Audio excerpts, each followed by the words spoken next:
Hooray! Look! Special guest night. Hello. Yay. Friday night, party night. We're ready to go.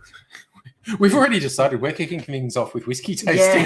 Yeah. We're already organising like 4 drinks deep already. We'd already, we have to taste that too. And then and while I'm here. Yeah, so it's going to get messy, is what we're saying. So everyone, Fox, Mikulich, Ian, Haruhi, Matt, everyone, hello. Kicking off for a Friday night party. All these things I've been realised. Abigail and I got to start talking about 9/11. Oh, God. Yeah, we almost were late because we were talking about 9/11. We were sitting around going 40 minutes. We did some computer stuff and I was like, oh man, 40 minutes till the stream starts. And then we started talking 9/11. And then suddenly, we've got 5 minutes. That's 9/11 will do that to you. Because we agree it's fucking weird and there's no wonder there's conspiracy theories about it because it's everything about it was just weird and I didn't get it. No, whole chunks of it defy belief, basically.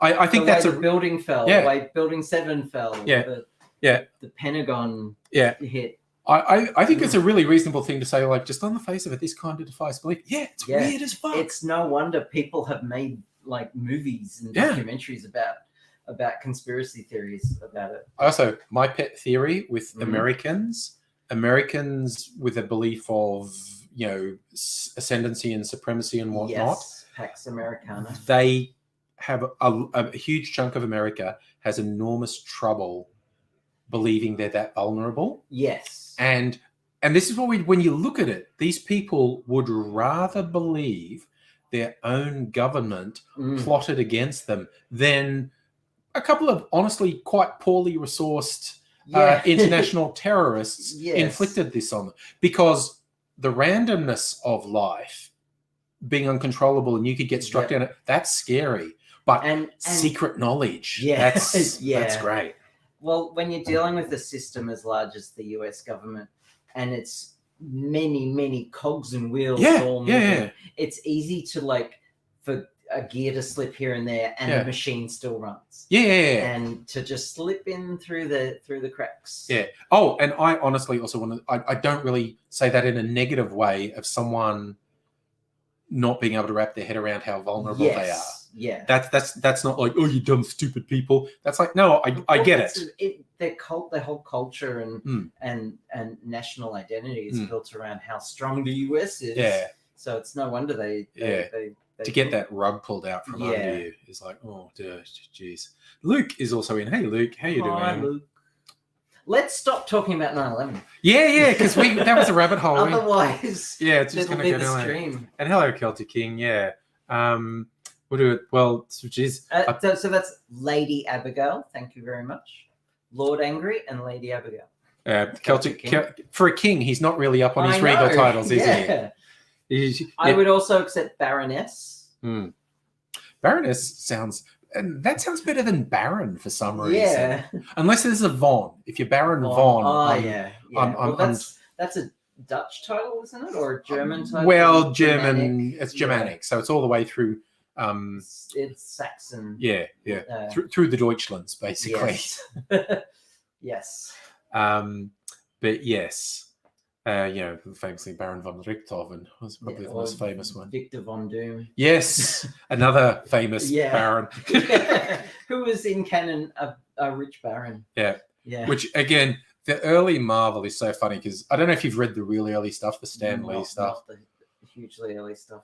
Oh my God, it's hilarious. Like, it's so fucking cheesy. But it was absolutely groundbreaking for its time. The Thor comics were always like campy and cheesy and just over the top and never stopped. Yeah. And when it came to film, people were like, "What the hell is that?" Yeah. But I loved it. I thought it was so good for like true to Yeah. the original. Yeah. Hello, Kirsten. Alexander. Kirsten and Alexander. Hello. Kirsten.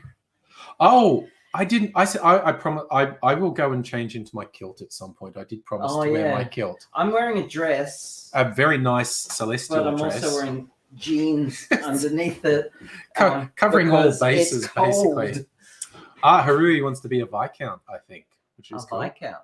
Oh, Project Redfoot. Hello. Hello. I feel like I haven't seen you for a little while. So yeah, Ian, I'm not wearing the kilt at the moment, but I promise I did say I'd wear it, so I'll go and change at some point. Okay, yeah. Good. But I think I want to break out the whiskey already. Yes. Yeah, yes. let's do that. Look, I did 2 hours of tech support today. Yeah. So Abigail earned this essentially. I think these 3 will be a fun comparison. Okay. No, 4 of gospel. You've got to try the gospel. Okay. So a couple of new ones, your favorite, and one I don't think you've had. So three you haven't had. Yep. You've got to get some shot glasses. And sure. Probably gospel. Also get us a thing. 56.8. My goodness. That's cask strength. Cool. Yeah. So I think also a couple of cups so we can have some water to wash our palate between things. Yes. So this is the Gospel Project's whiskey. That's a rye. Oh, it's a rye whiskey. Okay. Yeah. The Gospel only do rye, I think. Sure. That's Melbourne. Yes. The Gospel's Melbourne. Okay. So we've got. They have their own bottle as well. They do. I look at the embossing. I'm keeping that bottle. The embossing on the bottle is cool. Distilled and bottled in Melbourne, Australia, and it's embossed on the glass. So I'm keeping that. That is cool. Yeah, that is very. Is it a single malt? I would assume it is. It's a single barrel. What? What it is, like it says, it's that thing with Blackheart and Sparrow. Yeah. Blackheart and Sparrow is an upmarket bottle shop, which, by the way, is very fun. They're well worth going into. They have stuff that other people don't have: wines and ciders and spirits. Right. And the story goes, the folk at the Gospel know the folk at Blackheart and Sparrow, and they said, let's work together. And what it said on the website, the Blackheart Sparrow people went around just doing tastes from all the barrels. Yeah. And went, this one. Yeah. And so they didn't dilute it. Normally it'd be diluted down to 40%. Yep. And so this is straight from the barrel. Wow. And so the other barrels they diluted and sold as a different whiskey? Oh, yeah. The Gospel have a couple ryes on the market. Sure. So normally they'd actually blend from the different barrels. So it's still a single malt because it's all their barrels. Yeah. And they'd come up with a blend and they dilute it down to about 40%. Sure. But this one, it was like, no, this barrel at barrel strength, straight into the bottle. Nice. So, yeah, so it's come out at 57%, 56.8. Yeah. Von Footscray. Von Footscray. Fletcher von Footscray. He can be Fletcher von Footscray. I like That's great. So the Von in a lot of Germanic surnames denotes where you're from. Yeah, it's von Berlin. Yeah, it's like, and some other languages that's do or and da. Da Vinci or and du Maurier and Roma. So Von is just Baron Bruce of Footscray. Yes. Yeah. So in English we have of. Yeah. And I'm sure there are other like people who speak other languages who think that's hoity-toity. Yes. Ooh, this is Brian of Nazareth. Yeah. Yes. So I guess I'm Abigail, Baroness Abigail of Fitzroy. Yeah. Yes. Yeah. So the ones we're going to taste. Okay. Your favorite, the Starwood Nova. So I'm gonna just show the stream. This will be the benchmark because this is my favorite whiskey so far. So do you want to start start of that? Yes. Okay. Do you want to do it with a bit of ice or just room temperature? Just room temperature. Yeah. In its natural state. I have bad teeth. All right. Yeah. Don't want ice. All right. Yeah. And also whiskey in its natural state. So this is a particularly fine, and I believe it's a single malt. Yeah, it's a single malt. Nova, yeah. So it's from the Port Melbourne distillery Starwood, just up the road. And it is. Just the It's the smell. smell. It is great because, like, you get some spirits like burn the nose hairs, and this does not. No. It smells like beautiful, beautiful whiskey. Yes. It's really good.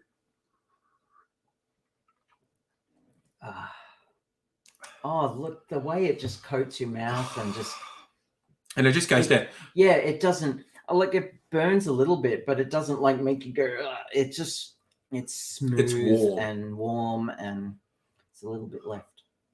Yeah, and it's just it dances on your tongue a little bit. There's a little bit of tingle on the tongue. Yeah.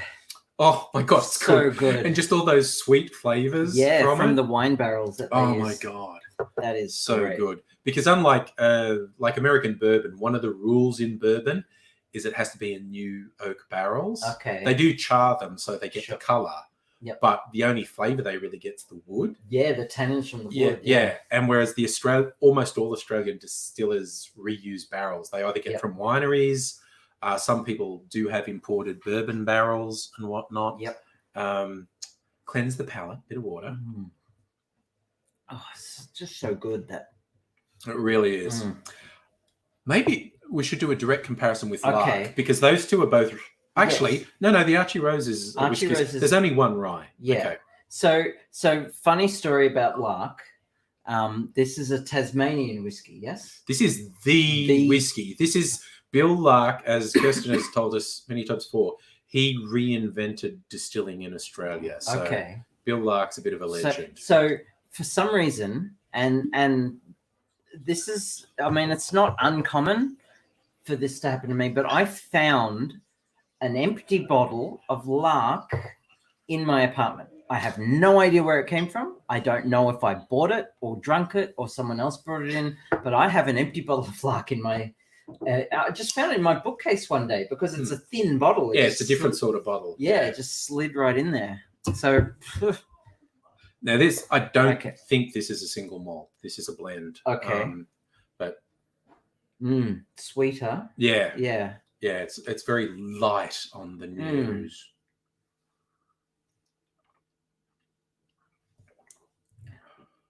That is smooth. It's really smooth. Yeah. It's probably a bit lighter than Nova. It's nice. It is good. It's good. Doesn't have the same mouthfeel. No. Definitely a good whiskey, but it hasn't beaten Nova for me. No. It's good. It's better than a lot of whiskeys, but Nova is a really good whiskey. Yeah. If Nova's the benchmark, that's a high bar. Now, again, I'm pretending to know a little bit. I'm pretending to know these things, and I only know it because A, Kirsten told me, and B, I read it on the website or the bottle as well. Okay. So when we say a single malt, that means all the whiskey was made in the one distillery. Yep. But it's almost always from multiple barrels. Kirsten tells me it's usually 2 or 3 barrels. This one, the recent special release of Archie Rose that I had to go on the website 30 seconds after it became available and to get one because it just sells out straight away. Yep. This is their single malt. It's actually it's 6 different malts from. Oh, okay. So it's more complex than most single malts. Okay. I'm very much looking forward to this one. Give this one a go. Hey, Stella. Hello, Stella. Hi.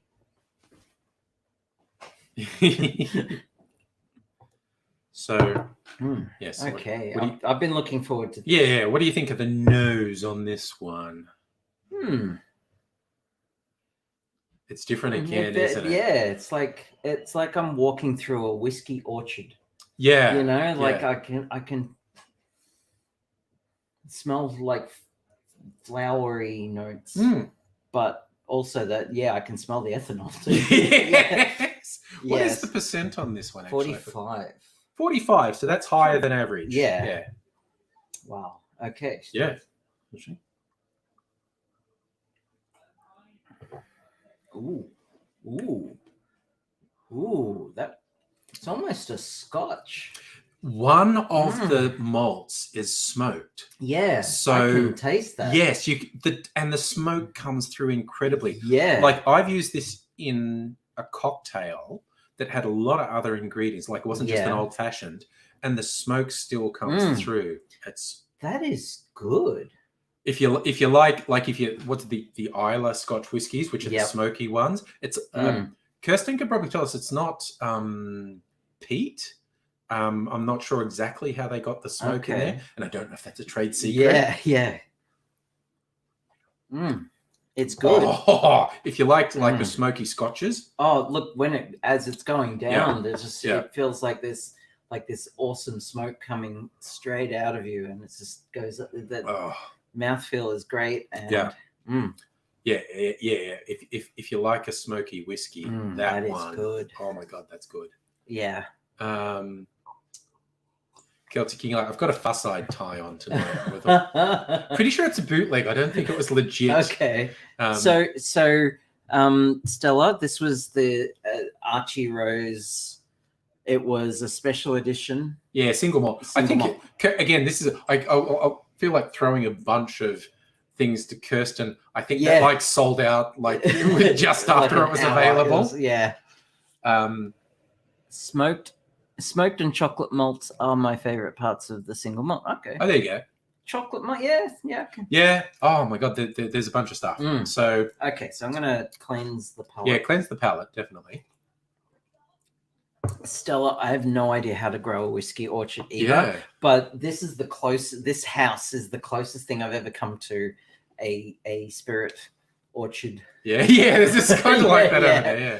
I like that because the smoking process is similar to peating, but not as environmentally bad. Well, I don't know what the peating process is. Well, that's they dig up the peat and it's burnt peat. Okay. So, yeah, that would be bad. Yeah. So what, do they bubble it through the whiskey or? Oh, okay. That's what I don't know. Okay. I don't know if they put smoked peat into the vat. Who knows? But who knows? I don't. Actually, in answer to who knows, Kirsten will know. Yes. Yeah, but, all right. Okay, now the big gun. Arguably the big gun. This is my most recent purchase. This was another limited edition. I had an Archie Rose rye, which was super good, and I finished it. I thought I want to try someone else's rye. Yep. And I thought the Gospel, that's a Melbourne one. They make a rye. Kirsten pointed me and said, I think they call one straight rye and one Solera rye. And Kirsten recommended the straight rye. And so I went onto this was during a stream. I went onto the site and they said, oh, something special's coming in. Okay. I'm holding off for something special. Yeah. And then this came up and I went, yep, that sounds special. So yeah, this is cask strength. So this is 57%. So question, this is rye. What do they make the others out of? Is it like wheat grain or is it? This is another one I throw to Kirsten. But wheat, I think typically it's like wheat, barley, corn, any of those things. Yeah, okay. That's the thing, like bourbon's got to be 51% corn or something. But there are no real rules with the Australian whiskies. Allergic to rye, you can't even swim there. Is that a joke? Is rye a place where you can swim? I don't know. Okay. They expose the malt to the smoke, peating smoke during germination. During the malting process. So that's the first stage when the grain's in there. Yeah. Well, what is the malting process? Well, that's like beer. That's it because the grains are malted before they are fermented. Yes, that's the first stage. Yeah. It's basically the beer making process. Okay, because I've bought malted rye berry grains. Yeah. They're not fermented or anything. No, but they're malted. Yeah. So it's a process. Yes. Yeah, malted barley. Okay. There you go. Barley. So it's barley. Cool. All right. Yeah, I'm gonna have to look this up. Yeah. So this possibly tonight. This will actually again, Kirsten might correct me. This is probably mixed grain, but it has rye in it, and rye gives it a distinctive sort of flavor. Ooh, wow, that is rich. Yeah, I'm smelling almost like caramel. Caramel, currants, the Christmas pudding spices. Yes, yeah, for sure. Definitely spicy. It's like sweet, but in a different way to the other ones, which is really nice. This is going to taste so good. Oh, that is strong. But it goes down. Ooh. I've never drunk 58% spirit that goes down as smooth as this. Taste. Wow. The spectrum of taste. Like I think when it hits your tongue, it's sweet. Yes. It's really noticeably sweet. And now it's starting to tingle. Yeah, the tingle. That's the ethanol. But I swear to God, just being able to neck 58% alcohol. That's dangerous. They've done something magic. Yeah. I can feel like, no, there's a lot of ethanol in there. Yeah. Oh, yeah. No, there is a distinct taste in there that I like. Yeah. And people always say spicy with rye. Yeah. It's that rye like a core flavor of rye with like spices. And... Yeah, I always feel like it's like the Christmas pudding stuff. Like, you got the cinnamon and some, not so much this one, some ryes and even some malt whiskies have that sort of bitter dark chocolate note in them as well. Not so much this one. No. But yeah, for it to start this really light sweet thing and then it goes down and you go, ooh, that's not to be trifled with, is it? That was really nice. That's really good, isn't it? Yeah. Well, thank you for that. Yeah, so that's... Yay, whiskey tasting. Yeah, woo, that's got us ready to go now. Yeah. I feel nice and warm inside. Yeah, we're warm now. So it's like, so Kirsten's a big rye fan. Cool. Yeah. Spicy and delicious. So Kirsten says malting makes barley turn the complex sugars into simple sugars, which allows yeast to make alcohol. Okay, yep, that makes sense. Yes, Fletcher. Sure. So it would involve a catalyst of some type for the grains to be soaked in. Yeah. There's actually an enzyme in saliva, salivary amylase, I think it's called. Yes, in human saliva, there's an enzyme that breaks down starches into sugars, and it's the first part of digestion. And we do it for energy. Yes, it would be a similar enzyme that would malt the grains. Yeah. So it would have all these complex carbohydrates.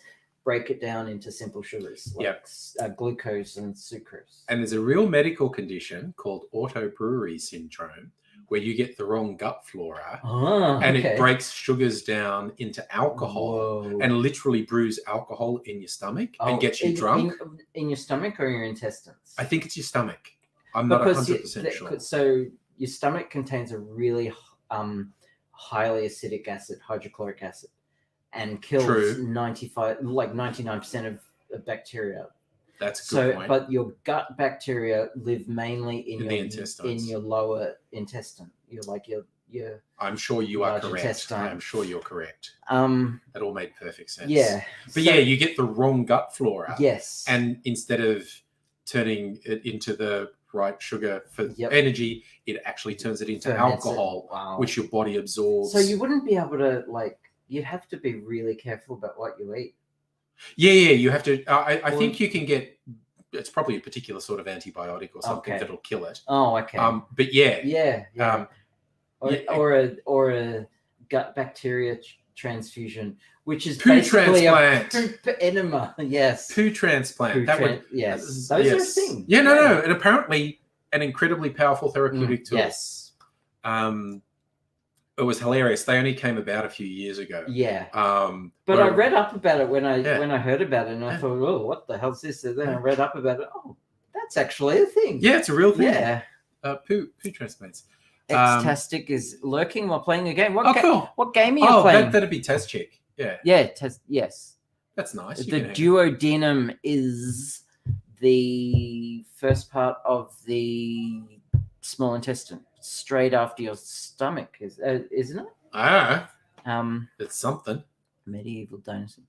Poo transplant can well, that's a bold claim, Fletcher. If that was true, then I think bowel cancer is a lot more complex than that. Yeah. Also, polyps forming can lead to bowel cancer, and a poo transplant can't get rid of polyps. It can help lower your risk of bowel cancer, I'm sure. I think it's mainly used for some immunocompromised illnesses because you don't have the right. Yes. But it can bacteria also help with weight loss. It can help with autoimmune problems. Your digestive system actually apart from the rich flora and also contains its own nervous system and its own immune system, and it's very complex. Yeah, I imagine. Yeah. So I'm just reading the comments. Yeah, Kirsten is going to find a video on the malting process. Oh, cool. Yes, please do. Which the good folk at Archie have put out. So, all right. Masters put out. Explain what that. Oh, that would be really good. You know, there was a split second. My doctor thought I had a condition that required a transfusion. Transfusion. That's what it's called now. Instead of transplant, it says transfusion. Transfusion to prevent death. Well, yeah, okay. Well, he nearly had a heart attack until the pathologist clarified. Okay.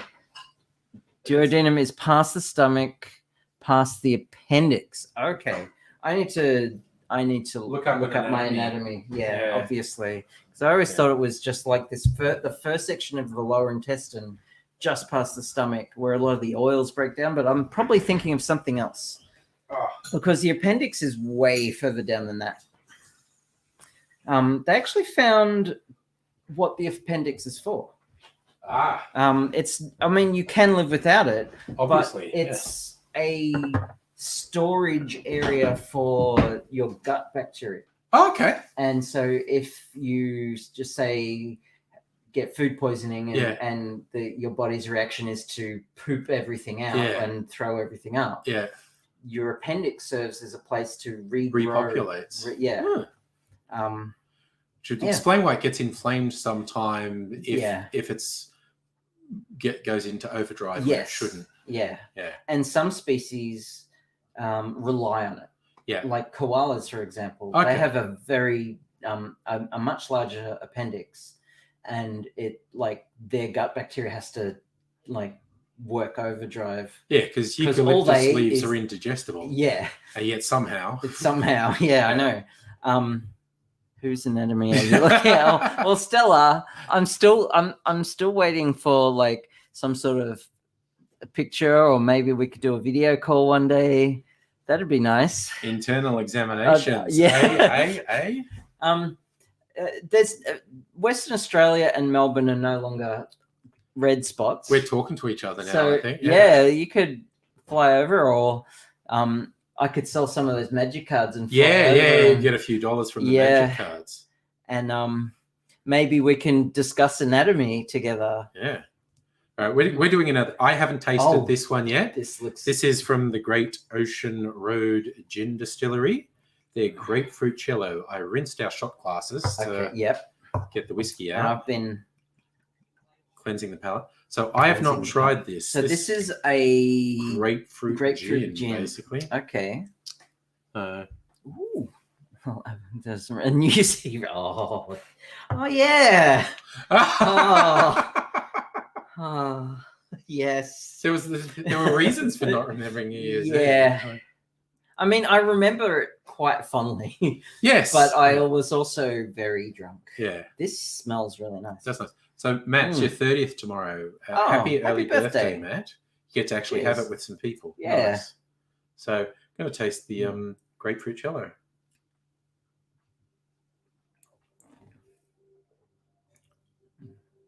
Ooh. Yeah.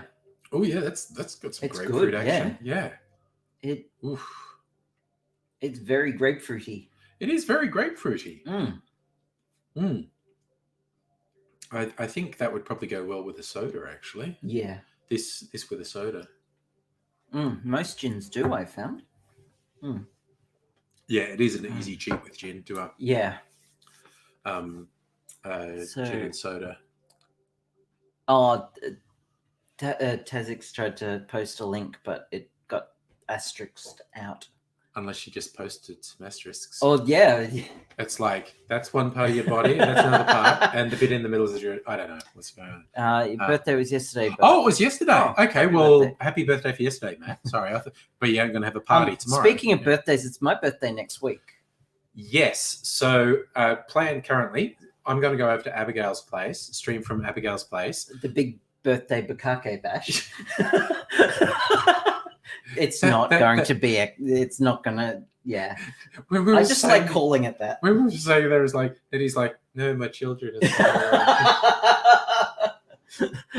She doesn't want to have to explain that. Yeah. Or worse than not having to explain it to them. Oh, yeah, I've been on the internet, Mum. Yeah. Yeah. But yeah, the plan is Friday night. Yeah, Friday night. Not my actual birthday. My actual birthday is on the Thursday before that. Right. So yeah, having the stream at my place, it'll be us. I'm going to invite Nettie because she's close by. I'm going to invite Katrina, the girl I've been seeing, and unless she might be in Canberra because she planned a trip before I asked her to come. But like, hold your breath as the plane flies over New South Wales. Yeah. Well, she said she would call. Yeah. So but yeah, that's the plan. I'm looking forward to it. I'm gonna deck the. I'm gonna get the space ready. Yeah. And so we're gonna do it on your Twitch, or we could. I thought we would just do it on normal. Here. Okay, yeah, that works. But I restream it to Twitch and whatever you want. Yeah, friends to watch. Yeah. Well, maybe so everyone can find us easily. I'll still post it to YouTube. Yes. So yeah, okay, but next Friday is actually going to be at Abigail's place. And if you wanted to come earlier than 8ish, we could head over to the bar, yes, and check it out. Yes, and maybe to the Bitters Lab as well. Yeah. Okay. Yeah. So next Friday night is going to be a another big special night for me. So yeah. Yeah. I'm not gonna say how old I am. No, that's fair. Yeah. Some people will know. Some people will know how old I am now. Yeah. But Abigail, yes, that's the plan. I'm going to host Angry's Twitch on my Twitch channel as well. Yeah. And post a link to that so people can. Yeah. And we'll put it here on YouTube so everyone can find it as well. Yeah. So everything will look as normalish, external. Yeah. But, so from your point of view, so okay, so that's next Friday, which is going to be fun. Yes. Cool. Yeah. Okay. So looking forward to it. Yeah, that's going to be fun. So we'll have all that planned. Yeah. I might pre-mix a couple of things to bring over. I've actually not that we're running out of things to trim. Gee. I've actually got a couple here. I'm already five. I know. Well, they weren't full shots. No, they were just little mini shots. But so we've probably only had like two standard drinks, but which is enough. In short time is enough to feel it. Very short succession, yes. Yeah, it's enough to feel it. I can actually feel it, no doubt. Did I ever tell you about the story? I went to the opening night of this lesbian bar in Toorak, and it was happy hour for the first hour, and they were you could get free, what's the little glass of beer? Free pot of beer or a free glass of wine. Right. Not just one. So for the hour you could just go up and get one. And I had something like 7 or 8 glasses of wine in that first 1 hour period. That's a lot of wine. Yeah. And after the happy hour finished, I ordered a vodka and orange because that's what I drank at the time. Yeah. I know better now. But I don't remember drinking it. Yeah. I blacked out. Yeah. I remember so I was going to uni at the time and we went as a group. Yeah. People from the Queer Collective went as a group. Yeah. And there was this Finnish exchange student there.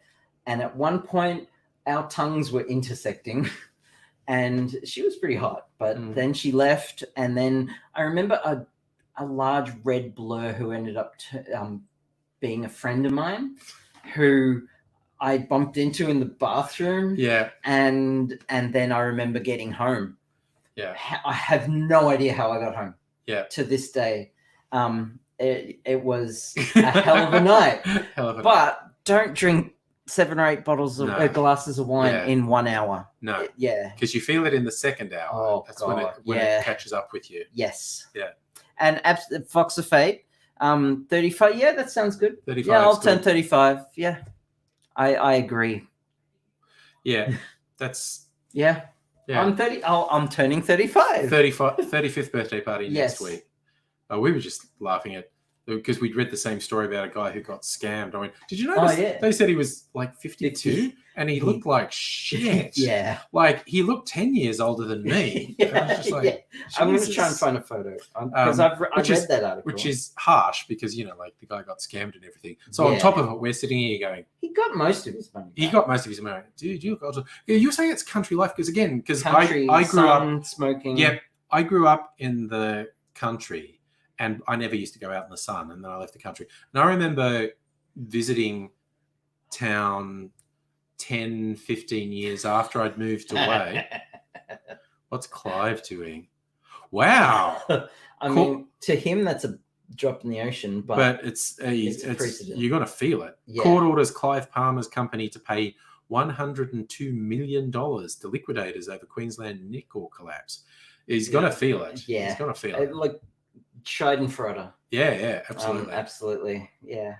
But like I would see people I went to school with, and like I'm in my 30s at this point, and I'd run into people, and like their skin would be all dry and wrinkled, and I'd just have to hold back from saying, "Dude, what the fuck?" Yeah, it's this country sun. There's my younger brother looks 10 years older than me.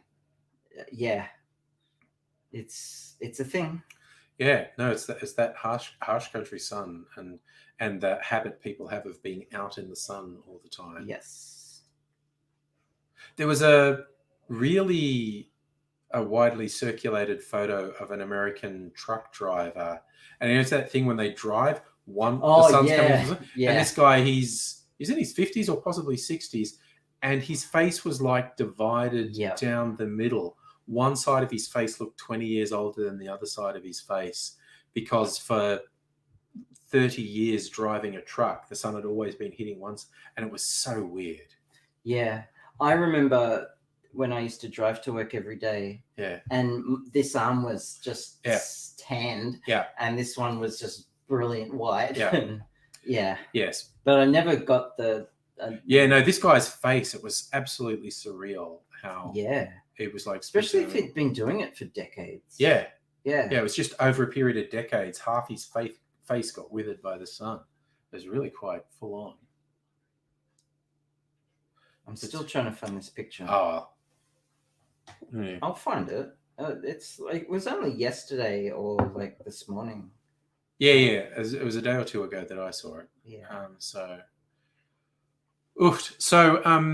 I am in the cocktail making clothes, and I'm going to make a couple of, just two, because I've actually got the video of the bad decision juice with Charlie ready to go as well. So I normally have 3 videos each week.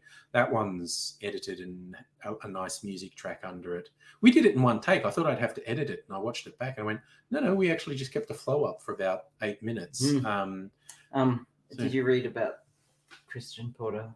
Oh my God, yeah. No, it's very off-putting. If you did miss it, all the documents that were presented and Christian Porter's defamation suit against the ABC, so all the documents detailing the allegations against him, you can find them. It's not pleasant reading. It is not good. I didn't read all of them. I kind of read enough and was like, Nope. I don't actually need to know how bad it was because I already knew he was a piece of shit. Yeah. Again, as we all know, he strenuously denies the allegations, and it is literally impossible to ever prove the allegations. Oh yeah, that's him. That's him. So I don't know if we should show it on stream. Do you want to I feel like we'd be making fun of him. Yeah, I don't want to make fun of... No. He did get all but $50 back. Yeah, he got 99% of his money. Yeah. Back. But it was... And the thing is, he's a former IT expert. Yeah. So... I don't know. But this was a pretty sophisticated scam. It was, yeah. Beware of sophisticated scams, people, because... that guy is apparently your age. He's younger than me. Oh, he is? Yeah. you could not tell by looking at him. No. He is. No. He looks at least 10, 15 years older than you. Yeah. And I don't want to kick a man while he's down. No. He's had a bad experience. No. Laura, hello. Hi, Laura. So I got partway through saying I am going to make a couple of videos, and Abigail's going to demur while I do that. So fun story. I am wearing the same clothes that I was wearing on Thursday. And I slept over at my lovely. Abigail's a dirty stop out. Yeah, I did the stride of pride this morning. But I mean, it wasn't like a booty call or anything. No, I needed moral support. Yeah, you were literally just not home. Yeah, I was just not home. Yeah, being comforted and there were cuddles. Yeah, you were being supported. Yes, but no, didn't have sex or anything. No. But I didn't sleep at home last night. Yeah. That's the point I'm making. And I had about half an hour between getting home and coming here to get ready, and I had to pack like tech stuff just in case I needed it because this tech was support. And, was it a tech support and live stream visit? Yeah. So, yes. So I bowed out of the video because I'm not prepared. Feeling justifiably self-conscious about having been a dirty stop out. I always thought that was funny. It's like I think the first time I heard it was like my mum's friends saying unironically. In my generation, it was always ironic and humorous. Like, oh, I'm a dirty stop out. I've never heard that. Oh, that's like my mum's generation. Okay. Yeah, okay. And also country. But and with I remember people at uni and stuff, we'd make the joke, oh, you're a dirty stop out. Okay. Because it was like we'd all been called that by our parents at some point.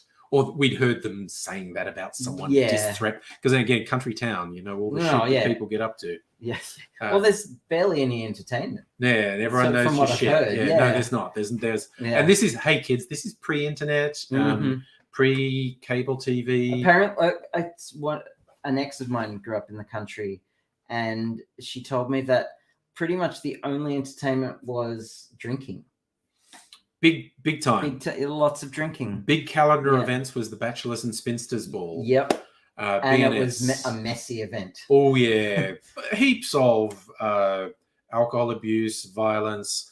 What could only charitably be called date rape. It should just leave it at terrible. Wow. But it's that country coercion thing. Laura is sorry, I didn't mean to go ahead. But Laura is sharing some news here. Oh, nice! Going to the pharmacy to pick up. Oh, nice! Yay! Picking up hormones, excellent. We love the good news stories. One of the more prescribed estrogen pills here in. Mm-hmm. I think it's only here in Melbourne, but it could be Australia wide. I'm not sure. But they're out of supply till next year. Oh wow! So a lot of people who rely on estrogen supplements are left out. Oh, damn. And we have to rely on patches, which they get gross and itchy and can leave a rash, or like a topical gel that doesn't always work, and it's just really fucking inconvenient. Yeah, and I don't know what it is. I think my guess is the pharmaceutical companies that make it shifted to COVID vaccines. Quite possibly, yes. But I don't know. All I know is my endocrinologist said I would, yes, Prognova, that's the one. Scars, yes, I'm in that boat too. So, my endocrinologist said they are out of supply until next year. Damn. Just flat out. And then I went to my chemist and he didn't have any left. And And despite what the right-wing idiots say, soy just won't do anything. No, that is not a thing. It doesn't do what they say it does. No. They're just very weird people who don't understand science. Yeah. Biology, human culture, history, all those. They're very bad at all those things. Yeah. Should have gotten them, but They ran out. Oh no! But you're getting them today, so that's cool. good. Today is good. You know, one day in the timeline, is. I mean, I understand you want it now, but one day, getting Sandrina gel. Oh yeah, Sandrina. That's little sachets. I think Sandrina gel. It's little sachets. Yeah. And you put like on your thigh and you rub it in. And, yeah. Some people's skin doesn't absorb it properly, and the advice I've heard. Oh, hi, Safa. When you're applying Sandrina gel, try to limit it to as small as area as possible because it concentrates it. Yeah. No larger than your hand. It'll get everywhere. It'll try to get everywhere. Yeah. But try and limit it to like your palm size, and try not to use your palms as well, because afterwards you want it to absorb into the skin, but then you go and use your hands for everything. So like either use your forearm. Forearms are a good spot. Rub it into your thigh with your forearm. Right. It's all very difficult. I was about to say, it's all super difficult. If you can put up with patches, it's much better than the gel, because it's just a patch. Yeah. And you can put it like on your trunk, on your torso. Yeah. I used to put them around here, but they itch like crazy. Okay. Like, my skin just did not like them. Ah. So yeah. There you go. We're learning tonight. This is like transgender 202. Yeah. Yeah, this is advanced stuff. There we go. Oh, Safi, you've escaped the dirty, filthy New South Wales. Excellent. Well, it's just Greater Sydney. That's the hot spot. But and the north and south coast and the mountains. Is it? Oh, okay. Yeah. Well, I just read that Koala Killer has told Sydney-siders prepare for a lockdown. Oh yeah, no, they've got a stay-at-home order now. Oh, okay. But only for like 4 council areas, which is the city of Sydney and the eastern suburbs. And it's like, okay, too little, too late. Yeah. Well, apparently, health experts said that it was already too late and no one was to blame. It had just like spread out of control before they caught it in time. That's what I've heard. And that a weekend lockdown or a 3-4 day lockdown wouldn't be enough. They'd have to lock down for a couple of weeks. Yeah. And they weren't prepared to do that, which they should have. That's what when I say too little, too late, they haven't shut down a big enough area. Yeah. Okay. And they should have done it several days ago at the very least. Yeah. When it was obvious, but there's an ideological driver behind that. Yeah. For some reason, liberal governments don't want to lock down because they care about business more than people. The right-wing death cult, I like to call them. Yeah, because money is more important than people to them. Yeah. So. Yeah.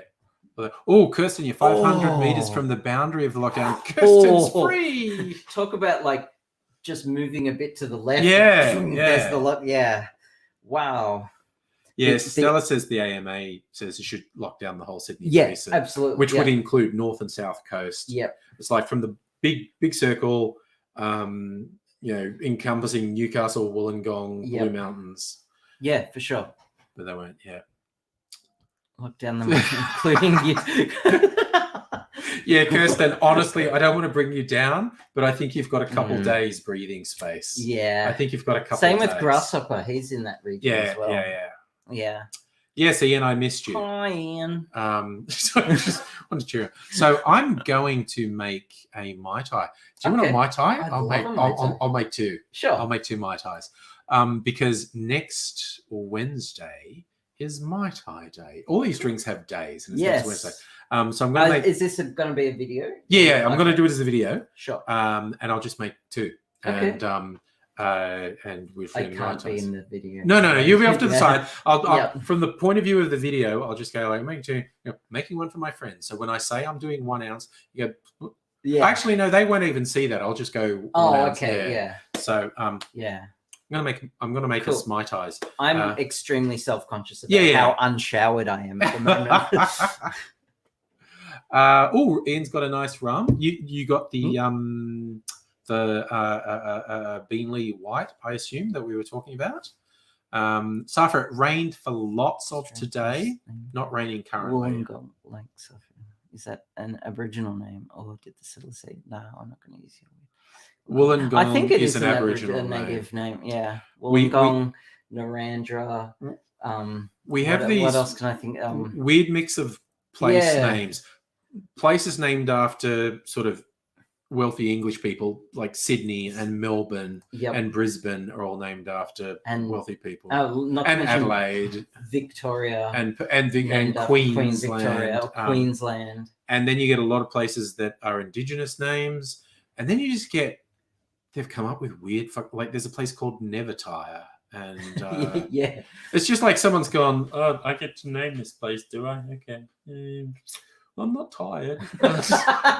But like we also have like Nunawading here in Melbourne, Yes. a suburb Yes. that is native.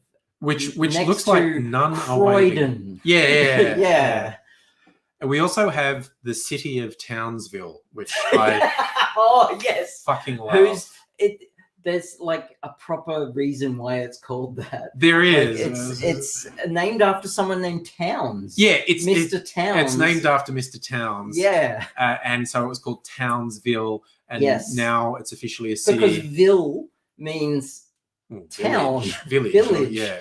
Towns Village. Yeah. The city of Towns Village. And of course, that was the running joke in the Powerpuff Girls. Yes. They live in the city of Townsville. Yep. Which and I think someone had just heard there was a place there's a city called Townsville. Are you people? What? Yeah. Are you kangaroos were hard enough to deal with. Yeah. Like, There's a documentary series by, I forget his name, but he played Baldrick in yeah. And Tony Robbins. Yeah, he does a tour of Australian cities and towns. Yeah.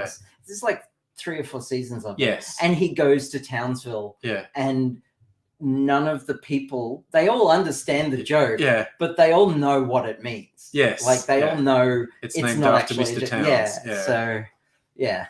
But yeah, it's I think it was that episode where he says the line, "I've got a cunning plan."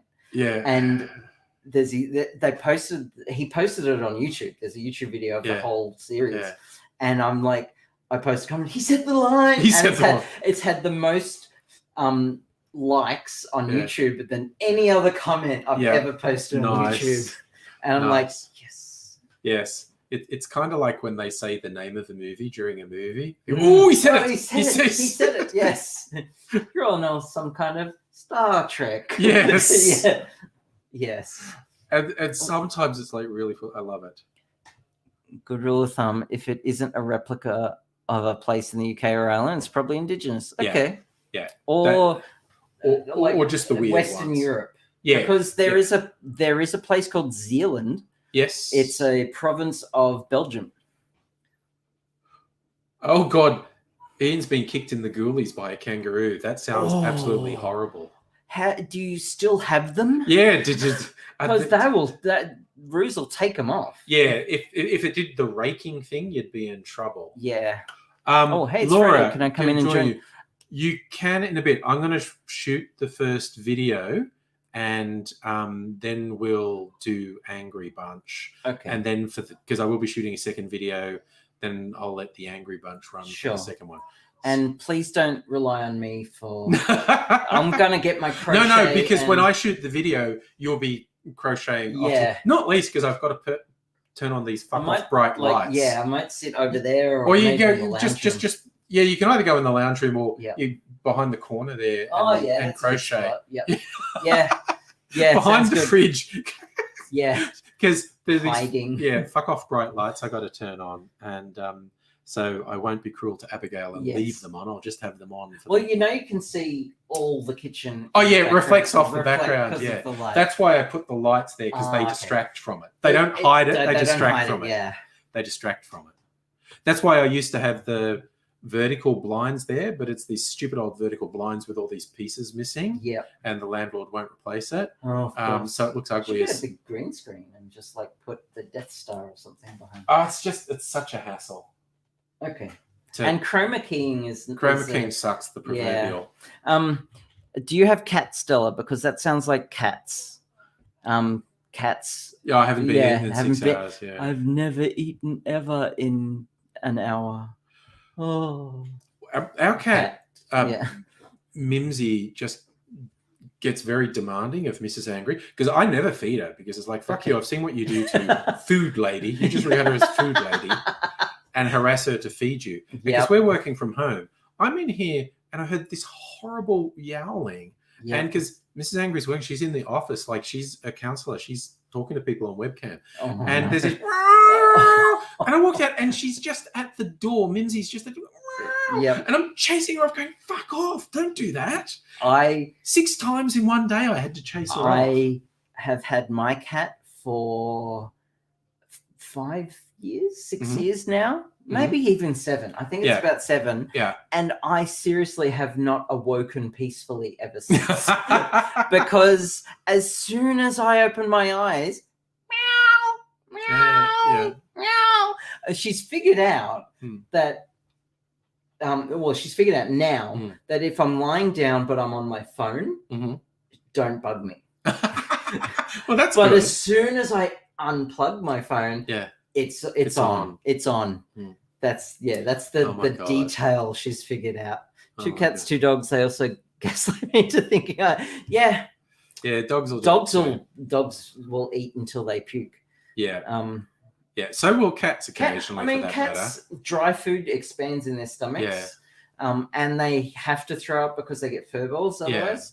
Yeah. But cats usually self-regulate their food unless they have, like my cat, another cat was stealing her food for a bit, and so now she just just eats it all. And if I overfeed her, she'll throw up. Yeah, yeah.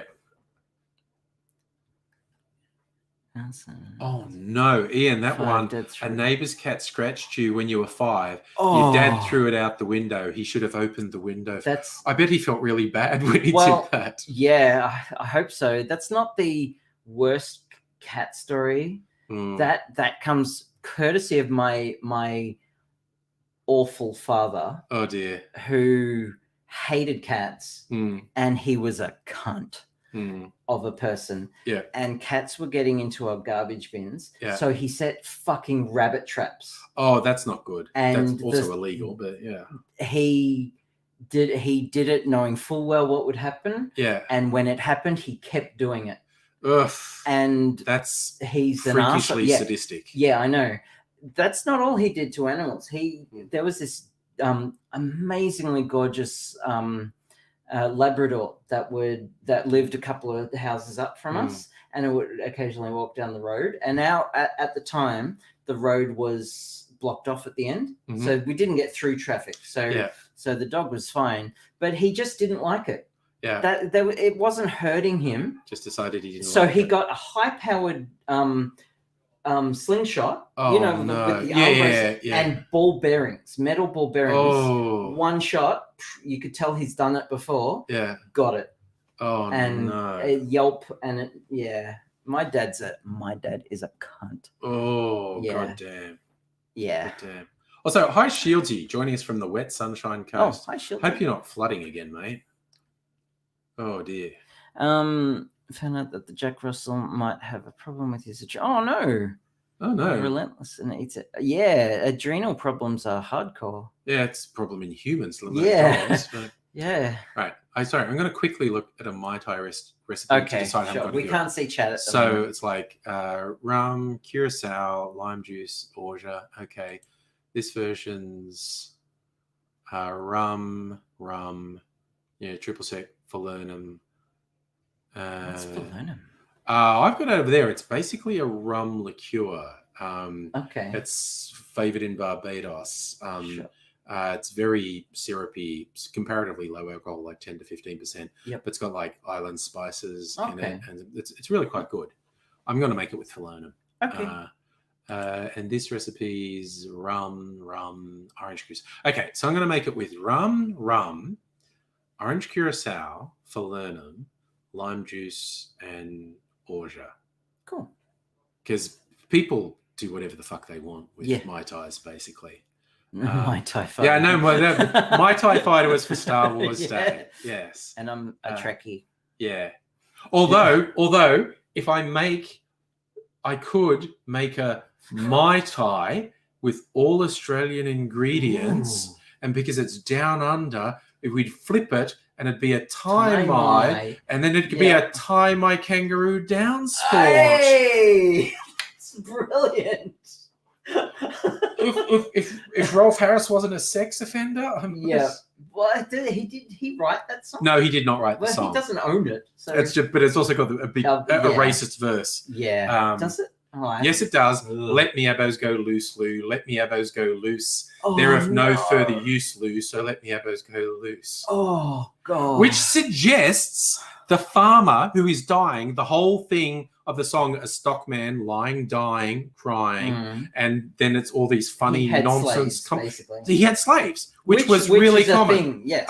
So they weren't formally slaves because that was illegal, which meant they didn't even have the protections that slaves in the US South have. But yeah, it's basically they would have been the politest way you would have put it is indentured servants, as in you will not get any food or shelter despite the fact you lived here before me.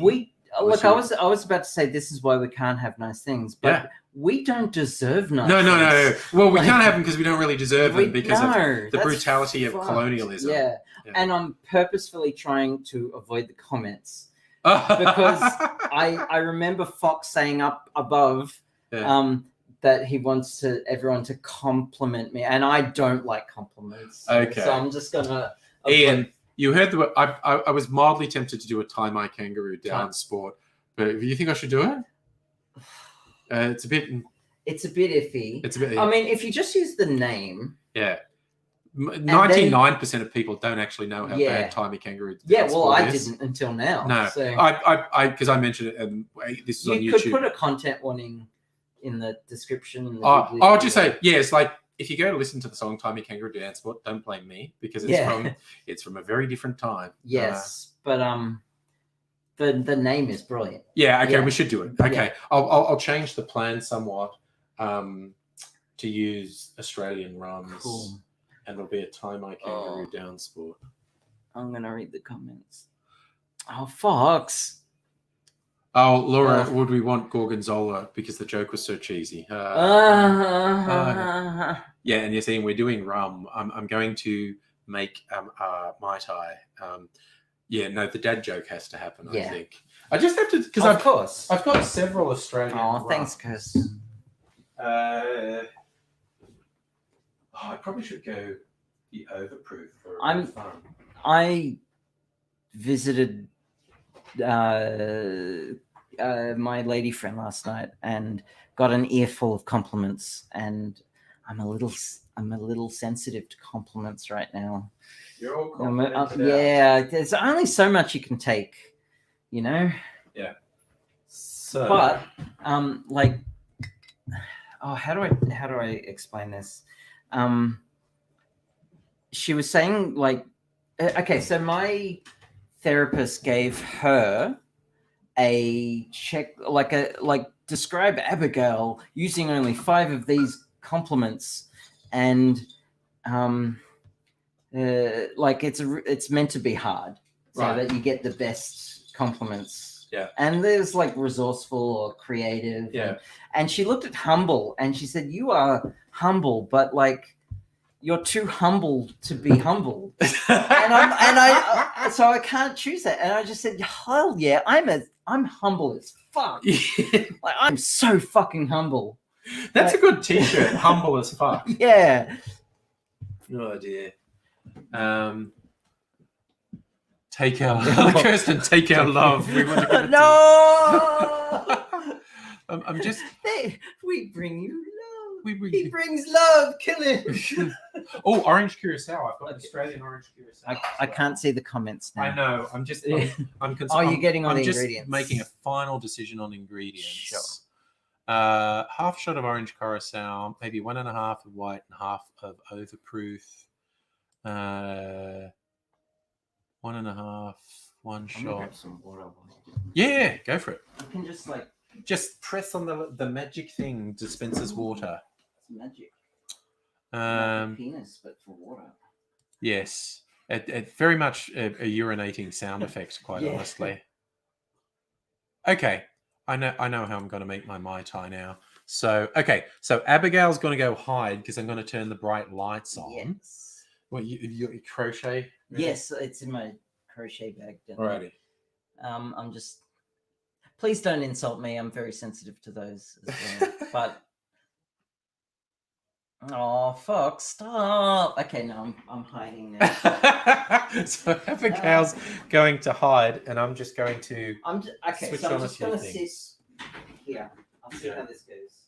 Yeah, I think that might work. Yeah, I'll be out of the way, and don't have to annoy Mrs. Angry. Yeah, although they're just playing Mass Effect next door. Yep. Which you might actually hear from time to time. Okay, I've got to check the... Okay, lights on. Lights. I've got to check... Hopefully I don't cough during it. Because... Not really the end of the world, if you do. Oh, I don't think that framing's right. It's really bright. It is. It really is. So, I'm going to put my phone on silent. Oh yeah, that's good too. All right. No, that's good. I think I've got the... I should do... Elon Musk just tweeted something. Oh, God. Oh yeah, that's going to be bad. Elon Musk just tweeted. Oh, it's a meme. All right. Yeah. He's hip and cool. Yeah, he's like, how do you do, fellow kids? Yeah. Like, fuck you, man. Honestly. Oh, I need a cocktail shaker to do this too. I mean, it's a funny meme. Don't get me wrong. It's got Napoleon in it.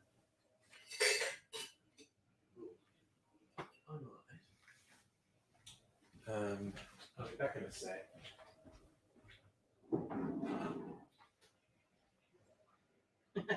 Someone replied, oh, he's gone. Someone replied to Elon Musk's tweet, "You're right. It's time to pay your taxes, Elon." Yeah.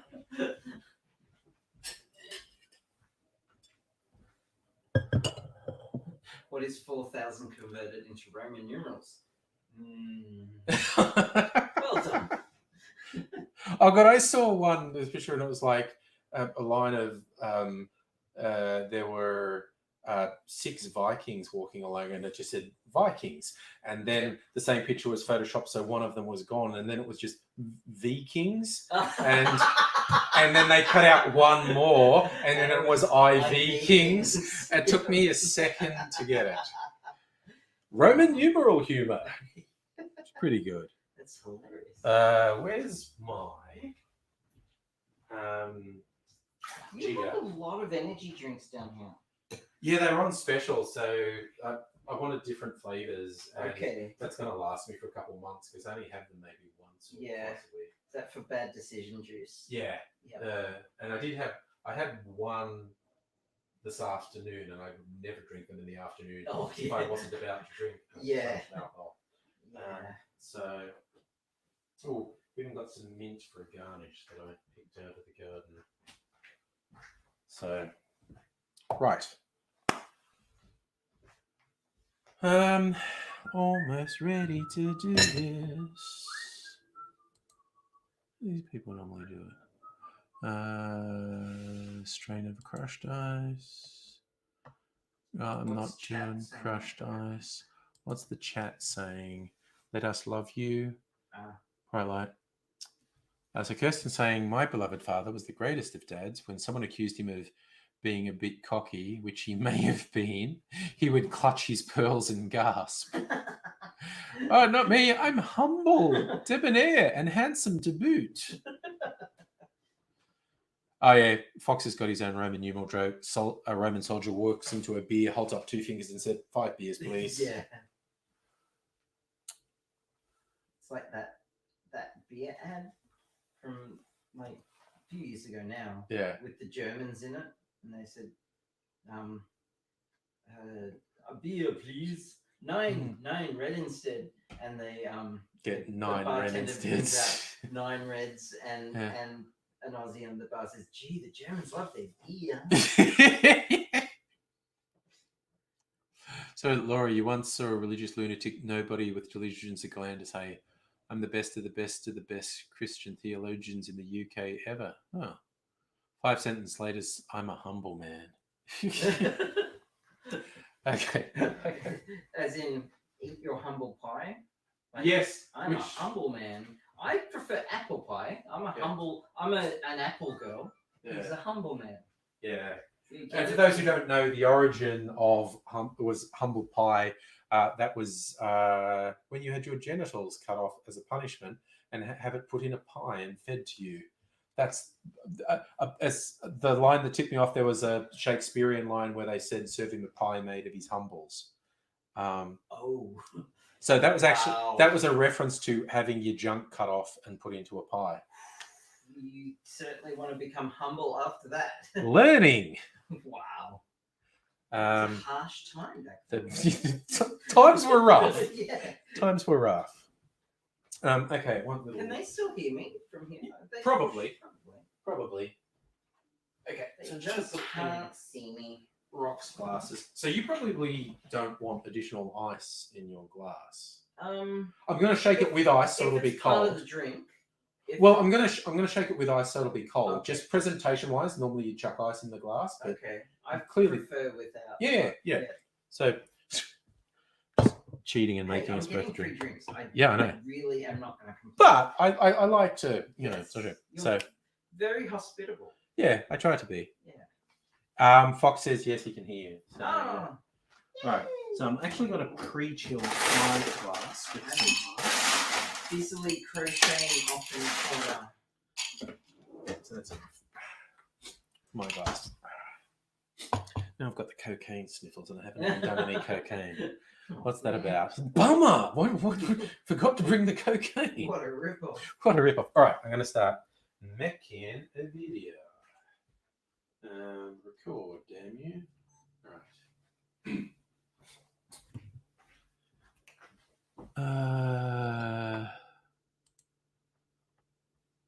The 30th. Okay, Wednesday the 30th is my tie day. I'm just going to get that right. All right. G'day, cocktail lovers. I hope you've been keeping well. I hope you're ready for another cocktail. Special day. So many drinks have their days. I'm never really sure who declares them, but any excuse. And when I found out the 30th of June was Mai Tai Day, hell yes, making Mai Tais. Now, the fun thing about Mai Tais is there's sort of a base formula, but people riff on it endlessly. The basic versions of a Mai Tai is rum, usually at least 2 different rums, orange curacao or triple sec, lime juice, orge as the sweetener, and you can play around the edges of that. And what I thought I might do something a little bit special. I'm going to use almost exclusively Australian ingredients for this Mai Tai, Australian rums, etc. And I thought, well, what Australian name can I give it? Because we're down under, everything's reversed. So instead of a Mai Tai, we could call it a Thai Mai.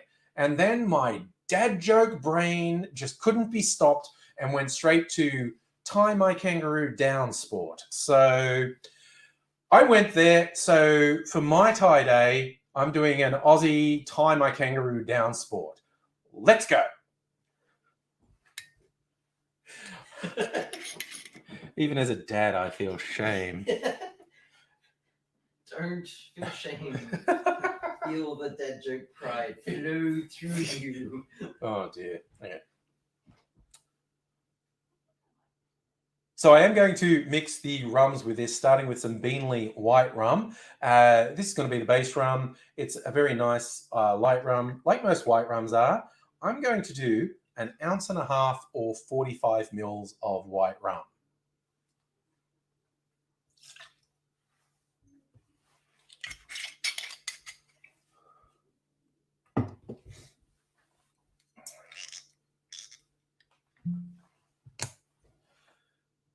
To give it a bit of backbone and colour, I'm going to put a pot strength overproof rum. And when I say overproof, I mean 75.9% alcohol over 151 proof.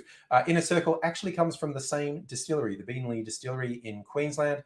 This is a 5-year-old pot still rum. It's got all those funky rum notes in there, but it's pretty beastly. So I'm just going 1/2 ounce, 15 mils of the overproof rum. And I forgot I was making 2, so I've just got a sheet and put that in and put some more of the white rum in before I forget. When do you do the action shot of the forward drink? Probably tomorrow. And I end up with extra drinks, and then I like milk clarify those. Yep. All right.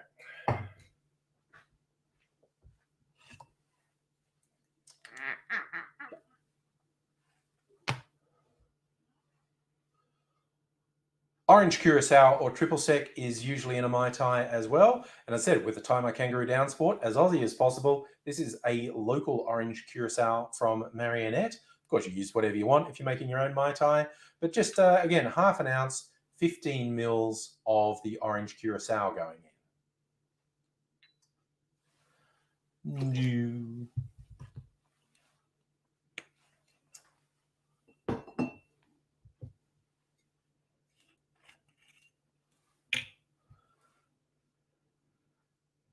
Now, this is I always start sentences with now, and it annoys me when I edit it, so I'm just correcting it.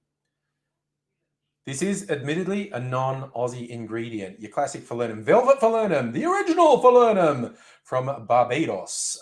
This is a really nice, it's a rum-based liqueur, very low alcohol, like 11% alcohol. It's got lime, island spices in it. So to give it that real island vibe, I'm going to add some falernum. Again, just half an ounce, 15 mils of falernum.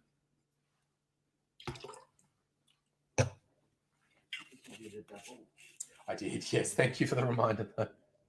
Seeing go over your place is the Bitters Lab is one of the few places that sells this, so it's almost gone. I'm going to have to get some more. Good excuse to come over. Yeah, definitely. That plus the party. You know? Yeah. For the sweetener, I'm going to use orgeat, which is most commonly used in Mai Tais. That's an almond-based sugar syrup. Honestly, if you don't have orgeat, you could use just a simple... Stumbled too much, didn't like it. For the sweetener, I'm going to use orgeat, which is what is most commonly used when you're making a Mai Tai. Honestly, if you don't have orgeat, which is an almond-based sugar syrup, just use regular sugar syrup. But orgeat is really good in a Mai Tai, so that's what I'm going with. I'm going to go 3/4 of an ounce of orgeat.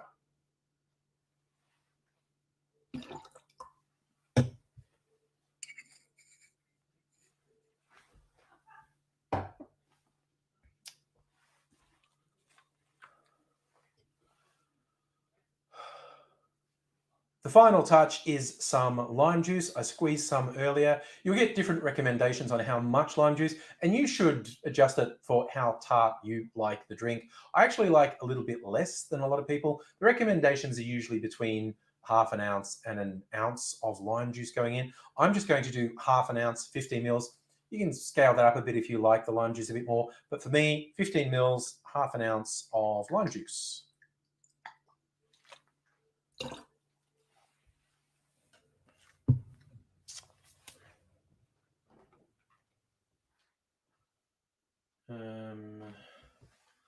I did not get ice ready for the shaker. I should do that now.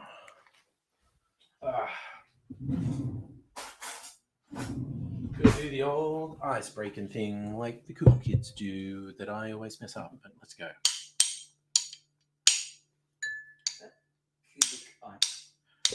Basically, it's a very good ice mold. Silicon thing, so it's really flexible. And make big old pieces of ice. I'm still waiting on a clear ice making tray that makes dice. Like D&D poly dice. Yep. I'm still waiting on that from a Kickstarter. Yes, I saw that one, I think. Same guys who made it also made another Kickstarter that I backed, and that arrived. Oh, cool. They got runs on the board then? Yeah. Plus, they're in my Elite Dangerous Player group. Oh, there you go. Yeah. Interesting.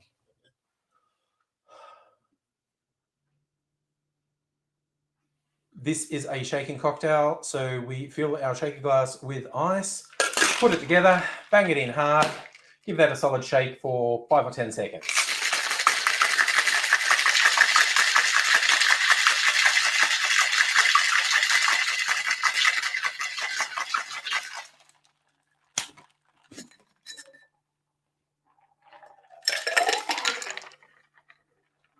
Right. Forgot my Hawthorne strainer as well. Bloody hell. It's in the dishwasher because I cleaned everything to be ready for tonight. Right. Mr. Hawthorne invented it? I don't know.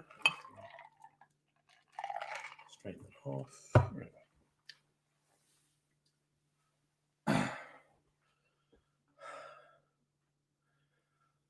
We strain this. I'm using a rocks glass. You might have a tiki style glass you like to put it in. Again, because the glass is full of ice, doesn't matter if there's any shards from the shaking. So I'm just doing a straight strain in there. Hell, could have done a dirty dump with the ice in here and the thing. But I think I need a garnish. In fact, I'm now going to try and do something. You're there. I'm literally setting up for a photo, if I can get it right. No, you're fine. Need help with anything? I will let you know. I just need to move a couple of things here.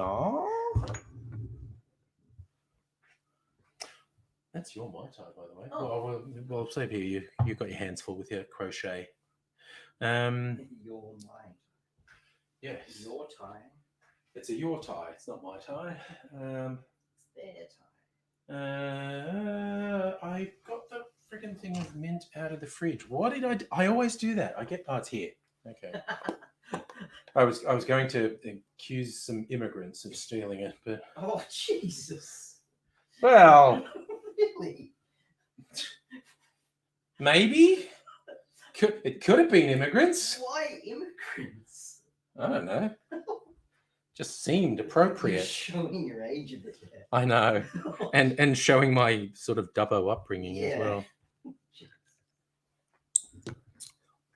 What would Jesus do? Sorry. I'm showing my hipster Fitzroy. My wokeness. Yeah, we're all a bit like that, but that's okay. Right. Now see, I've got this funky light. Put that under there, and then put the drink on top of it. Nice. That looks really sexy. And where's my precarious, phone? Precarious but sexy. Yes. Like me, really.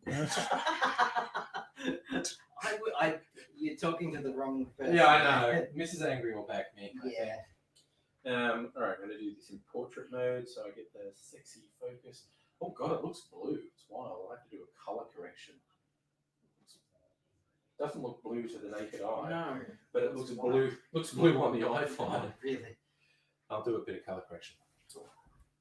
All right, almost finished, folks. We'll be back. Just a nice sprig of meat. Ugh. Sprig of meat. Nice. Oh. That's for the ham cider. Yeah. Oh, God. Okay. Just a nice sprig of mint. Slap it around. Get the flavors going.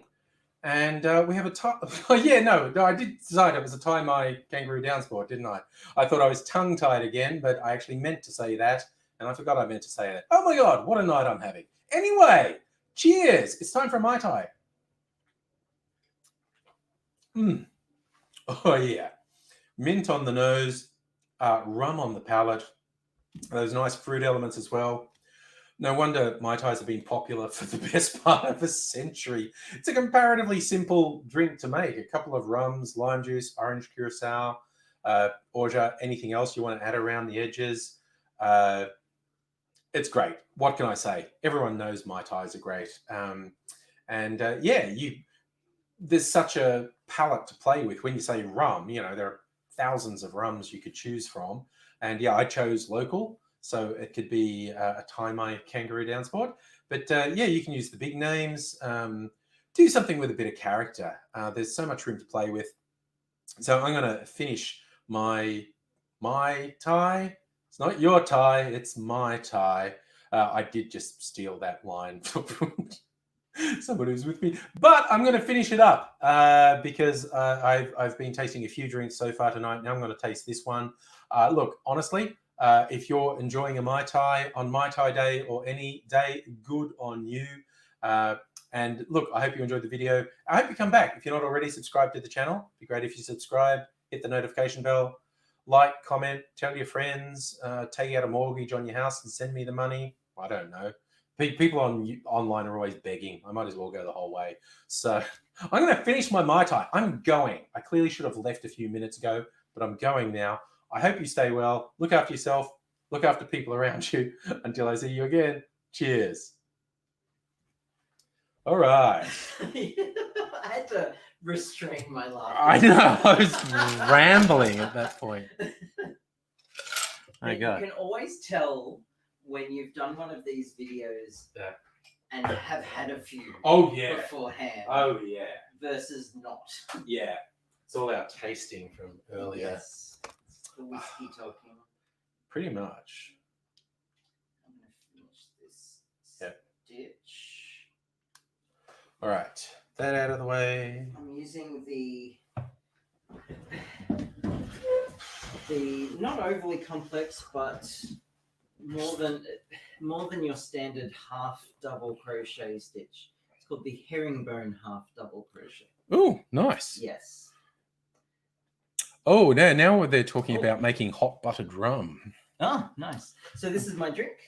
Yes, that's your drink. Ooh. Sans ice. Mine. Do you want some mint on yours? Yes, okay, spare mint. If you've got some. Yeah. It's just a mint sprig. You just whack it in. Yeah. Cool. Cheers. Cheers. A little green forest on our drinks. Oh, so it's a nice combo, isn't it? That is good. Fox is saying the Lux's Brew Masala Chai spiced rum is good for a hot buttered rum. Oh yeah, chai spiced rum. Yeah, I'm a big fan of spicy chai. I'm gonna buy. They're the one I was talking about that they do a bunch of little sample bottles. Yep. I reckon I'm gonna get a bunch of their sample bottles, and decide which one I like, and maybe then get a big bottle of that. Yep. Because the little bottles are really cheap. But that's what the sample bottles are for. Yeah, to decide which one you're going to get. Because often those sample bottles are, upwards of $20. Anyway. Yeah. And these ones are only $12. Okay. And it's like... Why are they so expensive? I don't know. Okay. But... Spearmint. No, I don't think she wants spearmint. Is that a joke? I don't know. I think I missed something. I missed something too. You're going to have to explain that joke. Yeah. And I look... Explaining the joke makes the joke much funnier. Yes, always does. Always does. I'm glad you agree. Yeah. But in this case, if you have to explain it, then it probably either you don't get it or it wasn't funny. But I reserve judgment until I get the explanation. Yeah. It's probably funny. Yeah. Like Fox is a funny individual, funny person. Yeah. With an intelligent, funny, hot girlfriend.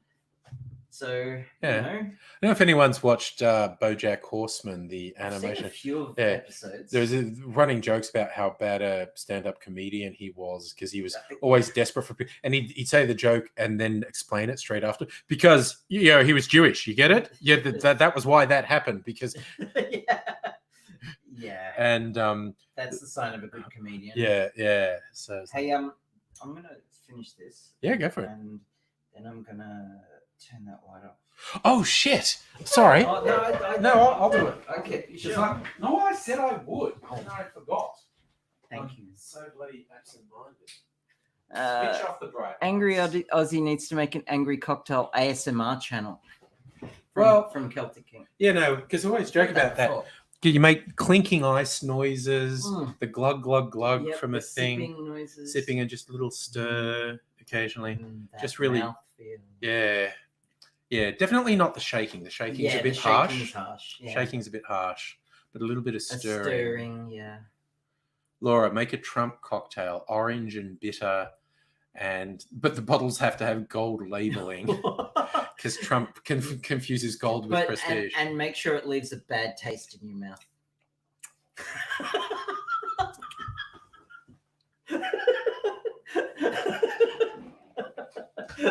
I've had a few people, they've said things like Trump things. They've come up with these awful ingredients. And I was like, why the fuck would I do that to myself? Yeah. I mean, who would drink that? Yeah. But like the most important part of a Trump-based cocktail is that you cannot pay for it. Yes. Yeah. You must not pay for it. Yeah. Oh, okay.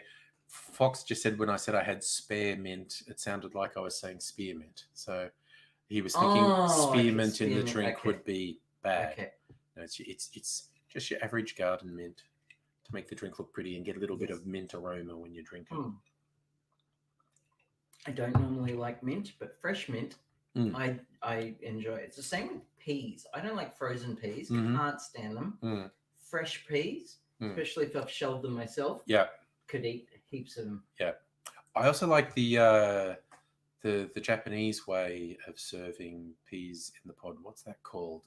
Edamame. Edamame. They're soybeans. They're beans. Yeah. Yeah, soybeans. Yes. Edamame. I love edamame, and I've got like a couple of Asian groceries near me, so I have a constant supply of my own edamame. But nothing beats the restaurant. Yeah. Comes out to you as just nicely steamed. Yep. Probably got very light spices on it. A bit of oil. Yeah. Yeah. Very good. Very good. Yeah, there's a particularly good Asian grocer down the street, little suburban shops down there. There's a bunch of Indian places because the thing I didn't know before I moved here, there's quite a strong Indian community around here. Okay. And it's a particular subset, and I think it's from a particular region of India, or maybe it's a particular subset of the religion. No, I don't, but they're vegetarian. Okay. So there's like 5 or 6 Indian restaurants or cafes up the road, and 2 or 3 of them are vegetarian. So paradise for vegetarians who like spicy food, because they're making this shit for Indian people. So I go in asking for mild, and it's like, I meant white person mild. I can't eat at Indian restaurants. Yeah. Did I ever tell you about the time I was dating someone? She was Australian, but she was brought up on spicy food. Ooh. So she would eat chilies from the jar, for example, and she grew her own chilies to eat, and she would just eat them. Yeah. It was ridiculous. Yeah. So she took me to an Indian restaurant once, and I asked for white person mild. Yeah. And I asked for the mildest thing and make it even more mild than that. Yeah. And I was sweating bullets. Yeah. And like she didn't understand how that could be. What's going on. But like later on that night, we were making out, and then all of a sudden she said, "Oh my God, like your whole mouth feels like it's on fire." And I'm like, yes. Like she could feel it. Like it was just I can't do spicy. Just can't. Oh, is it, Laura? Why is toothpaste overpowering with mint flavor? Who knows? Yeah. It's a tradition. Yeah. Because toothpaste is like got chalk in it and who knows what the fuck is in it. Ingredients. Yeah. So the mint is probably to cover up everything else. Up the gross. Yeah. Fox, yes, Sikhs are religious, but this is not a Sikh community because Sikh men wear the big turbans, and this is not a turban community. It's just it's. Someone did tell me the name of the region, and I've forgotten it because. What regions do I know? Yeah, but it's Punjab. Yeah, there's a region. There's Kashmir. There's. I think it's a subset of Hinduism, and I think Sikhism is a subset of Hinduism as well. Probably. I'm not 100% sure. I've never met a Sikh individual. Who wasn't the most lovely person. Oh, they're the best. And like not one have ever failed to put a smile on my face. They're awesome people. Yeah. There's an Aussie Sikh rapper. Oh God. Now my brain's forgotten because he's got some really good tracks, and he had a YouTube channel. I met him at VidCon one day because I recognized him and said, "Oh my God, I love your stuff. Yeah.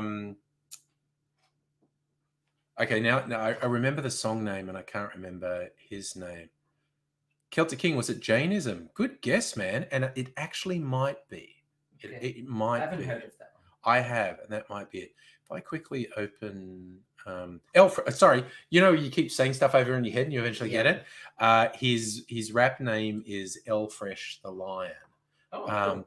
And there's a particular he's got a bunch of stuff, and it's like the letter L dash Fresh the Lion. He's got a bunch of stuff on YouTube and obviously, on iTunes and shit like that too. But there's a clip and a song I really liked. God, it's probably at least 5 years old now, called 1 in 100,000. And the whole clip is like an action Bollywood movie. It's Cool. great. It's really good. Awesome. I'm going to check it out. Yeah, no, it's really good. And if it wasn't for fucking copyright shit, I would play it now. Yeah, it's really good. But yeah, El Fresh the Lion, and he's a really nice guy. And because he might give you permission. No, there's content matching. Okay, he doesn't have any control over it. Okay. But he's such a nice guy. He smiled at my dad joke, and because I was talking to him, I said, "Oh, I love your stuff," and he's being really nice. I said, I just can't resist calling you a fully Sikh rapper. And he went. He's probably heard that before. I know. I just and I think I might have said, you probably get this all the time, but I just can't resist when I put people on just that. He's a fully Sikh rapper. Yeah, he's never heard that. No, he gets it. And I think that was his response, like, yep. But he was really good about it. Like, I did a terrible dad joke at him, and he was really good at it. Yeah, so... Oh my God, Safa! I have not watched that. Brett Lee was in a Hollywood. Who's Brett Lee? Oh, the cricketer. Yes, he was in a Bollywood movie where he's getting married to. It was on Foxtel, and I thought, can I bring myself to watch this? No, I don't think I can. So I haven't watched it. But Brett Lee did a Bollywood movie. Well, Australian cricketers are huge. They're because of the IPL. Yeah. And of course, they would be in Bollywood movies. Yeah. I'm surprised he's like a named actor in the movie. No, he's the lead. Wow. He's not in it. He's the lead. He's the lead. Holy cow! And the whole thing is it's a romantic thing with an Indian girl. Yeah, I have to watch this now. Yeah, find it. Yeah, you can report back. I couldn't quite bring myself to watch it. Fair enough. It's probably cringeworthy because, he's probably not a great actor. He's a great cricketer, but. Yeah, and Fox, it's the Sikh doctrines. And what we found during COVID, there's a Sikh food kitchen, and the guys have been sort of loading all the meals into vans and showing up at housing commission places and whatnot, and just giving meals away.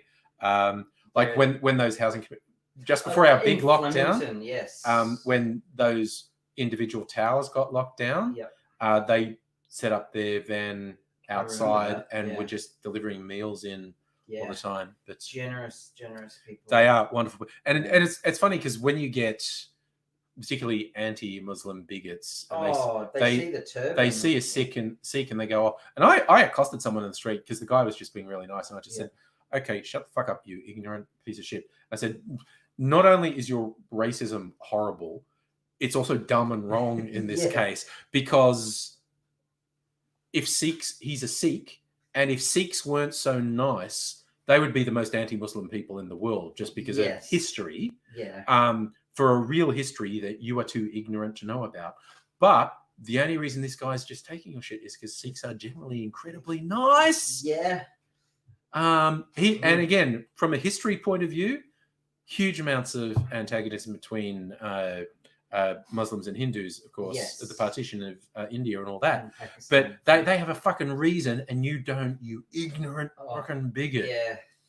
The irony of calling a Sikh a Muslim and giving him racist crap about it all day. And the guy just kind of smart. Like when I said this, the guy's just like, tell her, man, tell her. Yeah. And I was like, oh my God. Yeah, I will fully go into bat for Sikhs. Yeah. Every time. Yeah, absolutely. Amazing people. Absolutely. So what stuff? A state government didn't think how to get food. Oh, yeah. That was a shit show. Look, Dan dropped the ball massively on that one. Like, people said they had an organ, and this happened multiple times in the lead up to our bad lockdown. yeah, People said, we've got a plan, we've got it organized, and he's gone, okay, and they fucking didn't. Yeah, they fucking didn't. Yeah, and it's the classic to me, because I work in like cybersecurity and whatnot, and I've got to work with people about, what's your disaster recovery plan? Oh, yeah, but if that wasn't working, what would you do? Oh, but it'll be working. Yeah, but if it wasn't? If it wasn't, yep. But it will. They said it will. Yeah, but what if they're lying? Yep. And people don't take it seriously. And to me, it seems clear what happened when we had this quarantine outbreak. The people running it, again, they didn't do it maliciously, but they went like, we've got a plan, we wrote it down, look at us. And they actually did a whole bunch of self-congratulation on, yeah, we're planning it. And to my observation, part of their plan was never, and what if it goes wrong? Yep. What if this doesn't work? Yep. What do we do in a worst? People don't do worst case scenarios. Fun story. Fun story. Fun story in IT. I was the IT manager at the time. Yep. Of this telecommunications company. I mentioned it before. Yes. Yeah. My boss asked me to implement a backup because he didn't do overnight backups. So so he asked me to set up on one of the servers, and it used Windows, and all the servers replicated each other. I forget the name of the technology that did that. It was built into Windows. Anyway, so he asked me to set up a data tape backup. Yeah. So I bought all the kit, set it up, and then he wanted to take over. And I just like knew. I knew, because this is the same guy. Oh, hang on. Celtic's off. Oh, yeah, see you, Celtic. See you, Celtic, if you're still there. So yeah, this is the same guy who thought it was a great idea to put our email server into a cabinet with no ventilation. Oh, god damn. Yeah. This is the same guy who wrote some of the software himself, but he didn't learn programming except what he taught himself. So it worked, but it was like 10 times as big as it should have been, and spaghetti code. Yeah. So it was unmaintainable. Yeah. So anyway, he set it up, and he said he got it working. And I'm like, okay, fair good on you. Yeah. Well, and then I said, look, I insist that every day I'll take the last night's backup and take it home. Yeah. And I'll have like a week's worth at home. Yeah. And every day I'll rotate. Yeah. And he said, sure. And he would bring me the tapes. Yeah. Here, have this. Here, I'll put it in. He didn't know when to let go of things. And he was away for a week. Look, this has been going on for a couple of months. Yeah. And he was away for a week, so I had to take over. Yeah. And this was the start of him realizing that I should have been doing all of this. Because I came in the first day. Yeah. And noticed the tape had been ejected. Right. And I like, And I like, he asked me to call him if anything seemed amiss, and that seemed amiss. So I texted him, "Why is the tape out?" And he said, "Oh, it just does that. It just does that when it's finished." And I looked at the system, and it had only hit, like, the amount of data he'd set to back up was twice as much as what one of those tapes would hold. Oh. So it would fill up the tape and then eject it, waiting for the next tape. Yeah. So every single tape I had was useless. Oh, shit. So I had to get bigger tapes. Yeah. And trim some of the data we were backing up, because we didn't need a lot of it. Yeah. We still needed bigger tapes. Yeah. And that email server that I told him would fail, a year later failed. Yeah. The capacitors on the video card popped. Oof. Didn't just bulge. Usually they bulge and then fail. These were leaking because they would overheat that much. Oh no. And that was there was a few failures. Yeah. And that was the last one. Yeah. And then he just said, "Okay, I get it.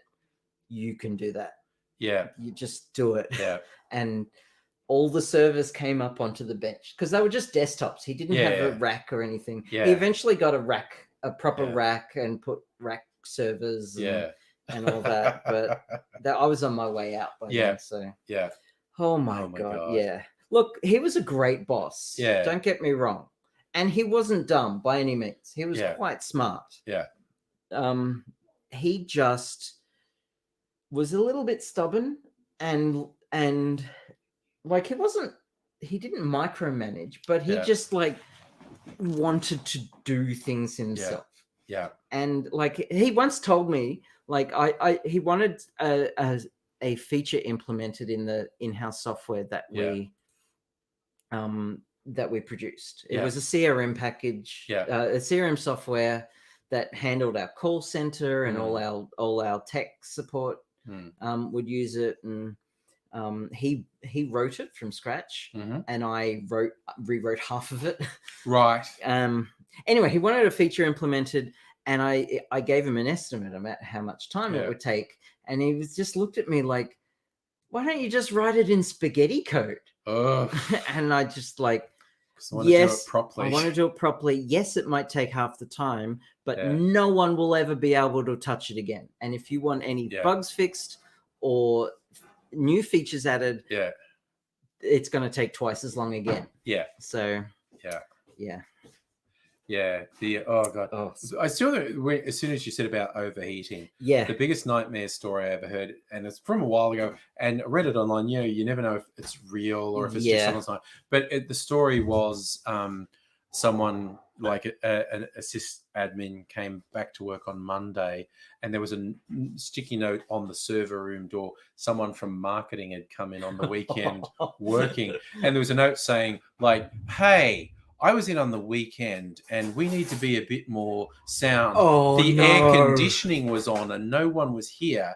And that was wasteful. How much energy would that cost? We've got to be greener than this." So I switched off, and the guy's just reading this note, progressively realizing the air conditioning in the server room's been switched off for a couple of days.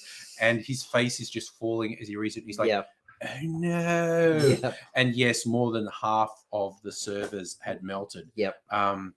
Which is why you have air-conditioned, icy cold server rooms, because they run very hot. They have to be air-conditioned. For instance, the Google server farms that are in secure locations in the middle of nowhere. Apparently, a lot of them are right next to power plants. They bought up farmland near power plants because and in rivers America, too. In America, electricity is cheaper if you're right next to the power plant, which is because it costs less to get it to. I don't know. No. There is a thing they use. So we have 240 volts. Yeah. They use 50 volts. Right.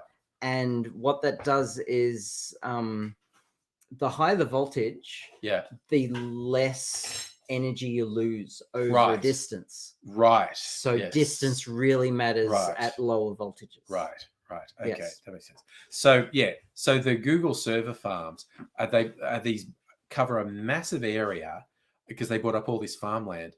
It's all single story because of the heat that generate, except there are these huge towers coming out, and those are cooling towers. So it's this weird sci-fi thing. A bizarrely large single-story building covering a huge area with these big stacks coming out at regular intervals. Amazon, Google, Microsoft. All the server farms. They have this weird sci-fi vibe. So much power. Like every time you do a Google search, it uses way more power than you think it does. But 1,000 servers are running your search.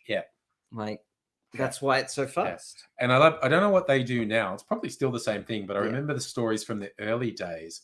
They the guys who were the sysadmins were just saying, "Oh, we've just got a rotor. You just you take out they're usually like these rack servers, blade servers. Yep. They've got a lifespan, and it's like painting the harbour bridge. You paint right. there, right? And then go that end. You just take them out and throw them away and put a new one. It may or may not be working. It's not economical to work out which one's working and which one isn't. So many, it takes so long, and they do burn out, and so they've got this cycle where it's just like, yep.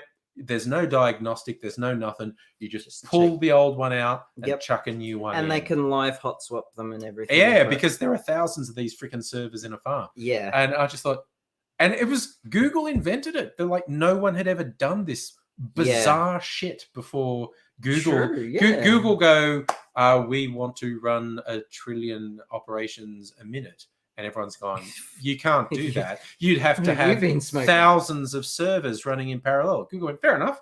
Okay, hold my beer. We've got more money than God. We're just going to actually put thousands and thousands of these. It's a good drink, isn't it? Such a good drink. It's the reason Mai Tais have been popular for about a century. Yeah. But yeah, Google did start that whole thing. Yeah, now everyone Amazon does it. Caught on. Yeah, Microsoft does it. Apple does and they're everywhere now. Yeah. There's huge server farms. That was one of my favorite bits of... Oh, yes. Sorry, Laura. Yeah, tape backup is really reliable. That's why we use it. It's really old tech. Technically, it's 1950s tech. Yeah. But... they tend to be cartridges rather than reel-to-reel. They're cartridges rather than reel-to-reel. They are similar in size to cassette tapes, but they're like thicker. Yeah. And so it's like an 8-track, basically. Yeah, it's kind of like an 8-track. The thicker the tape, the more data it does. And they use redundancy on the tape, but it's basically magnetic tape. Yeah, it is. It is basically 1950s tech. Super reliable. It's just more reliable than disc and because it's not random access. Yeah. And because there's so much redundancy, you can lose half the tape and still recover. Yeah. Yeah. Plus, also, while we were talking, I did remember.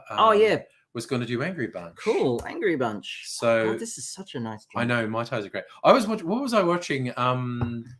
I like war movies, and there was a recent one, Midway. Oh, that was so good. It's pretty good. History buffs did a deep dive on it and couldn't really fault very, very accurate.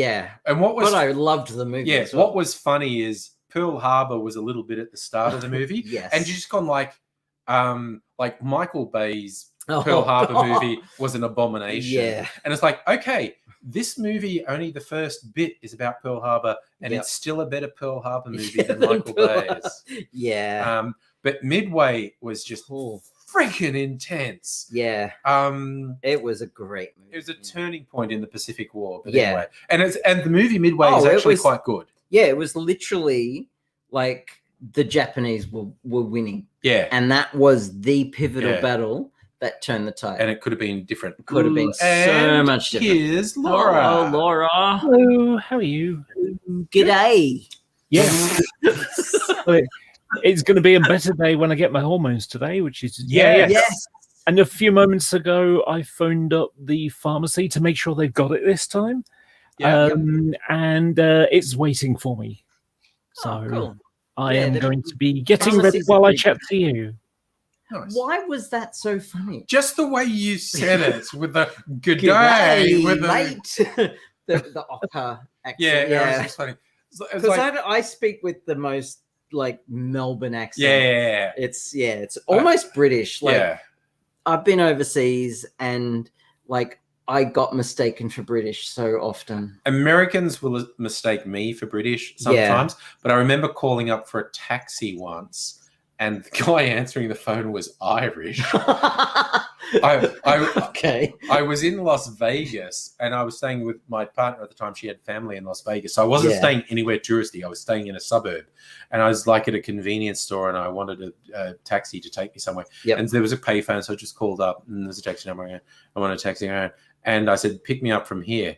And this Irish guy went, what's a nice Australian boy doing in that suburb? And I'm like, is this a bad suburb? And he's going, dude, that is dodgy AF. And I'm like, I don't know, I'm just here with someone.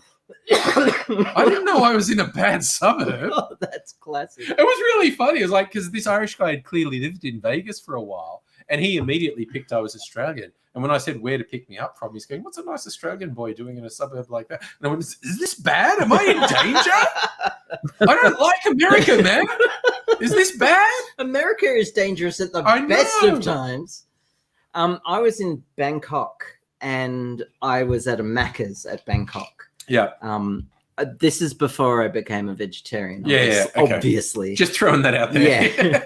But there was an American in there who he was tall, but also he was a big lad. Yeah, big lad. And he had a tiny Thai lady on his arm. Yeah.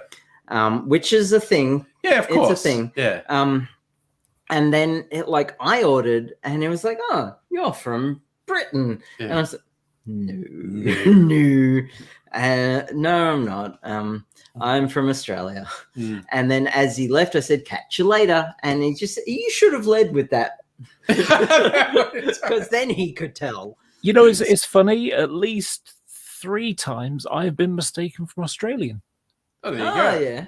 Which is weird. Look, the Melbourne accent. I didn't use the C word at all. How I don't know. Otherwise, people would think you're Scottish. Yeah. They use the C word as well. But the Melbourne accent is the closest to the British accent as Australian accents go. Some parts of the Adelaide accent. Oh yeah, okay. Well. But again, the southern Australia is there is some real weird aspects to the Adelaide accent as well. And they're little phrases, like you go there and when I say there were all these T-shirts with like the map of South Australia on them and said "heaps good," and it's like Jesus, and it was like it was a self-aware thing. Okay. As a South Australians refer to something being heaps good, and then when they found out the rest of Australia going, "What the fuck are you saying?" What do you mean heaps? And they're like, "Are we the only ones who say heaps good?" Goes, yeah, you're the only ones who say heaps good. So they adopted it as a local phrase. Own it. Own it. Yeah. So it's like one of my crazy American ones is when you hear someone say, "What time is it? 10 of 4." And it's like, what the fuck does that even mean? It sounds like they mean, like 10 minutes after 4. It's 10 of the 4th hour kind of thing. No, it's 10 to 4. Oh. Okay, I heard 10:04. Yeah. Like 4 minutes 10 of. 10 of 4. Oh. Okay. It's like, why not use 2? Really regional one. Yeah. 10 to 4, but no. 10 to 4. Yeah. I think They needed a game to teach them what Fortnite was. Yeah. Oh, yes. Yes. Yeah. What was it called? Fortnite? Yeah. By the way, Abigail, you mentioned a place name. I think the turf should all move to Bangkok. Bangkok. Yeah. Okay. Yeah. I'm sorry. Is that? Can I still make that? Okay. So the thing about Thailand is that they're one of, if not the only, Southeast Asian country that hadn't been colonized by a European nation. So a lot of their culture was largely intact. They were heavily influenced. Yeah. And they had to reclaim the name of their country and all, because they used to be called Siam. But they weren't officially colonized. Yeah. Indonesia was colonized by the Dutch, but because Bangkok is so removed from the center of Indonesia. Yeah. Like, why do I know that? Because I've got Batavia Iraq rum, and it's an Indonesian rum. The Dutch called Indonesia Batavia. Anyway, so Thailand, transgender people in Thailand, it's just part of their culture. Like, you don't even blink an eyelid. I was at a family restaurant and there were 2 trans women who were wait staff, and no one. It's like your favorite type of cheese. Yeah, it's like it's nothing. Yeah, and so TERFs wouldn't gain traction there. No, they wouldn't. No one would understand why they're so bitter. They're so uptight about it. Yeah, and on the only time I had problems in Bangkok or anywhere in Thailand was on public transport. Right. Yes. Because they saw a Westerner. They didn't see a trans woman. They saw a Westerner, and like, what the hell are you doing taking my seat? I want to go home. Yeah. But that was it. Everyone was really nice there. Yeah, I've forgotten what the actual Thai term is, but the translation is ladyboy. Katoi. That's it, Katoi. Yeah. Yes. Yeah. And like the Katoi shows are really popular Yes. with all of society. Yes. Like people take their kids there.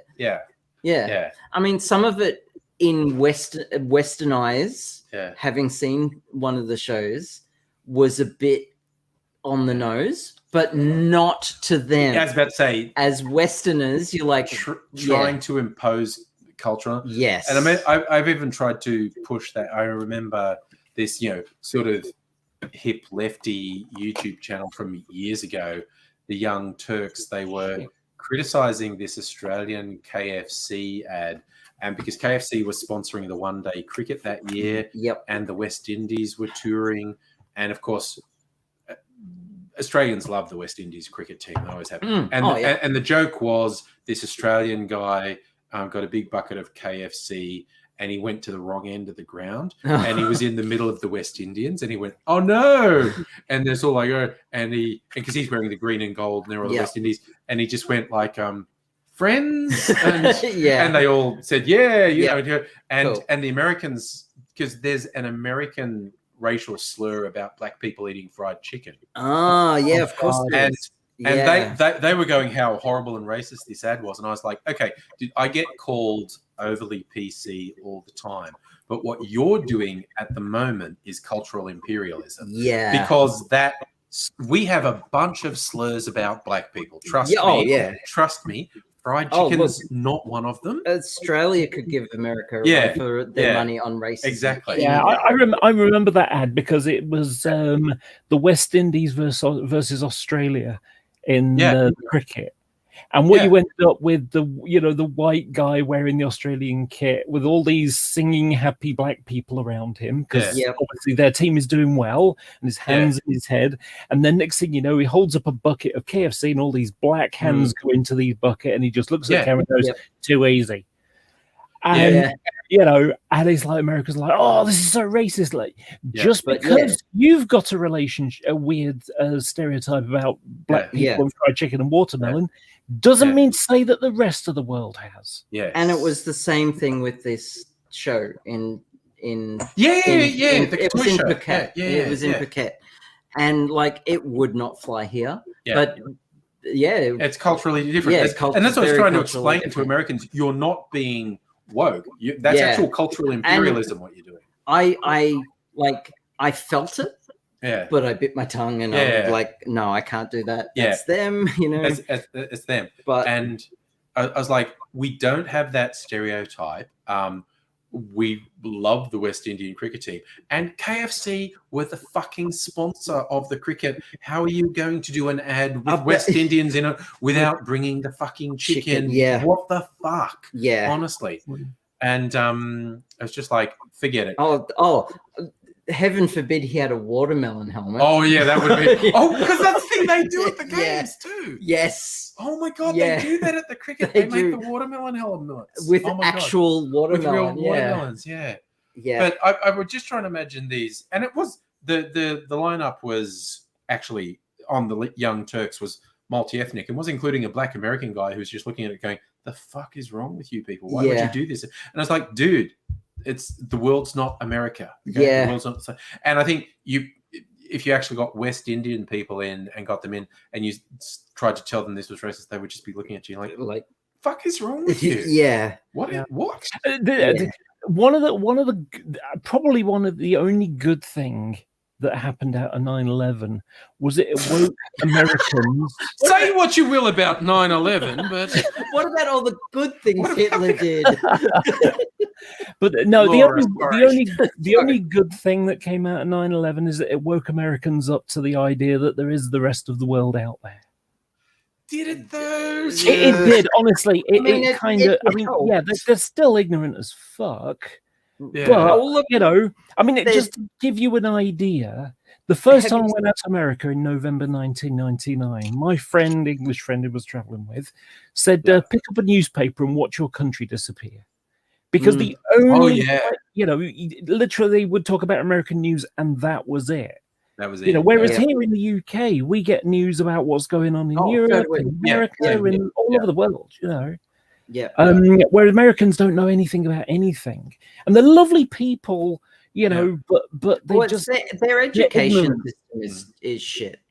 Whereas, and their education system tends to tell them more about their own history than most countries teach about their own history, but teaches nothing about the rest of the world's history. And even then, it's like massively white. Oh yeah, it's very white. Oh god, I remember actually educating an American by pointing out that that whole no taxation without representation thing. Oh yes, that was caused by the British Empire. The British basically tripling their war debt to fight off the combined Spanish and French trying to take over the colony.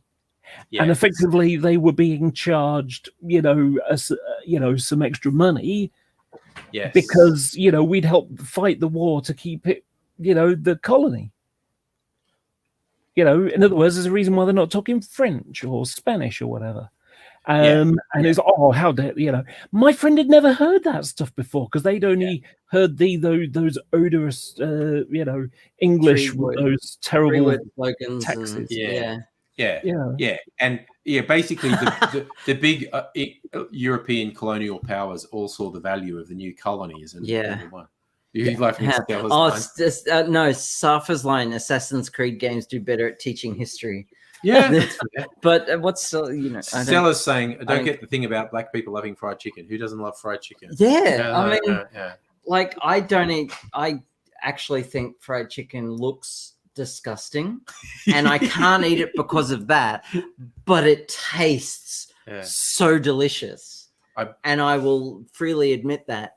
I haven't eaten it in years, but it looked, I'm the wussy one. I love delicious. I love the popcorn chicken or chicken strips, stuff that are bones. Bones annoy the shit out of me. Yeah, it's a bone and gristle. But the thing is, I remember once I was coming home from a 24-hour board game night at a friend's. Yeah. A friend of mine has an Airbnb up in Belgrave. Beautiful place. Yeah. And like a whole bunch of us had a kid-free night. Yeah. Like it was the whole weekend and we had a board game night and I was getting a lift back and we were just so hungry. So hungry. And we looked at each other and said, we got to hit up some popcorn chicken. And we can't think about it.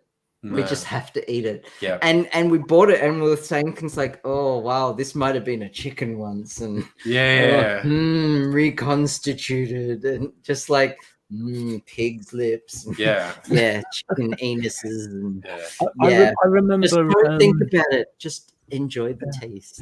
I remember a funny story about some comedians and they were on a road trip around America doing a comedy sketch. There's a dozen of them or something. And it'd been a couple of months and they're in, they're sort of out in like Arizona or somewhere like that. I can't remember exactly. Near one of those Native American reservations. And they're kind of feeling a bit homesick. And one of them says to the other, I could murder an Indian. Oh! Which of course is takeaway, Yes. Yeah. But just the phrase though to have that come out. Oh my god. Oh jeez. We're talking about dodgy.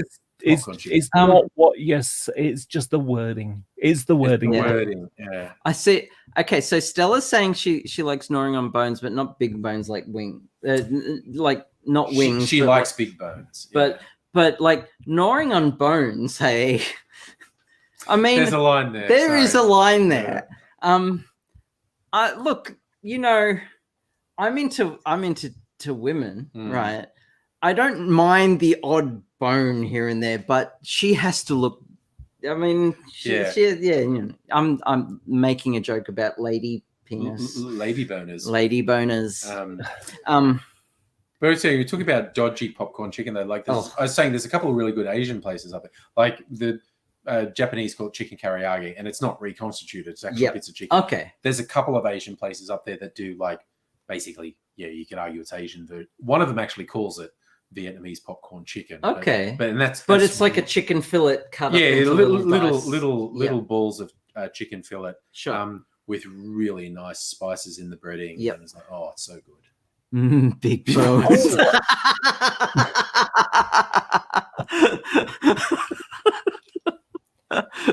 Trying to perfect fried tofu to replace the chicken. Look, you know the saying, when you're hungry, I could eat the ass out of a low-flying duck. Yes. Because I love ducks. Okay.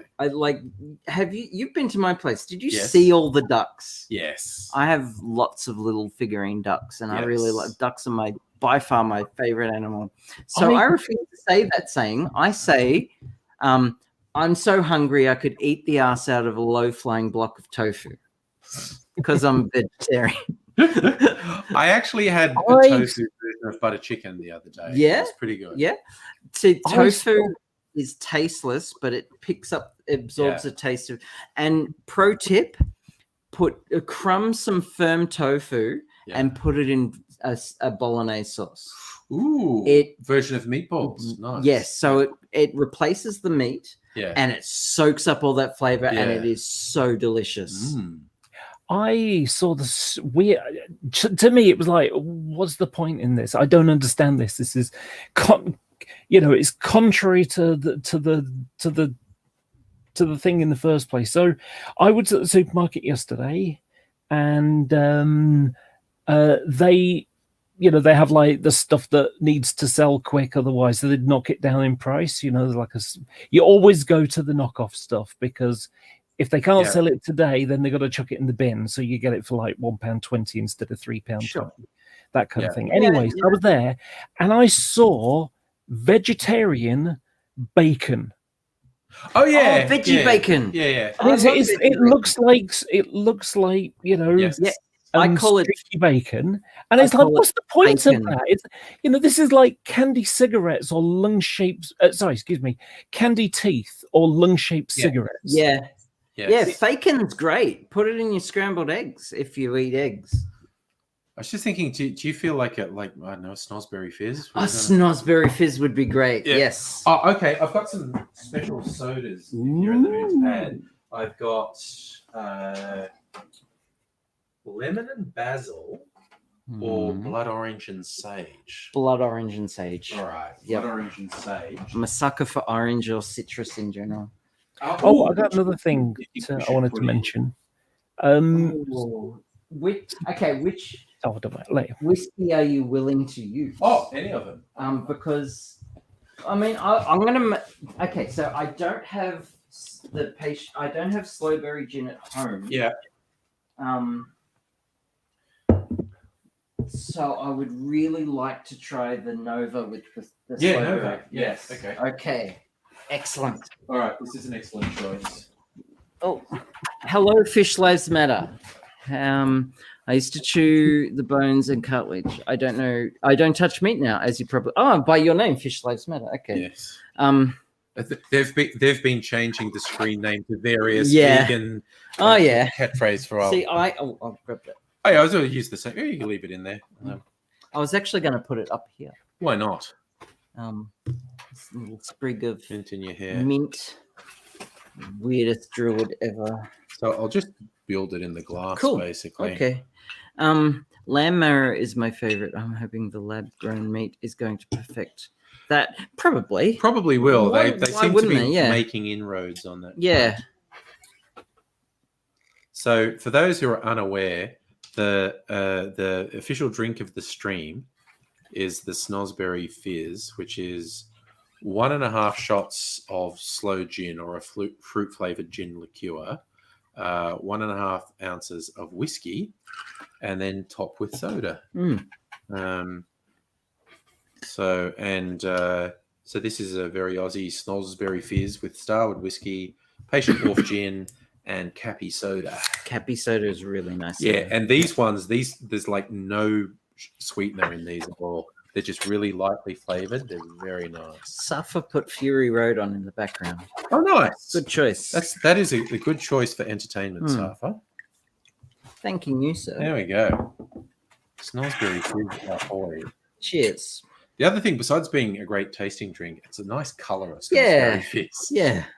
The red of the sloe gin. Smells so good. Oh my god, that's good. That's so good. And again, this Cappy soda is. I mean, you could just use lemonade if you wanted sweet. Yeah. You could use plain soda but water. the fact that it's like it's lightly flavored and no added sweetener. Yeah. Otherwise, it could overpower. It's got really light flavoring. It adds a nice tiny bit of bitterness to it. It's just such a good drink. That is drink. Dangerously. As opposed to the horrible bitterness of Trump I was mentioning earlier. Yes, exactly right. Toby, hello. Hello, Toby. Greeting us from Facebook. Yes, we're all having fun. I wouldn't mind a fizz, Safa. Yeah, Safa, fizzes are great. That's one of the traditional thing. People have been doing that since they knew how to make effervescent drink, basically. Since the 1800s, when they worked out how to put effervescence into drinks. It was like, I'm going to put my traditional spirits and add some bubbles. It's a fizz now. In the 19th century, they had what were the names they used? There was sours, flips, fizzes, grogs, and there was one, and they meant specific things. Okay, like a sour was spirit and a citrus, and a sweetener, and a flip has an egg, a whole egg in it. Oh god, okay. So that's very. And back then, salmonella would be. Yeah, it would be. You put some high proof alcohol in to kill the salmonella. Not much of a problem nowadays, but. And a fizz was obviously topped with effervescence. A grog, although we use grog in Australia as a generic term, it actually meant a very specific. I'm not sure what it was, but a grog meant a very specific thing. Okay. And most of those terms fell out of favor in the 20th century. Although we still call things a fizz. If you put bubbles in it, it's a blah blah fizz. And so I'm so chuffed that I got to name. And this is this was Abigail's naming things because again, for those who missed the origin story, we went to the Patient Wolf Distillery with Kirsten and Nettie, and we were all taste testing, and we all agreed this was freaking awesome. Yeah. And the guy Blake said, this is going to sound weird, but a great way to drink that is 50% that, 50% whiskey. And we went, that does sound weird. And then just in the stream, we were like, I don't know why we went top it with soda, but we did. And then it was like, oh my God, we found the drink. And Abigail came up with a name. So it's on my cocktail channel on YouTube, the Snozzberry Fizz. Toby, I believe you are right. Grogs tend to be rum-based. Because rum is so easy to make. Yeah. Oh, yeah. You just need sugar. Yeah. Anyone could make rum. Oh, Kirsten, you've got the Tiny Bear whiskey. What's it like? Because there was a couple whiskey releases I saw that I was like, Tiny Bear was one, and 23rd Street from I've got their brandy, and they've just put out a single malt, and I was like, tempting. I've got a shit ton of whiskeys over there, but that's tempting. I love the Australian distillers and their whiskeys. Fish Lives Matter says they had a tofu scramble that were tricked into thinking they were eating the real thing. I have experienced that, but also there used to be an Asian restaurant called White Lotus. Yeah.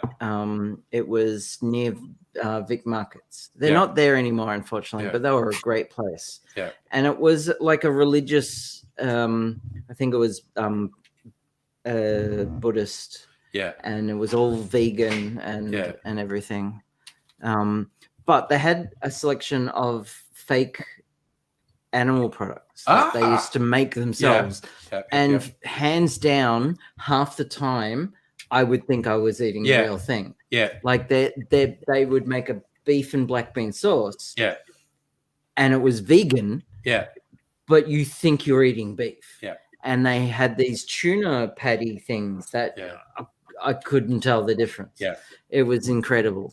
Yeah. My first exposure to that was so long ago, like 30 years ago, when I was still in Sydney. There was sorry, Hound. Sorry, Fish Lives Matter identifies as he, him. I didn't know, so I was defaulting to they. So thanks. Yeah. Thank you in for fact, letting I me. was doing the same thing. Yeah. Fish Lives. Yeah. We are the try to be nice to everyone. Yeah.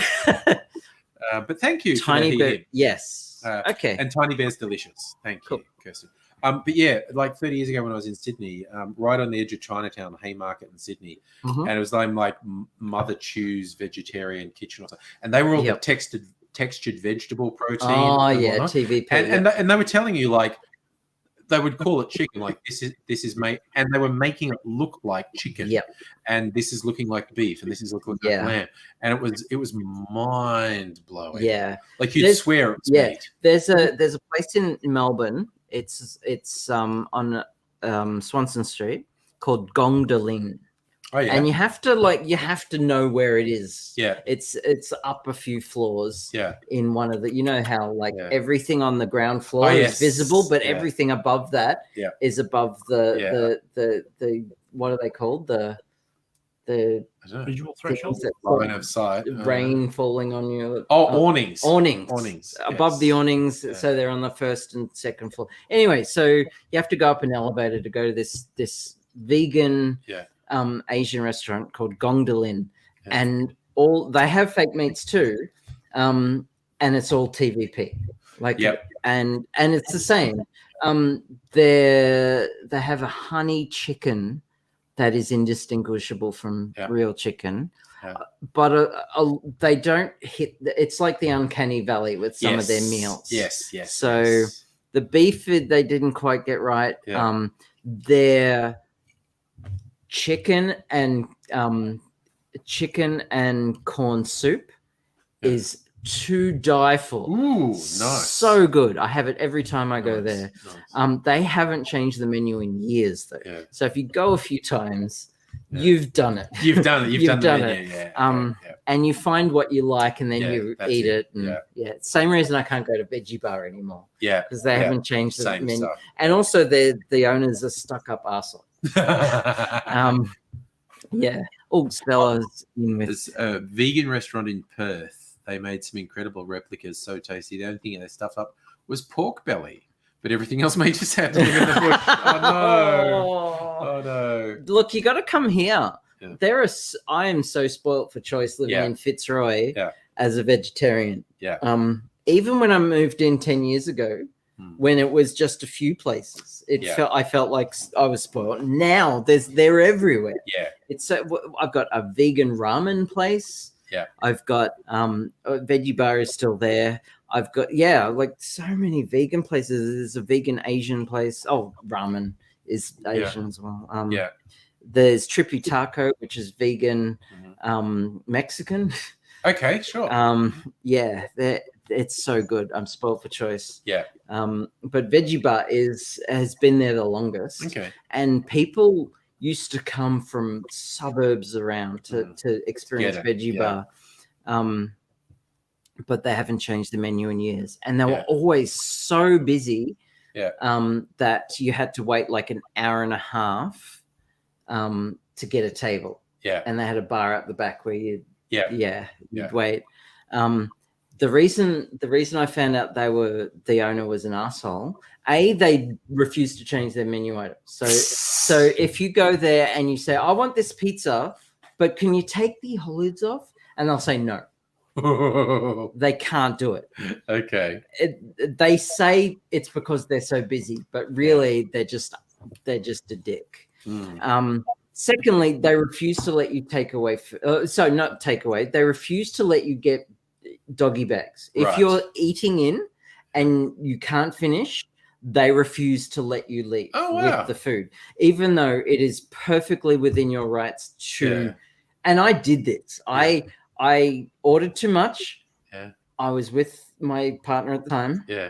And I said, can you wait here? I'm going to go to another restaurant, get some takeaway containers. And I came back with a bunch of takeaway containers, loaded my food up. One of the wait staff saw me and came up to me and said, we don't allow that. And I said, is this my food or is this your food? Yeah. try and stop me. Yeah. And so she flustered and she went, and then the manager came and said, "Oh, we do not let you do this." Who's paying for this food? Yeah. If it's my food and I'm paying for it, then I'll do what the fuck I want with it. And basically, that's how I'm banned from Veggie Bar. And that's how I got banned from Veggie Bar. Yeah. Oh my god. So I've never been back to Veggie Bar. Okay. Ian wants me to wear a kilt. I'm going to go get a kilt. I've had enough drinks now that I can. I can maintain the stream. Yeah. So, but I'm going to need the chat's help. And Angry left his drink here, which is dangerous. But I've still got most of mine. So, Melbourne food is hands down the best in the country. Oh, yeah. Okay. I haven't eaten much food in other other cities. Sydney, I don't like Sydney. I didn't really experience a lot of the food. When I was in Brisbane, there was a place in Brisbane. A friend of mine lived near this really hipster suburb. I think it was like I forget what it's called now. But it was the first time I experienced a cookie dough, edible cookie dough takeaway experience, and that was great. But the food was no, it wasn't Hamilton. It was like the village. When I was in Darwin, I was there on business, and one of our clients took me to the Darwin Yacht Club, and we had fish and chips, and the fish was pretty nice, but the rest of Darwin food was also, that guy turned out to be really racist, so it wasn't a great night for me. Melbourne food is really good. Melbourne coffee as well. Laurie, I'm allergic to tea and coffee. It confuses Americans a lot. But you're English. What part of tea and coffee are you allergic to? No, because I can eat coffee cake. I'm certainly not allergic to. It's not caffeine. It's not caffeine because I can drink Pepsi Max and other things. Sure. So it must be some sort of hot water thing. The smell of tea makes me turn green. Oh wow! Okay. I mean, I lived with my father for a short amount of time, and he didn't believe that I was allergic to it. And when I say allergic, I don't mean proper allergic. I don't end up like having a fit on the floor or anything. It just all makes me puke. So to say allergic is a lot easier than having someone say, well, try Earl Grey or try this, that, or the other. It's like, look, Earl Grey is my jam. I love Earl Grey. Tea doesn't work for me, so I just avoid it. Fair enough. So what happened was I lived with my father. Didn't believe I, didn't like tea. And so he made me drink a cup of it for tea at night, for dinner. Okay. At night. And what I ended up doing was became bulimic. Oh. Because what I would do is I would eat my food and then down the tea, go upstairs and end up barfing in the toilet what I just eaten. So I lost a ton of weight. Yeah. That's a horrible way to lose weight because throwing up like that, it rots your teeth if you do it for long enough. Yeah. And also like fucks up the sphincter at the top of your stomach.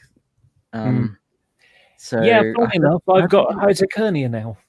Yes, hiatus hernia is surprisingly common. A lot of people are asymptomatic with a hiatus hernia. I unfortunately am not, and I suffer from reflux a lot. Yeah, I get that. Except for the fact that I take something called omeprazole, which cures the problem. Okay, I take pantoprazole. Right. Which is the same family. I'm just reading through the comments. Ian's World says, "Miss Kilt, so Angry's getting the kilt on. Suffer, note to self, don't go to veggie. But if you're ever in town, there are tons of veggie places around me. We'll do this. Well, hit me up. You'll do the one. Your other drink. Thanks for my other drink. Stella just said, kilts are my kink. Nice. Okay. It's on. So we can barely see anything because there's no lights on. Hey. I'll put the light on back here. Okay. So yeah. There you go. Nice.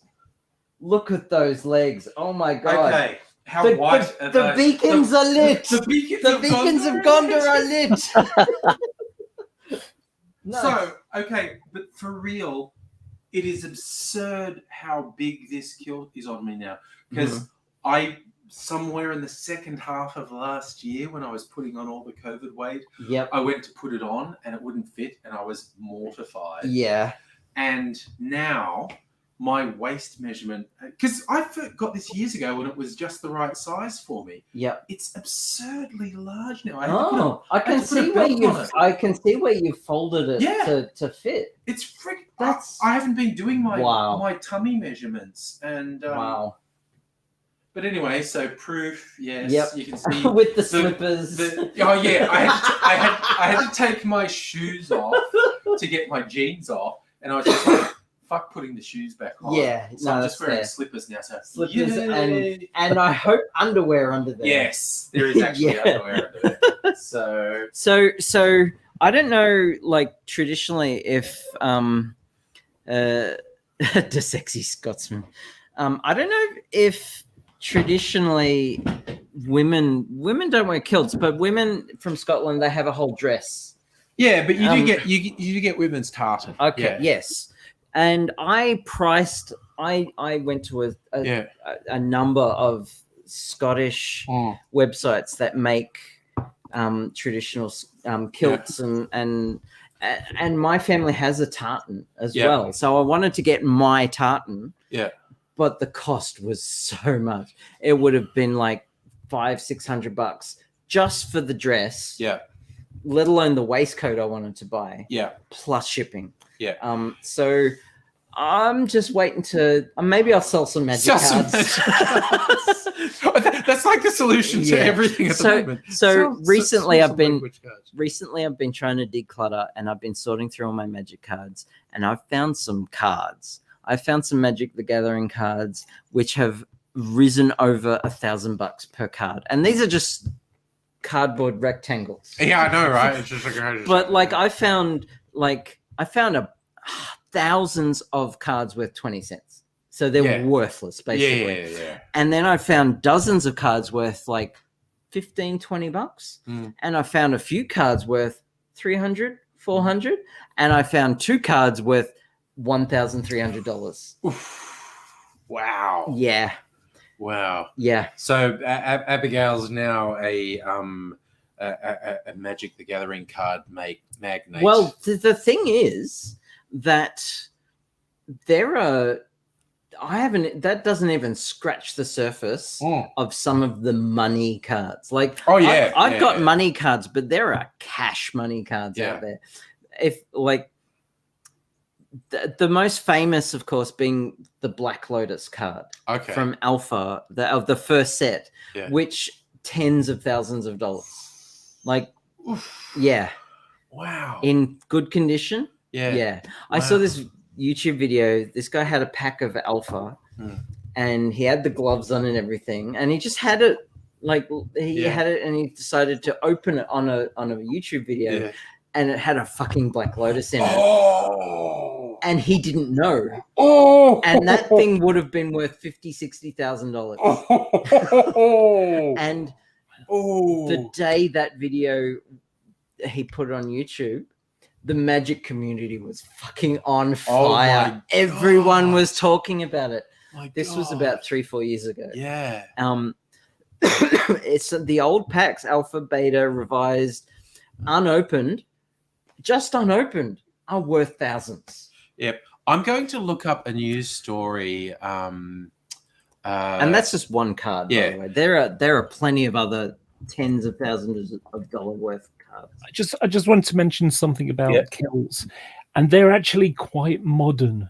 I say modern in the British sense because it was only the 16th century. you know, modern to us is the last 20 years. Yeah. Yeah. The comedy of it is that, like the movie Braveheart, no kilts. They didn't do kilts then. Yeah. So that's completely out. So is the white transit van everything fillings in the everything teeth. about the movie Braveheart with Mel Gibson, none of it, except for his name. But there was a man named William Wallace. The absolute golden thing they did, the voiceover at the start of the movie.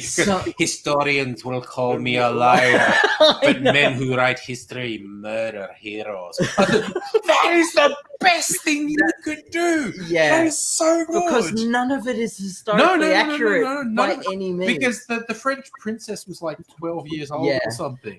There was a William Wallace, there was the Robert Bruce, and that's about it. Yeah. That's it.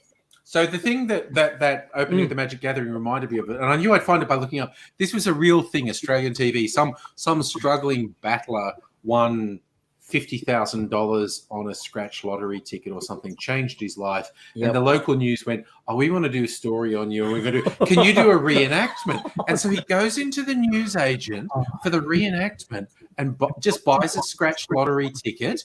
And they've got the cameras on him, and he scratches it, and he just goes, and he's like, I don't believe it. And then he goes, I won $250,000, and they're like, what? And he shows it to the person in the can, and the person's going, no, for real, he just won $250,000, and this guy's just like, they've got cameras on him, and he's just going, oh my gosh. Are we able to show that? No, again, that will trigger a content match. It's freakishly like one of the ones, I forget it was, someone said, I'm going to play like 5 seconds of a thing. Actually, Laura, you remember when you showed the video with no audio? That triggered content match. Wow. And that was in a tiny window within there, so content match is full on. Yeah, so Braveheart is so incredibly historically inaccurate. Even the bagpipes are Irish. Oh no, that's great. That's great. Next thing you'll know, they're going to be telling me that prima nocta isn't a thing. It wasn't. It wasn't. I want it to be a thing. Yeah. In my barony, because I'm a baroness. Yes. Prima nocta is a thing now. First night. Yeah. Yes. I will take all the ladies. All the ladies of the. Well, that's going to ruin a lot of men. If a lot of ladies' first sexual encounter is with another woman. That's ruined men's chances forever. That's going to ruin a lot of marriages. Oh God, because like it's a cliche, but it is so accurate. The amount of times, like even just me personally, but the amount of times my friends have told me about women who they've been with who were flabbergasted how good sex is when it's not with a man. It's sad. Yeah. I've got something to read to you, and it's Wikipedia, okay, and it's quite funny. So, Sharon Carosa noted the film contained numerous historical inaccuracies, beginning with the wearing of belted plaid by Wallace and his men. In that period, no Scots wore belted plaid, let alone kilts of any kind. Moreover, when the Highlanders finally did start wearing belted plaid, it was not in the rather bizarre style depicted in the film. She compares the inaccuracy to a film about colonial America showing colonial men wearing 20th century business suits, but with the jackets worn back to front and instead of the right way around. In a previous essay about the film, she wrote, "The events aren't accurate, the dates aren't accurate, the characters aren't accurate, the names aren't accurate, the clothes aren't accurate. In short, just about nothing is accurate. The belted plaid was not introduced until the 16th century. Peter Tucker has referred to Wallace's farcical representation as a wild and hairy Highlander painted with woad, 1,000 years too late, running amok in the tartan kilt 500 years too early. Wallace was a lowlander, so the mountains and glens of his home were depicted in the film and are also inaccurate." Yeah. But and also movie. Irish historian. I mean, it's a good work of fiction. It is a good work of fiction. Yeah. This is one that makes me chuckle. It says Irish historian Sean Duffy remarked that the Battle of Stirling Bridge could have done with a bridge. Yeah. Yes. Thank you. Yes. Oh dear. Oh my god, that's so good. Fish Lives Matter has a comment about American produced movie that's clearly set on the Hawkesbury River. Oh my god. Okay, this one's fun. Author John O'Farrell claims that Braveheart could not have been more historically inaccurate if a plasticine dog had been inserted into the film and the title changed to William Wallace and Gromit. Oh. So there's a mini series. I think it was a 3-part mini series based off a very famous Arthur C. Clarke book, and it was made in Melbourne. What was it called? You know the one. Yeah. Because I'm drunk. Okay, all this trying to figure it out when you've got the internet at the end of your fingers. Oh.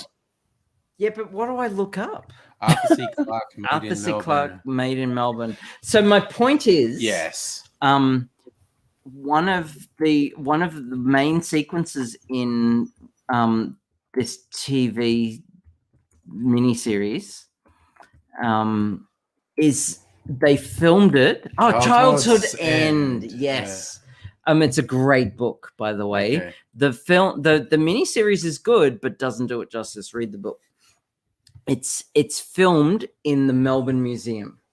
Oh, nice. I live literally 5 minutes walking distance from Melbourne Museum. Yeah. I've seen in and out all of Melbourne Museum. So when I watch that movie, and I really like that movie, but when I watch that, it just takes me you out of out of it. Yeah. Like I can't watch it. Yeah. Like those bits in the Melbourne Museum because I just know where they are. Yeah.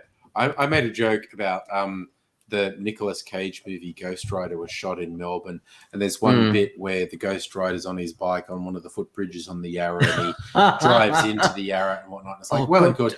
And I went, okay, that took me out of the movie because I don't care if you're a supernatural being. If you go into the Yarra River, you're going to die. Yeah. You're just going to, it's so polluted, you're going to die. Even if you're a supernatural being, it'll kill you. I remember the second Mission Impossible movie was also made in Melbourne, and seeing Holden Commodores in a car chase and just thinking, I can't watch this anymore. Yeah. I can't. Because, so as Australians, we're so used to the big budget movies being American or European and not seeing Australia in it. So like anytime we see Australia, it takes us right out of the immersion. It really does. It's even happened with Australian movies. The incredibly good movie Muriel's Wedding, which is supposed to be on the north coast somewhere. There's a bit that's shot at some apartment blocks in South Melbourne. And it's on the bay. And it was because they were shooting in Melbourne, and it was the most beachy place. And I was just like, that's South Melbourne. But Australian movies shot in the place they're supposed to be shot in don't take me out of the immersion. It's just foreign movies. I think I know what you mean. There was a TV show that was just like a TV drama show, and it was made on a street down the way from where I live in the town. Right. And it was like a really crappy end of town because what happened was they put how do you call it, one-way system in, so it dissected the two long streets into two, and one of them was close to the town center, so that one continued to be fine, but the other side of it, on the other side of the busy traffic, died. And so it was really run down, and that represented well. So it was about a drama show about prostitutes. And so what they did was they took the shops and they dressed them up to make it look like it was, like a long street. But what they actually did was have a guy driving his van with the camera looking at him, and in the background you can see the street, the signs and the shops going by. And then when they got to the other end, they came down the other way, which they then cut in, so it made it look like it was twice as long, where it was just the other side of the street. It was a loop. Yeah. Another movie. Hello. Hello. Another movie one that really bugged me was the first Mission Impossible movie, where you've got him jumping from a helicopter exploding and landing on the train on the front of it, or on the back of it, because it's going the opposite way. And it's like, okay, that won't happen because number one, that's supposed to be a Eurostar train, and those are electric with 25,000 volt overhead wires around them. Yeah. So, he would have set fire to himself and gone bang very loudly. Yeah. I have seen a pigeon explode because what it did was it was on the wire and it went and sort of pecked up near the on the other end of the isolator. And when you got that amount of power, it arcs, it jumps. You don't have to touch it. You only need to come a few inches to it and it will fry you. And so I heard this bang, quickly look, because it was like right sort of above to the left of me, and then saw this smoking pigeon just go into the ground. Oh, no, not a pigeon.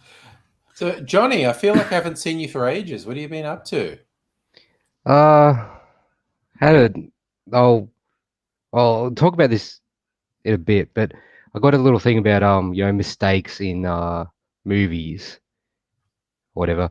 So I think it was Mission Impossible 2, and I'm usually bad at picking up mistakes in movies just because I'm engrossed by the whole thing. Yeah, I'm the same. Yeah. But I'm pretty sure it's Mission Impossible 2 where there's a chase scene on motorbikes. Yep. On and they're on road bikes, right? Yeah.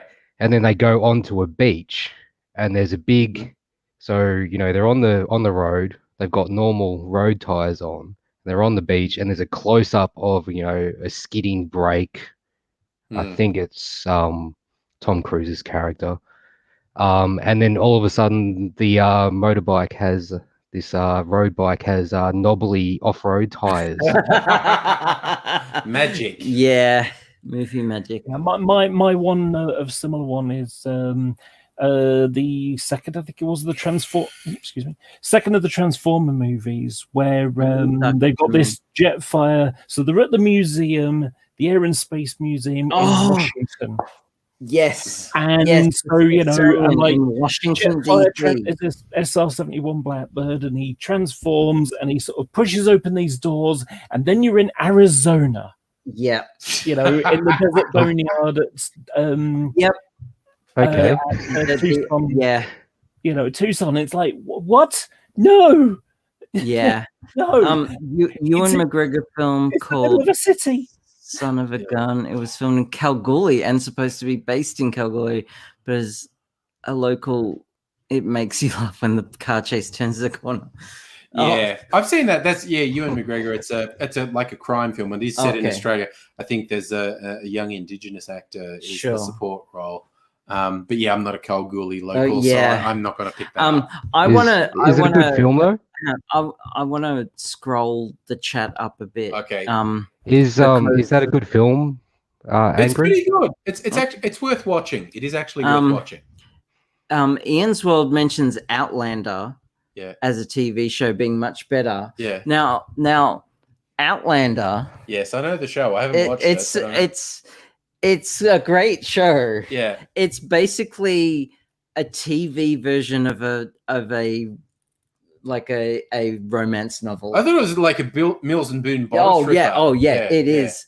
And like ladies of the stream, if anyone wants to come over to my place and watch that together, that is just pure like let's just get our kid off.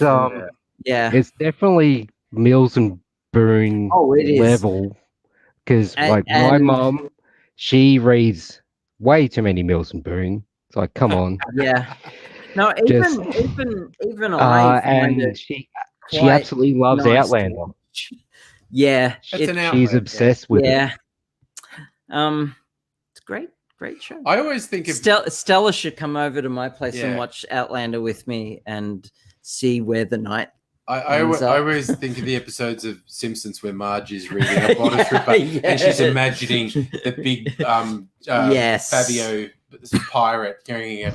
And she's because he's got an earring. She goes, "Oh, you have an earring. Does that mean you're a gypsy?" And he goes, "Kinda."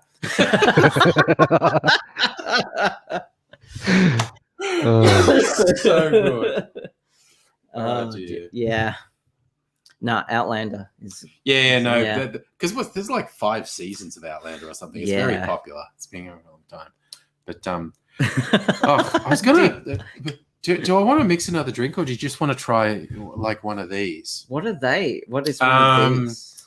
This has these are non-clarified drinks. Yes, I got. It looks like perfume. Yeah, this is rum and Pimm's. I used Pimm's because it visually looks. Pimm's is like a gin liqueur. Yeah. So this has got rum and Pimm's, and it's good. This is essentially clarified whiskey sour. They're both good. Okay. Well, are you almost making look like another the same. video? I don't know. I might make it another night. I'm just having too much fun sitting here hanging out. Well, So- I'm curious about that one. This one? Yes. All right. Do you want? Because I would normally put it over ice. Do you want any ice? Sure. Yeah, I'll grab some ice. Okay. Kirsten, I haven't actually watched Bridgerton. Oh, Bridgerton's Scandalous. awesome. Just it's like a Jane Eyre thing, like a Bronte Sisters thing, but with heaps of sex. They just everyone in Bridgerton is fucking. Okay. Oh, Sure. I might enjoy that then. No, Bridgerton's hilarious. Yeah. It is so funny and it's so self-aware, and everyone's fucking in Bridgerton. That's Oh yeah, suffers at the halfway point of Fury Road. Oh my god! What I love most about Fury Road is the first half is just a road chase in one direction, and then there's a brief breather where they go, well, the thing we thought would happen isn't going to happen. What if we just turned around and had the same road chase? Yeah. Opposite direct, and it's still that when you say that, it sounds like the dumbest thing ever, but it works. But it's still the best movie. It's just fucking brilliant. Can I get a woke for a sec? Yeah. Is it a thing that the Romani people don't like being called gypsies? Now they don't. Yes. Okay. Until at least mid 20th century, everyone referred to the Romani. I think they like to be called travellers. That's the Irish. Again, there are 2 distinct groups. There's the European Romani, who were called gypsies, and there are what we now call the Irish travellers, who were also called gypsies, even though they were actually There's also a strong community of Romani people here in Australia. That makes sense. I've met them. Yeah. And everything you've heard about them, they travel, they don't use money, they barter. So, if you watch Peaky Blinders, which I have, which is a fucking great show. Yes, it is. Filmed in Manchester. The family in that, they self-refer as gypsy. They're modern parlance, we'd refer to them as travellers. But isn't gypsy a slur? At the time, they self-referred as gypsy. Okay. I don't know. Because they didn't regard themselves as Irish. So the Australian Romani person I met considered the word gypsy a slur. For the Romani particular, I think it's always been a slur. Okay. But there's a slight difference with the Irish travellers. They actually don't regard themselves as Irish. Okay. They're a unique group. And you watch in Peaky Blinders, they self-refer as gypsies. Okay. But these days, they self-refer as travellers. Yep. Which was actually, there was this hilarious twist, because I used to work in call centres back in my 20s, and you'd get a lot of UK backpackers would come out and work in call centres. And we referred to them as travellers because they were travelling. Yep. And a couple of them went, traveller means something really specific where I come from. and that's not me. Sure. And it's kind of, and we were like, oh, okay. But also, you're a pom, and you think I insulted you, so well, yeah, there's that. But also, like, thanks. Like, you do the whole thank you. I've been like, I'm sorry. I apologize. Leave it at that. Don't make a big deal. But also, you're a pom. So. Yeah, but also in the fuck them category, they didn't like travelers. They okay. They were. Oh, they thought they were. They were quite bigoted towards travelers. Well, fuck them. So fuck them. Yeah. Fuck them. Fuck them. Yeah. Whenever I hear like stuff about Romany or gypsies or whatever, I just think of my mate who went to France. It was a while ago now. It must have been like 6-7 years ago, and he loved everything about France except Paris. One of his main things about Paris that he hated was apparently there were all these Romanies on the corners of the street trying to sell you fruit. Okay. And they'll just bother him. And it's like, no, I don't want to buy your fruit. Go, leave me alone. Yeah. Romani people, it's like saying blacks, you just don't Romanis. But secondly, don't fucking sell me fruit on a corner. I know. Like that sounds annoying. That does sound annoying. But the thing that, like, I mean, I've never been to Europe, let alone France, let alone Paris. But from the people, a lot of my circle of friends have traveled to Europe a lot. And they say that the worst part of being in Paris is the fucking French. Because they're arrogant as fuck. Yeah. And if you don't speak French, then they will not give you the time of day. And of course, the real funny thing, like Britain nowadays. Then. Yeah. The really funny thing is all the rural French will agree with you. Yeah. There you go. They fucking hate the people in Paris. The rural French hate the people in Paris. Lucky at the time, he had a French girlfriend, and he could also speak kind of broken French that was good enough to get by. Yeah. Okay. And his favorite part of France that he went to was Brittany. Which is yes, that's apparently really nice. Yeah. Okay. Yeah, it's like a very different to all the other parts of France. It's like very quite Anglo. Yeah, like quite British. Yeah. Yes, because the Normans came from Normandy, and it's that same kind of an area. Yeah. Yeah. And of course, they brought their culture with them and sort of, added it to the Saxon, and that's how you got the English short version.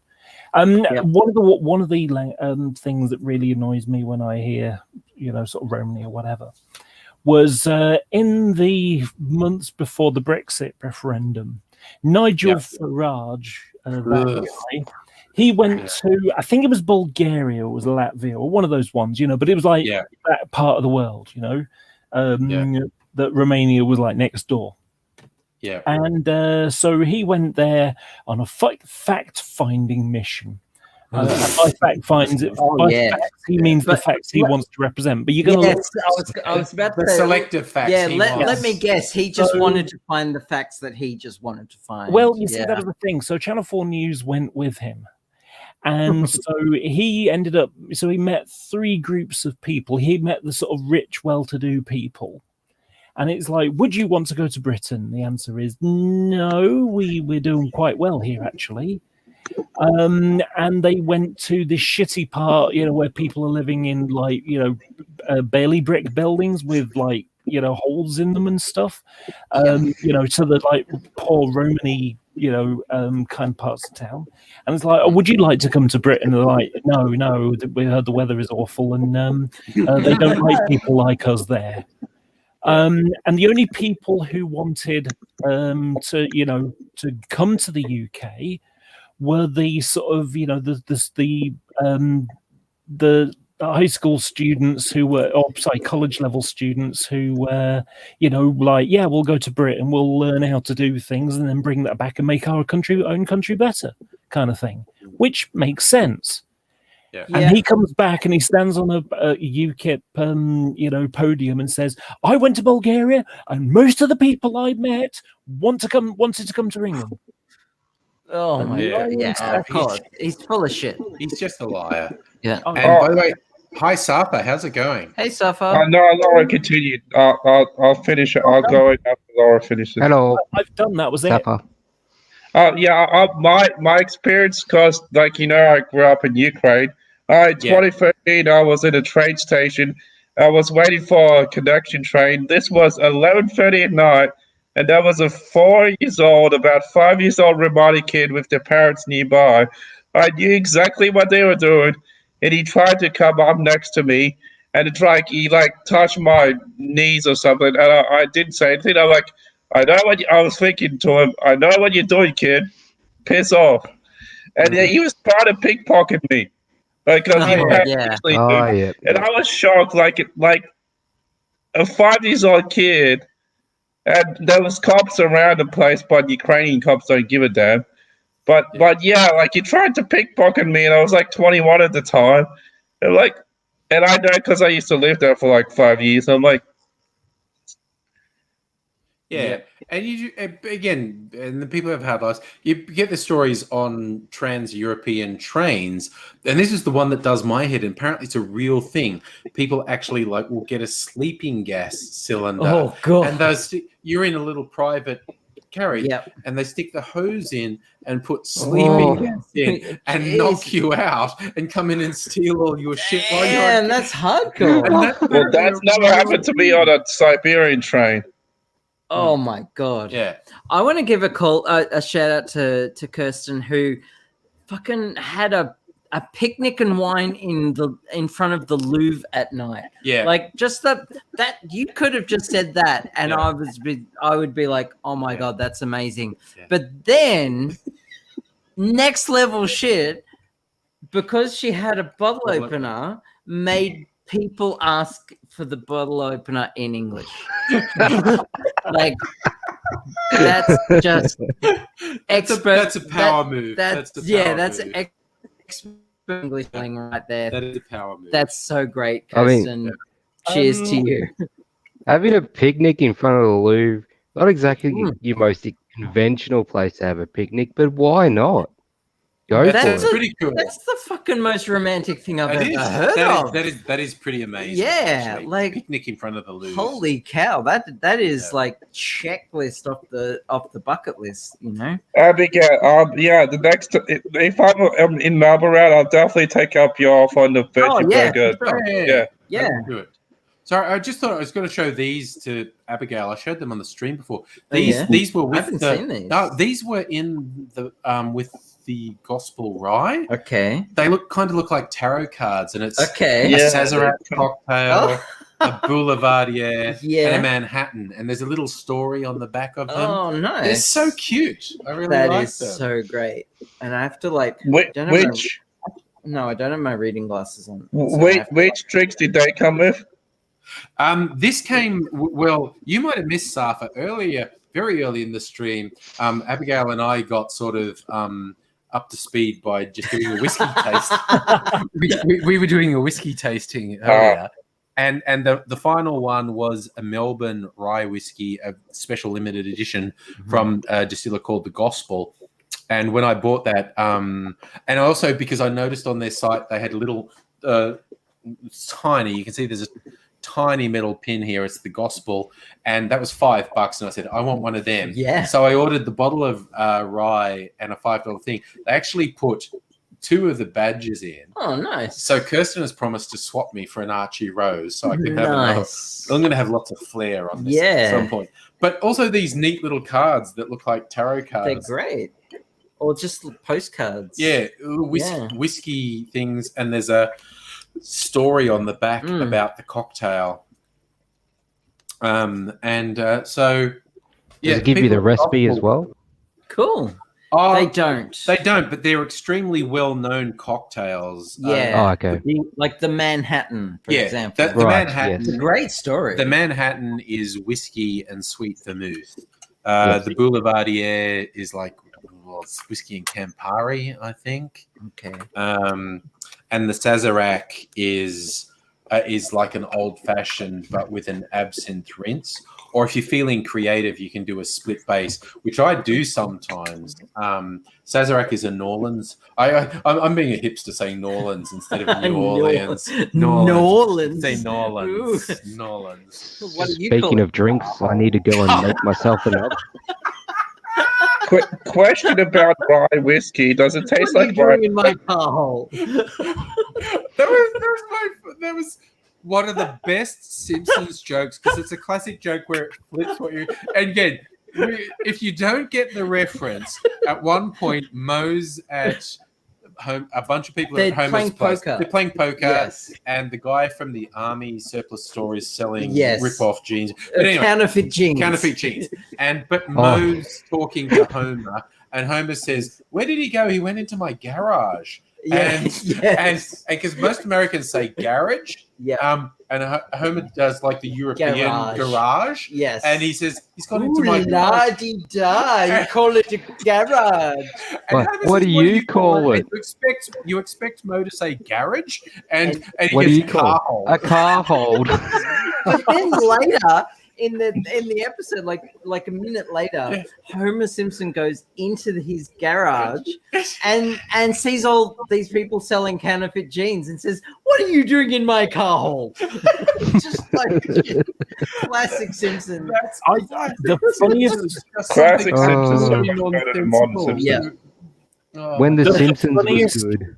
the funniest Simpsons one I remember, just like just one of those ones where I just couldn't stop laughing. And it was so the kids go to the dining room table, and there's Dad there holding a newspaper up, and he pulls the newspaper down, and they go, "Ah, sorry, Granddad, we thought you were Dad, and your face had melted."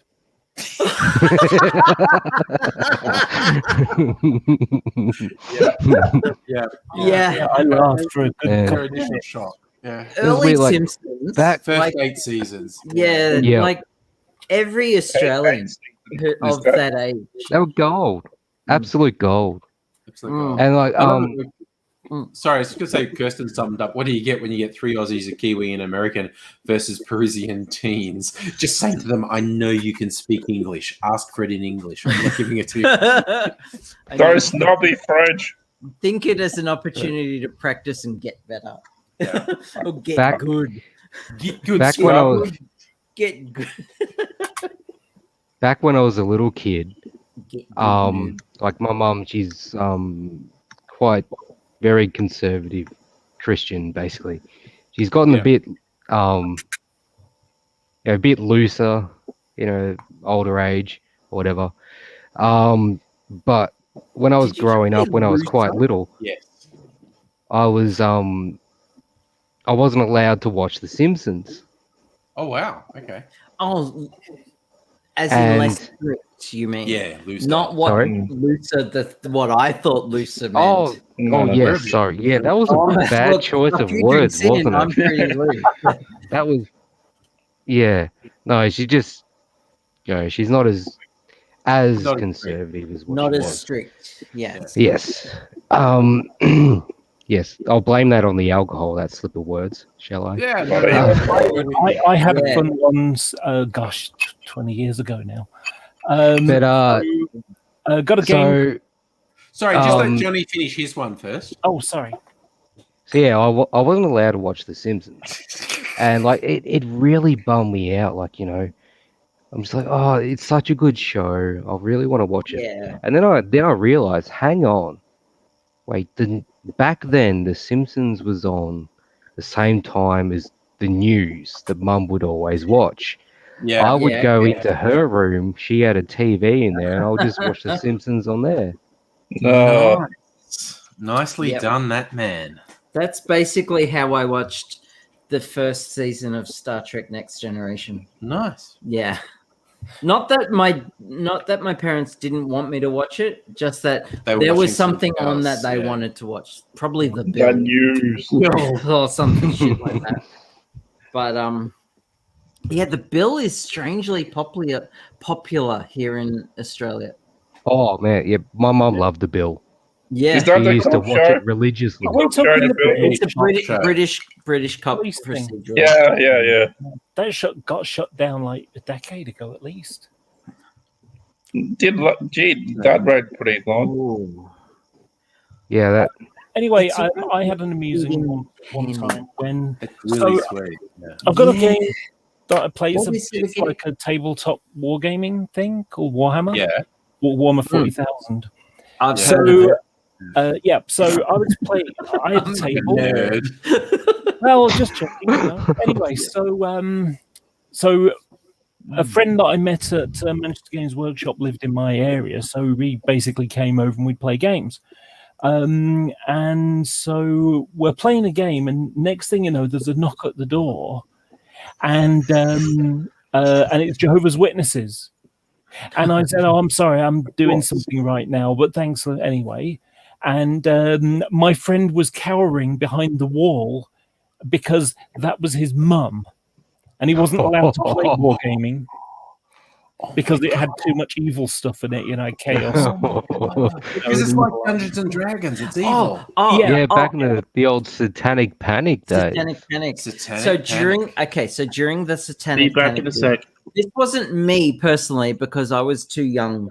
I didn't play D&D back then. I started playing D&D in the late 80s. Yeah. When Satanic Panic was just leveling Fading up. away. Yeah. A bit, yeah. But some of the people I played with, what they did was they played D&D, and this is like first edition, probably even Redbox edition. Yeah.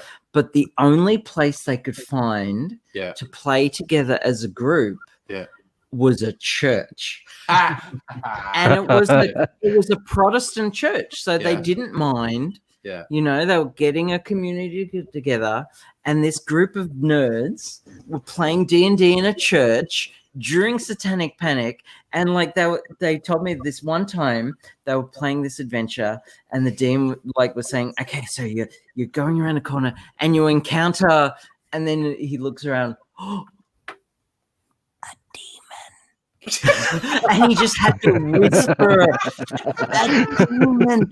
And they looked around, no thunderbolts, no lightning, no priests with hammers. The people at the church did not mind at all. They didn't fall in with the satanic, because the Protestant churches of Australia are really great people. Yeah. And eventually the church built a hall, like this big hall, and we ended up playing when I say we, they built it up and I ended up joining. But like there was Warhammer in the main hall, and all the breakout rooms were all D&D. And the church knew exactly what was going on, and it was fucking great. It was that was my formative years of D&D. Nice. 16, 17 years old in a church hall playing D&D, fighting demons. Nice. Nice. Kind of Take like that, Satanic Panic. Going on the silly, Satanic Panic stuff. I was talking to my friend recently a bit about it. When that whole Lil Nas X film clip came out. Yes, he's recently super gay. Oh yes, demon lap dancing. I've seen that. Thing. Yeah. That shit is hard. Yeah. Yeah. And so we're talking a bit about that. Yeah. And then because we're both a bit of gamers and stuff, I just brought up the whole thing about, remember back in the day of Satanic Panic of Doom. Yes. And when you think about it, why would Doom be like, contribute to the Satanic Panic? Because you're not helping the demons. You're actually fighting demons. You are killing the demons. Yeah. Exactly. No, that's right. You are ripping and tearing. Fucking demons up. Yeah. So 2 points. My first point is recently someone I saw on Reddit, someone, I don't know who they are, stole a MyKey machine from a tram here in Melbourne. So it's the ticketing machine for Laura. An electronic ticketing machine. Ticketing machine. They stole it. Doom running on it. Oh yes, because there's an LCD display on it. Yes, and they, because Doom- They got Doom to run on the a LCD version of display. Windows, and then got Doom. Yeah. Doom running needs to on run on everything, of course. It does. Yes. It runs. It's- it runs it's on your classic- calculators. yeah, It's on like- your The graphics craziest one calculator. I've seen is a electronic pregnancy test. oh my god! What? Oh my Yeah, god! it's basically rather than a Complicated does one-use pregnancy I thing. know, test right? have to be The- to have a microcontroller on it? Jesus. So- But then the Effectively it's more of an analyzing machine. So Yeah. it's But, it's not like a one-use thing. It's a reusable. Oh, it's a Oh, really okay. yeah. So Wow, it's not that's like a wild. litmus paper type of thing. All right. Anyway, my second point is this second whole satanic panic actually affected Magic the Gathering, despite the fact that Magic the Gathering that started in 1993. Yeah. And it only affected one card. One card. One card. There is a card called Unholy Strength. And it's Yeah, basically the art Hmm. is this guy going, "Ugh," and there's a pentagram in the background. Right. And it looks crap because the art style back then was okay for its time. Look it up. I'm gonna look But- it up. But in the next, Unholy Strength. Sorry, strength. Yeah, sorry, we're on. We can't Where? teach it. Yeah, that's the one. Unholy Strength MTG. Magic the Gathering. So, And- yep, Where's my mouse? Fuck yes. Okay. you got it. I'm not So drunk. images. Images. Yeah.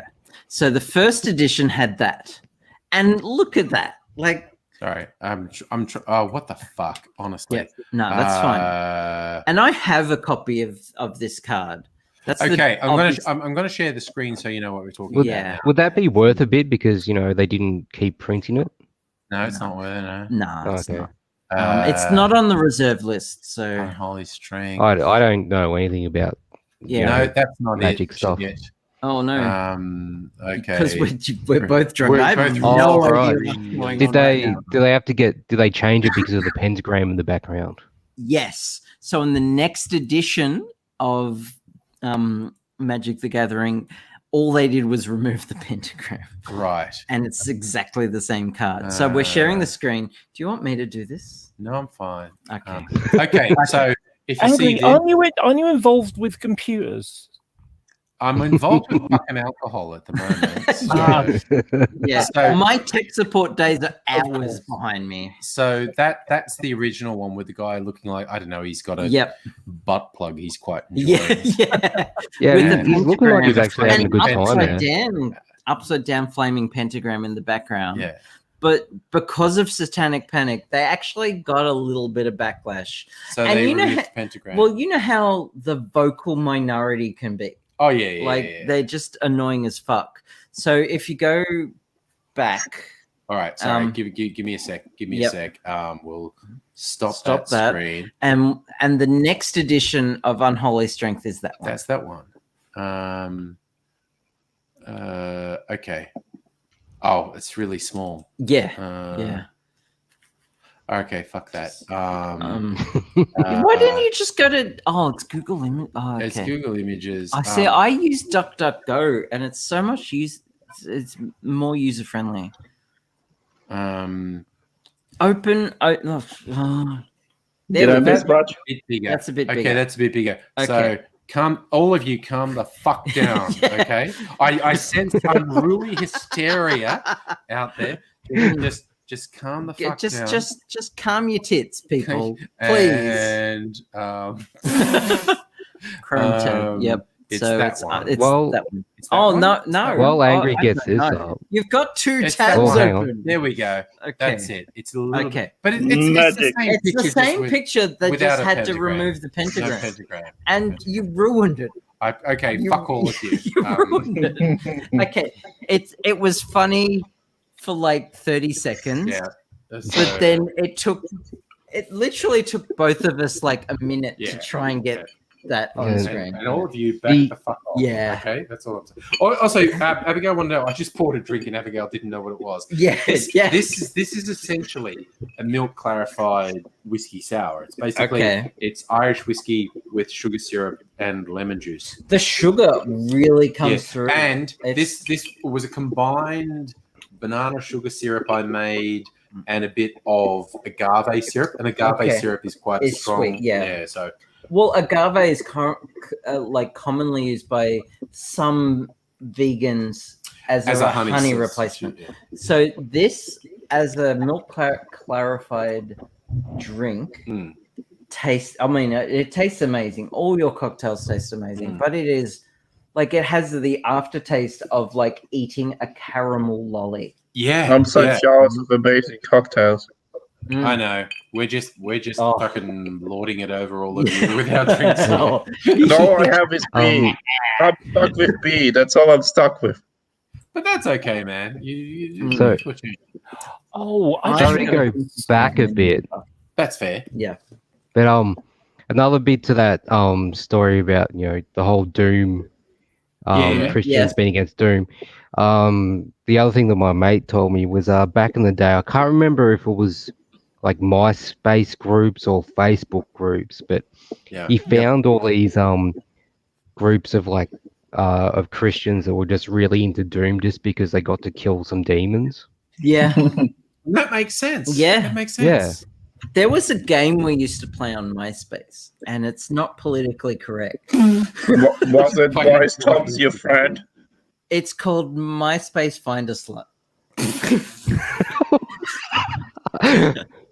Did you succeed? Did you find those sluts? No. So what it is basically, it's very subjective. Yeah. So you have to start with a person, Sure. right, and find in their top 8 space. You know how MySpace had top 8 friends. top 8 friends. Yeah.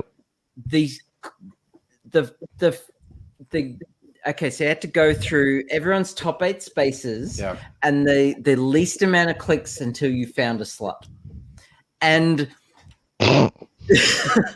and you could define a slut as like someone who had a profile pic as like a bikini, or someone who just looked slutty, and it's someone like who's just awful. sexualized. It's so awful. Yeah. Like I get that now, Yeah. but back in the day, Yeah.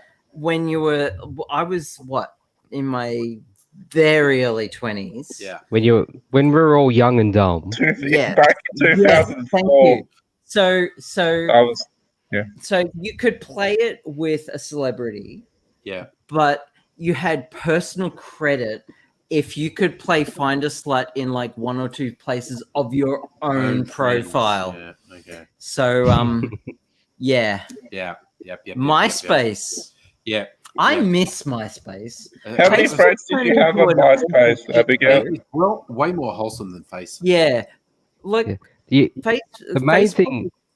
Facebook was okay in like the first year. I remember the first year of Facebook. It was a static homepage where you put your Mafia Wars profile and there was no infinite scroll, and it was just about finding your old high school friends. Yeah. But then it turned into shit. Oh, how many friends did you have on MySpace, Abigail? MySpace was a bit more primitive than that, but it was just so. It's a bit more wholesome. So much more wholesome. Yeah. The main thing I miss from MySpace. Here's to the good old days. He's too tall. Cheers. MySpace and LiveJournal. Oh, LiveJournal. I still have a LiveJournal. That's before my time. Now, God. The main thing the amount of angst in my LiveJournal is palpable. Oh my God. The amount of because I had my MySpace page like for like 6 months, and then I transitioned and then kept going. Angst. Yeah, okay. So much angst in my MySpace. The main thing I miss from MySpace is remember how you could put a song to your MySpace profile? Yes. And I used to use that just to put like the most bizarre, crazy music I could find. I could just I could force people to actually listen to at least one crazy song that I liked that went to my MySpace. Yeah. Oh God. Yeah, we're just remembering. Oh, mine is just the most. Thinking about it now, my MySpace song was the most embarrassing song. It was. I don't remember who made the song, but it was "Forever Young." Oh yeah, Yeah. Forever Young, I Oh, wanna be. there was a few different versions. There was Yeah. actually a few different But versions. it's such a fucking Yeah. The original one was like a full-on dance track. Yeah. And then there was a much more sort of acoustic-y one. Yeah. Yeah. Did you have the dancey one or the acoustic the one? acoustic Okay. one? Cringe. Yes. 100% cringe. I think the Oh, yeah. acoustic one was actually a New Zealander, but I'm not Oh, sure. and it was used in an American like TV show Yeah, as well. yeah, and it was used in an ad campaign Yeah. as well. 100% cringe is what Facebook won't allow it because Facebook's too copyright this.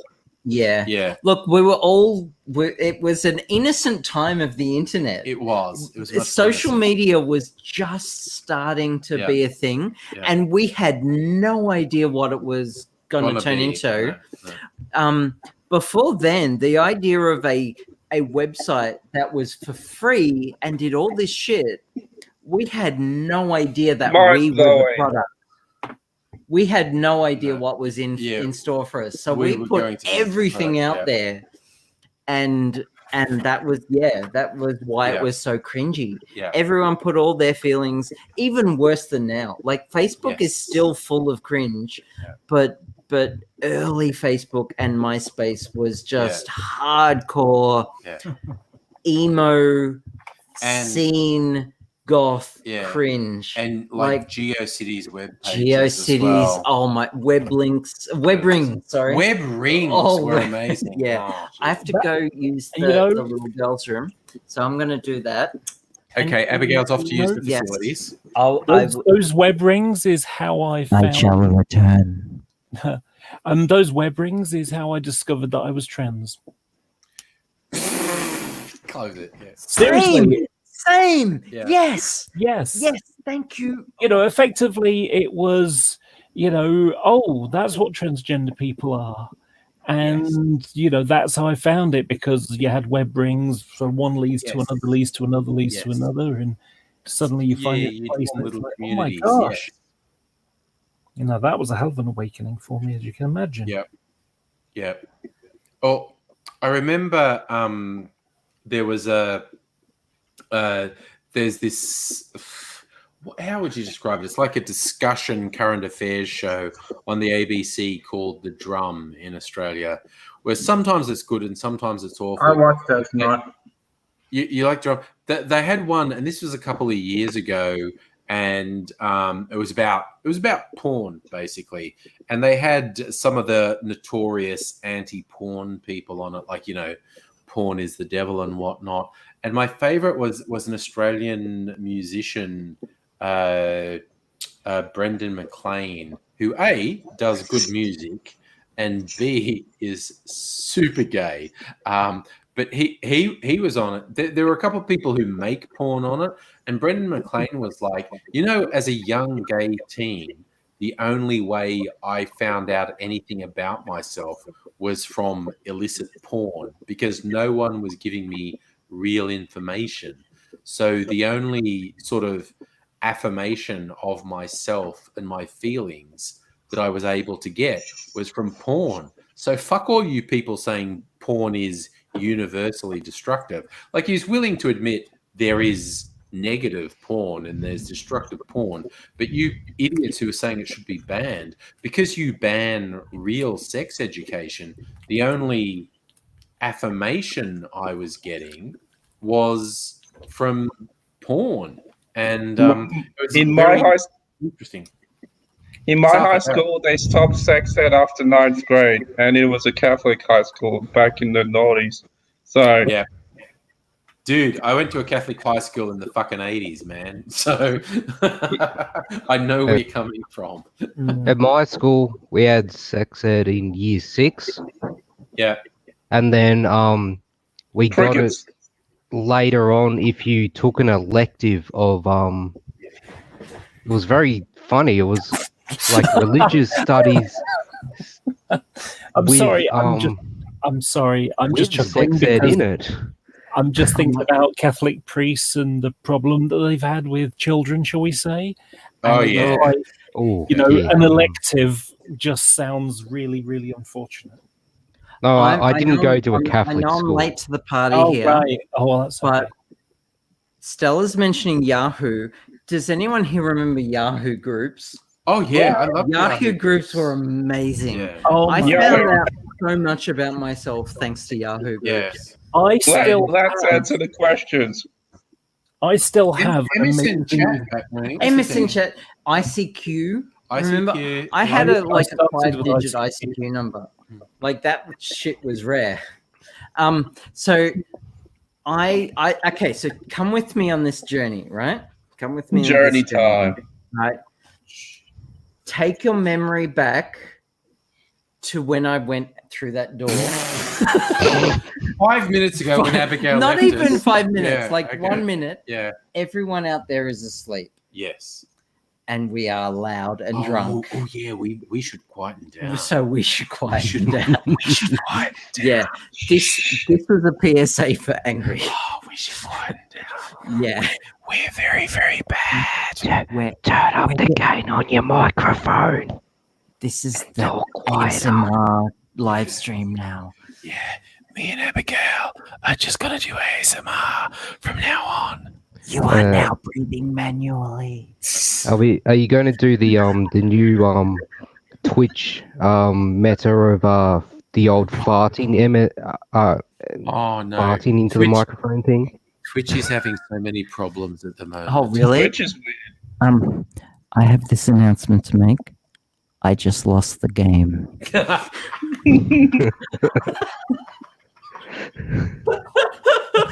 Oh my god, we were talking old school. That's old school. So what's going on with Twitch? Is it the hot tub thing? It's hot tub and ASMR, which Okay. they were both heavily sexualizing. Yeah. Are they Yes. banning ASMR? There's a Venn diagram that's almost a circle. Yeah. Yeah. Hot tub and a couple of the highest profile hot tub and ASMR channels got banned recently. Not just really? hot tub. How come? Well, Because they were what they were? Well, apparently one of them, with the ASMR, she was wearing one of those horse head masks. Okay, yeah. And had the microphone fully in the horse head mask and was making slurping noises. Another Oh, one, really? very suggestively licking. Wow. So she was like, so it was the impression of Yeah, deep throating yeah, a microphone and slurping. Yes. Another Hot one- sex, Yeah. which is a Another- Revenge of the Nerds reference. Yes. Hot oral sex. Hotel Coral Essex. Hey, those movies came out in my formative I know. years. So yes, yeah. yeah. Another one that got banned recently. Thank you, Abigail. Stella just lost the game. And oh yes, Matt saying if you fart, that was a Twitch thing. Farting in the microphone would get you. No. Yeah, there was farting ASMR. Yeah, so Safas knows what we're talking about. Yeah. What? Yeah, no people. Everyone farts. Newsflash: women also fart. For men out there, Yeah, but isn't it only if Everyone they farts. isn't it only if they eat junk food? I tell you what, the meal replacements that I'm doing at the moment, the OptiFast, they're okay. Poop less, fart way I more. want to get in on this. I should. Okay, look, just to see if you like them. Okay. So things to put in your thingy. Okay. Mhm. In my thingy. He Okay, said that with his okay. face mouth. Are you wearing a kilt, Angry? Yes, he is. I'm just supposed Nice. Okay. I meant her bag. Okay. Okay. But I've had several drinks and I forgot the word for bag, and it came out as thing. So.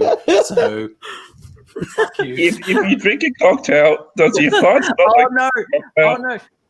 Stella hasn't lost the game in so long. And I just made her lose the game. Oh, look, I would give you a hug, Stella, but you're so far away. Virtual hug. Justin says hello.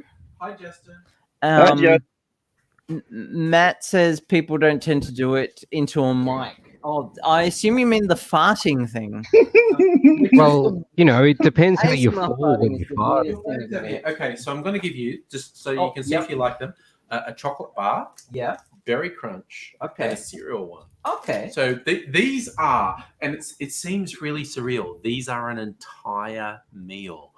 But it's weirdly, you can even eat one now if you want to. Yeah. They're quite heavy, actually. Yeah, they are. They're really dense. Yeah. And I have to admit, it's hilarious to me. It's like a running joke. Like, I'll have one of these for breakfast. 70 grams. Excuse me, I'm just eating chocolate. And this is like chocolate fudge. They're protein bars, aren't they? And you said before they make you toot a lot, do they, Mister? No. Because the volume, jeez. The volume is way less, so you poo way less. But for some you reason, have to eat fiber as yeah. well. We do that. Fiber makes you fart. There are 4 in the OptiFast thing. There are 4 things. There are the bars, which I just gave some to Abigail. There are the shakes, so it's a powder, which you just meant to add to water. Whereas I actually include a banana. I break up a banana and put it in it, and put it in the blender. So there's the bars, there's the shakes, there's desserts. These powders, you just whiz them up, and you get this nice sort of souffle dessert, which is really nice. Okay. And there's soups as well. Okay. Which are kind of shit. But Mrs. Angry learned this thing where you turn the soup powder into a paste and spread it really thin over baking powder, and then bake it in the oven and cut it up, and you end up with these soup crackers, which are actually apparently the soup mixed with water is. I know this sounds weird. This sounds weird as hell. Apparently the soup powder. I've never tried it. Mrs. Angry tried it as soup, and she said it's gross and shit, and I don't like it. Okay. And she saw on like a Facebook group for OptiFast, you put a little bit of water and turn it into a paste, and then you spread it really thin over baking paper, put it in the oven. And it dries it out. Nutritional? No, apparently the OptiFast people say you kind of shouldn't do It would this. denature a lot of the proteins. It does a bit. Yeah. But it's actually quite tasty. And it's also, I find it hilarious. Like, oh, I'm having a bowl of soup. And it's a bowl that's just got crackers in it. Yeah. I'm having a bowl of soup for dinner, and it's just crackers. And it appeals to my sense of humor. Okay. So Stella. Yes. I would love to give you a hug next time you're in Melbourne. Please, Stella, Melbourne is Hug Central. Hug Central, absolutely. Hug Central for Stella. And no pressure, Stella, but it could end at the hug. Yeah, that's fine. Hugs is fine. Hug. Hugs is fine. We'll go for coffee. We'll have a chat. It'd be great, and then maybe another hug. But like. It could go further than that. It could be an extended hug. I can imagine all the way up to and including anything you could imagine past a hug. Do you want? It's optional. I can make no this pressure. I am a no pressure, equal opportunity hugger. Okay, I can make this sound really creepy, and now allow you to imagine what Abigail said coming out of AIDS's mouth. Anything out of AC's mouth is creepy. How easy, man. As long as it doesn't end in COVID. Oh my god. So I've had one vaccination shot. I'm getting mine Tuesday. I'm due for my second shot on Monday. Oh, you lucky ducks. Oh, good night, Kirsten. Night, Kirsten. Good night. So Tuesday, Monday, I'm having my second shot, and it's the Pfizer shot. So the second shot is hard. Tell me your side effects, because I'll tell you my side effects next Tuesday. Stella's laughing. I'm glad you're laughing. I got sick, but I'm totally legit. Yeah. Stella. I think someone just said, "How's AZ?" Just before the live stream started, I did get a text from AZ. He says things aren't going as great as I'd like, health-wise. Doing the best I can, doing what I can in the meantime. Say hello to everyone, and I'll be back on board real soon. So he's such a trooper, that guy. He's a trooper. Yeah. He misses and loves everyone. He's in a kind of fuck space at the moment. Lucky he's not an American. If he was a U.S. citizen, he'll be dead by now. Oh yeah, but he would have died Guaranteed. happy because he would have died of an opiate overdose. Yeah, okay. And I just finished watching a sudden movie, which I can't say because of copyright strike. It just finished. There is like no doubt whatsoever. If AIDS was in America, he would have died 10 years ago from an opiate. Oh yeah. No Or question. just in hospital with a giant bill. Oh no! The hospitals wouldn't have looked after him at all. So he would have bought masses of opiates from drug dealers. Yeah. And he would have died of an opiate overdose. Fentanyl's so dangerous. It's so scary, fentanyl.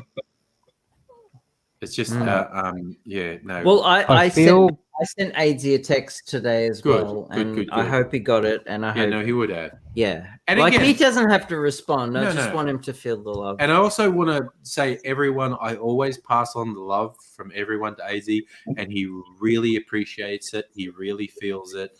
And he loves everyone. It's kind of, I feel like I'm Celtic King at the moment. Talking about loving everyone and all the love. I love you, Angry. Yes, exactly. I love you, Abigail. I'm so happy I got to meet AD in person. I definitely love you. That was awesome. I apologize. But also, I love you, Kirsten. Yeah.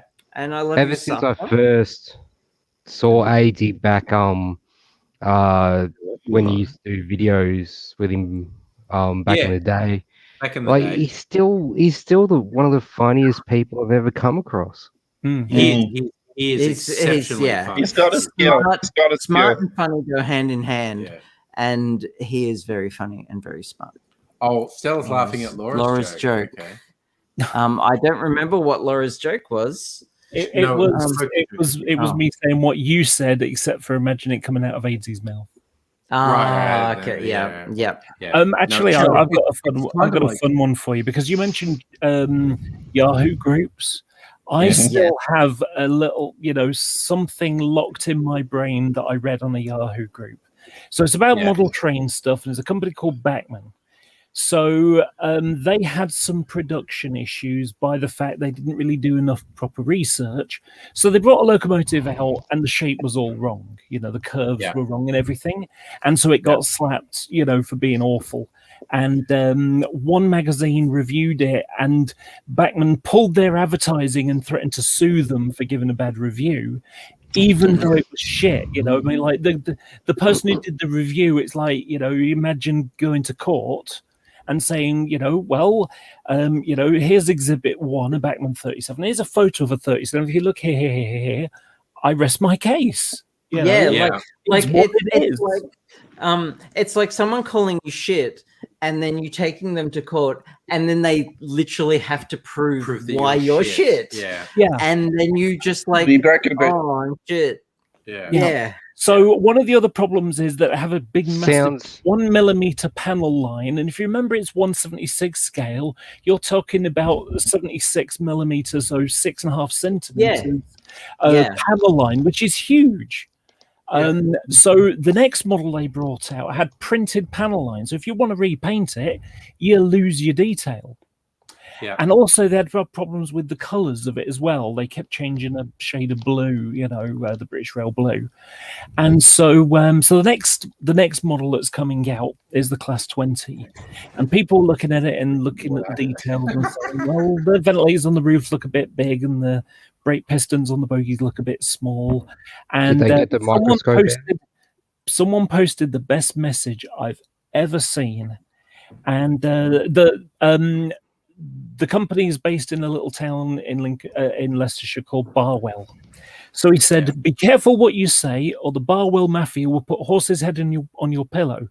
Of course, it won't look like a real horse's head. It'll be the wrong shape, the wrong colour, and a printed detail. But it will look like a horse's head at normal viewing distances. And the normal viewing distances thing goes back to another different magazine who gave it a glowing review, which I suspect that they actually wrote it before they even saw it, based upon some pre-production photos that were tiny back then, taken with like a 1.3 megapixel camera across the room. And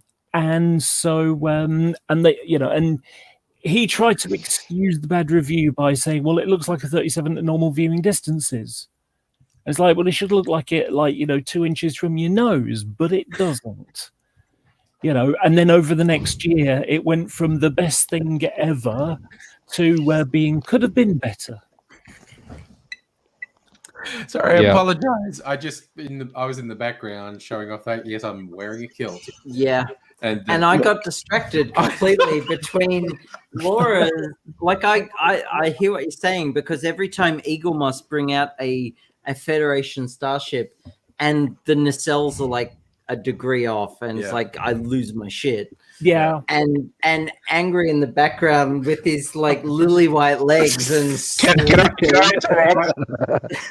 I swear to God, my legs have always been really white, because we were talking about growing up in the country and I never went out in the sun. And I was always kind of embarrassed. You and me, bro. I've always been, we're about, oh no, you're actually whiter than me. Yeah. What the fuck? Oh my, yeah. Look, I am seriously the whitest white person that ever whited on a white day. Okay, for anyone who is wondering about me showing off my legs under the kilt, like, how fucking white are your legs?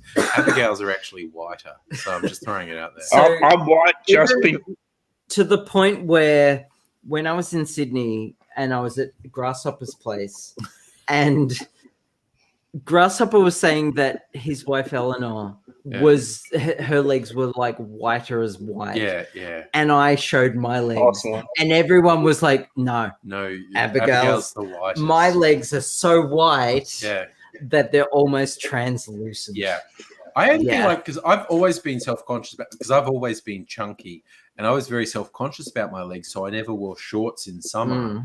And so my legs stayed really white. And I remember, like, in senior years of high school, I was playing Aussie rules football. So, and of course, you're wearing shorts on the field. My legs were super white. And all my teammates would laugh at how white my legs were.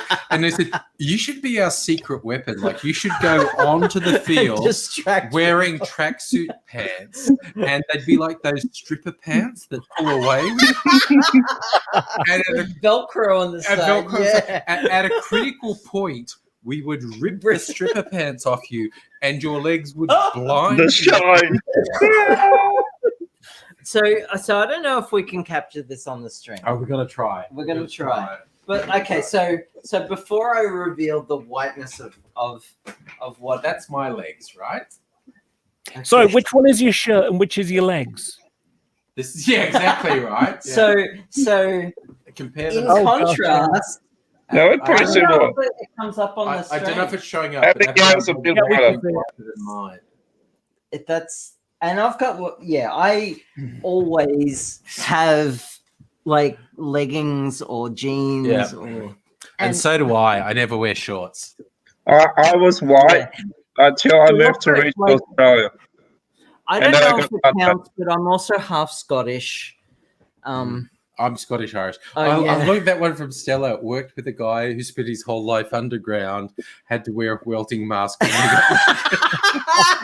of the brightness of his. Yeah, look, every time I have a shower, the Riders of Rohan rock up and like, where is the fight? You know? Yes, which is. I used to be pale white. Widely circulated web comic of someone's unveiling their legs and on the beach. On the beach, and go, it'll be fine. And they go, oh my God, the beacons are lit. The beacons of Gondor. I used to be pale white, but then I started wearing t-shirts and shorts in Australia, and then like the Aussie country sun, and then below my t-shirts, my European, and then after my t-shirts, it's like Aussie burnt sun. Yeah, that's tough. You're a literal Caucasian. And now we're laughing at Johnny saying after me showing off my white thighs, he's nursing a semi.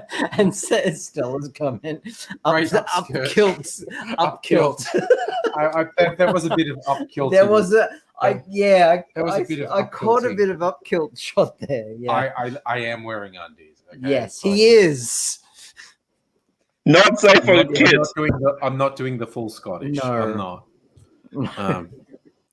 But I honestly, because I did say it when I first came out here, but when I bought the kilt, it was basically the perfect size for me. And then late last year, I went to put it on for a stream, and it didn't fit. COVID, and I was my 10 kilos I put on for COVID, and I was mortified.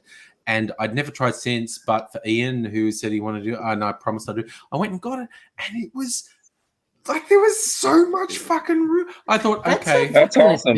I had so great. I had no idea my waist measurement had gone down. Thumbs up. Yeah. God, because it's so gradual, you don't notice. I'll tell you another one for you, Angry.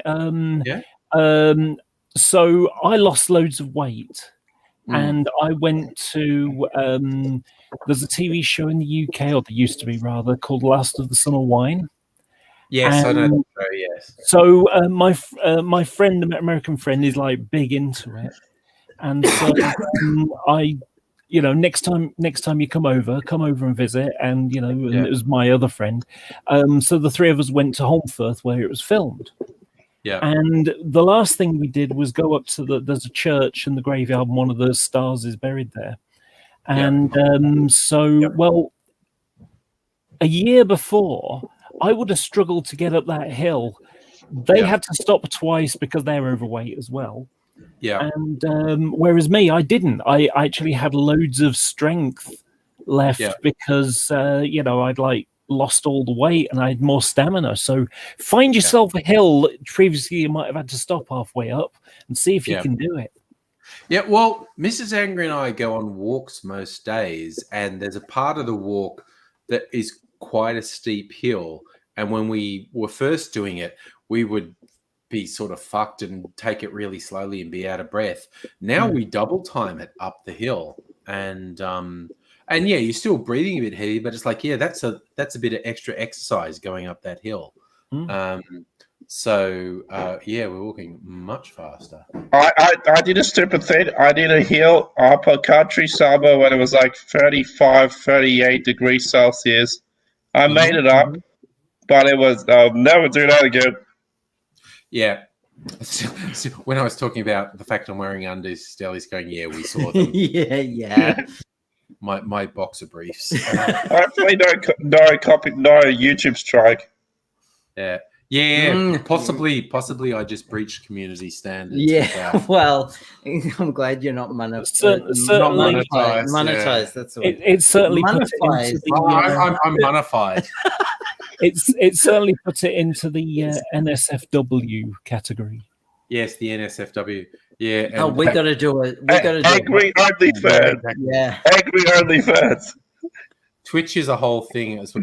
God, who remembers? It was a couple months ago when someone said, "Oh yeah, there's this list of things you can't say on Twitch." And I went, "I'll type it in the chat." One of them was simp, and if I typed it in the chat, it showed up in the Twitch chat. And I was hilarious. Like, I don't fucking believe I just wrote all the things I'm not allowed to say. Are you banned on Twitch yet? We should do a hot tub stream for my stream hot tub on stream. Friday. I don't have a hot tub. That's no. But I was have a hot tub? And I went on Twitch one time. There's literally like 2 or 3 streams I watch on Twitch, and there's one most popular, and one of them was a hot tub thing, and I went, "Are they really doing that?" And it was just she was wearing a bikini hot tub. And I was like, "Yeah."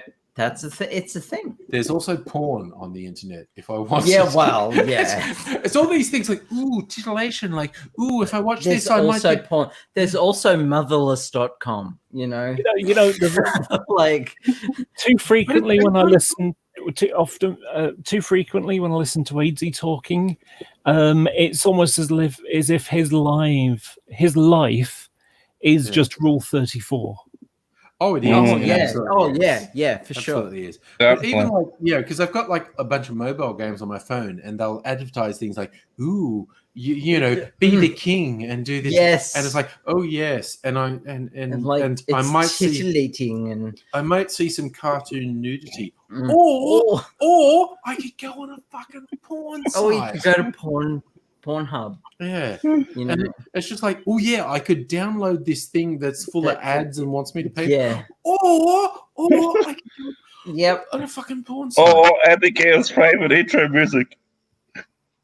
Sorry, what was that? Your favorite intro music. The Pornhub music. Yes. Yeah. I don't have my soundboard with me. No. It's like when No people soundboard. show a picture of a lounge that looks like that casting couch. Oh, yeah. channel. It's like, Yes. I went for a job interview here, and I'm not sure about this. And it's like, if you don't get it, you're like, what did I say? And everyone who gets it is like, lol. And, it's like, and there's another one. There's a series of like BDSM videos where there's an exterior shot of this thing that looks like a castle that takes up a whole city block, and people always use it in memes. Like, yes, I want to be the king of. Would that castle. be People who don't know it are just like, oh, whatever, and everyone who recognizes the building is like, Kink.com? Where Would that did be Fox go? Kink.com by any chance? Fox possibly disappeared. Johnny, I'm not. What was that? What was Johnny saying? Was it Kink.com? Is Kink.com a thing? Is that Maybe. top level? I think so. I don't know, but like if you think you're scraping the bottle of the bottom of the barrel in terms of internet porn, think wrong. again. You're wrong. Abigail, one word, guilty. Yeah, There's the bottom of the barrel. for every Nice. motherless.com, there's an r/incest. Yeah. It's like in the early days the of the worst. internet. Yeah. A friend and I had this game where we just repeatedly tried to find the worst image Oh we God, could yeah. and tried to outdo each other. And we did it for a while, and then we went, no, no one wins. No one wins. This is bad. Humanity loses. This is bad. Yeah. Because we were Everybody loses. Yeah. We were finding some very bad, and we didn't even sink into animal stuff or child porn. God. Just adult stuff. Yeah, and it was just like Two girls, one cup territory. We were just like, no, it's always stepped because of the American laws. It always has to be stepped. Well, speaking of laws, at least America, at least they haven't banned hentai like Australia has recently. We have what? No, it's the lolly stuff. It's the stuff where there's representations where some of the characters appear. I heard it was all because in Japan. I heard it was. I heard it was all. But there's also that stuff in hentai and stuff where it's like the characters look like children, and they're like, "No, I'm a 5,000-year-old." Yeah. But I thought it was actually all hentai. That's messed up if it's all. No, actually, I don't know. I don't look at hentai. I don't know. I have no idea. Yeah, not my kink. Just saying, may have watched a few. From what you said a moment ago, Abigail, I've seen. Oh my God! Okay. Apparently, I have not whacked off to this myself, but I've heard there's a thing on the porn sites, Pornhub, etc., where they've started to do like live action hentai. They've got all these because hentai is like the demon penises and whatnot. So and they have tentacle porn. They have tentacles, and they're simulating tentacle porn with like very long rubber dildos. And that's apparently one of the latest things. Dragon dildos. Yeah, with the ovipositor that actually deposits an egg. Yes. Oh my God, that's an actual thing. That's a dildo that you squeeze. Oh yeah, an ovipositor. Yes. Like it's a I can't remember the name because I'm drunk. But it's like a biodegradable little egg. Yeah. Oh my God. Yeah. There is it's actually biodegradable. Did you hear? How environmentally friendly of them. It is very. Well, it's like a complex carbohydrate that breaks down naturally. It's like a starchy kind of egg thing. Yeah. But the evergreen that got stuck in the Suez Canal? Oh yes. No, so apparently, are you going to say what I think you're going to say? One of the shipping crates on the evergreen was dildos. Was dildos from Dragon. Yeah. Dragon dildos, and they had to release an email to their customers saying, we're so sorry, but your dildo is going to be a few months late Your because your it's stuck dildo in the is Suez stuck in the Canal. Suez Where's the Canal. world's So shortest it's a bigger dildos? dildo than you bargained Yeah, for. so it's stuck in it's stuck in the Suez Canal now, but later it'll be stuck in you. Yeah. It probably just arrived. I'm artistic licensing that. Artistic licensing, Yeah. Abigail. We both saw that coming. Yeah. I thought that's where we were going. Yeah, That's where- Abigail, I thought you were going to go in a different direction. There's these I watch Internet Today on YouTube, and there are couple of US dudes who do a lot of crazy news from around the world. Sure. And they when the whole Suez thing was going on, a bit after it, I think it was just after the actual boat got freed, they found that there were people actually writing erotic fiction around the Suez, Of course around they the boat were. being Of stuck. course they were. And they Yeah. did some dramatic readings of Look, some of this, and there's a rule. it for is that, absolute isn't there? gold. Yeah, It's just there's so like a- funny. Yeah. Pounded Do you know- in do you the know what- butt do you know by what my Yeah. boat that's stuck in the Suez Canal. Pounded The in the butt Evergreen with is a physical giant great manifestation dildo. of The Evergreen stuck in the Suez Canal, but it's actually my butt. Chuck baffles Tingle. me- Chuck for those who Tingle, don't- yes. Oh my God. Chuck what- Tingle He's is a- a gift he's to a- humanity. He's a global treasure. Chuck Yeah. Tingle What- is one. It doesn't he make? What Yeah, my he makes all the greatest crazy wish would like be for erotic Chuck stuff. Tingle to write a book about me personally. Oh, yeah. I don't care what it's about. Yeah. But what yeah, baffles me about the idea of oh shit, I had it on my mind and I've lost now. Forget it. Go on. Okay, so Laura's not even drunk, so I don't know what the fuck your excuse is. No, we're We're- drinking ice. We're drinking ice. We're at the- drinking ice. We were about to have I'm a indeed. Shields not even here. oh, to that's talk right. I about- remember now. Yeah, I remember yeah. now. Hang on. Not Hang here. Drink some I- water. Grasshopper hasn't I remember turned now. up. I remember Yeah, now. Grasshopper, where are you? Yeah, I Hey, remember now. Grasshopper? Sorry. Stella, are you I- still here? I remember now what it was. Laura's remembered. Laura, And it was the idea that you got these Americans that are reading crazy stories around around the world, and it's like as if they don't have enough just inside their own country. I missed that because I was moving and I'm too drunk to concentrate on more than one thing at a time right now. So he said a minute ago about that. There's some Americans who read stories out about around crazy stories from around the world, and it's basically why would they even need to go that far? Because there must be enough crazy stories just inside America. Yeah, well, Wow. it is. There are a lot of humans. At the Their moment. channel is 330 very million humans. Yes. the Internet Today channel is very US centric, but Yeah. they do quite often they do venture out of the US. I'd That highly sounds- recommend it. I really enjoy them. Venture outside of US. Sorry, Stella. I'm what was glad that, you're Sapphire? still here. Sorry. So no, it's Stella. I'm glad you're still here. Yeah, stuff. Yeah, I was gonna say people venturing outside of US. That sounds scary.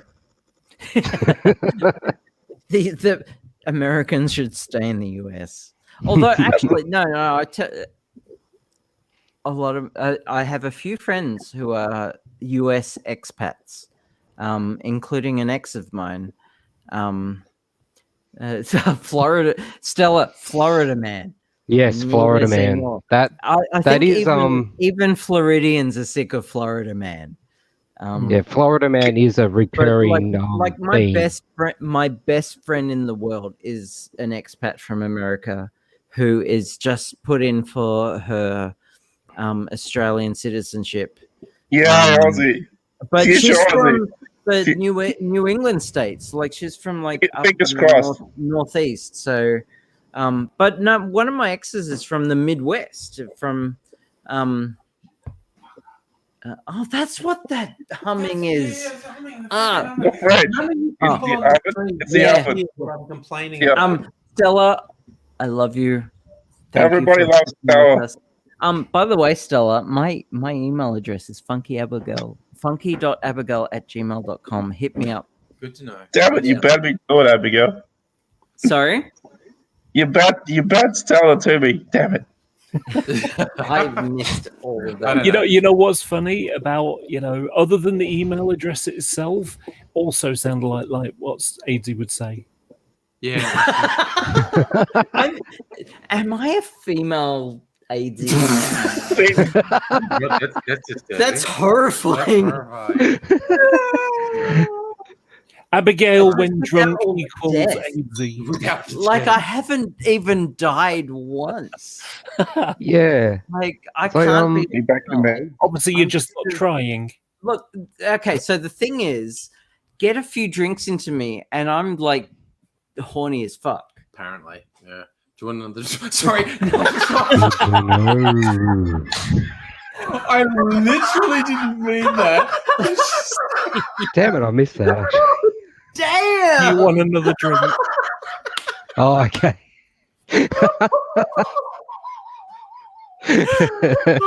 I mean, yes, but damn.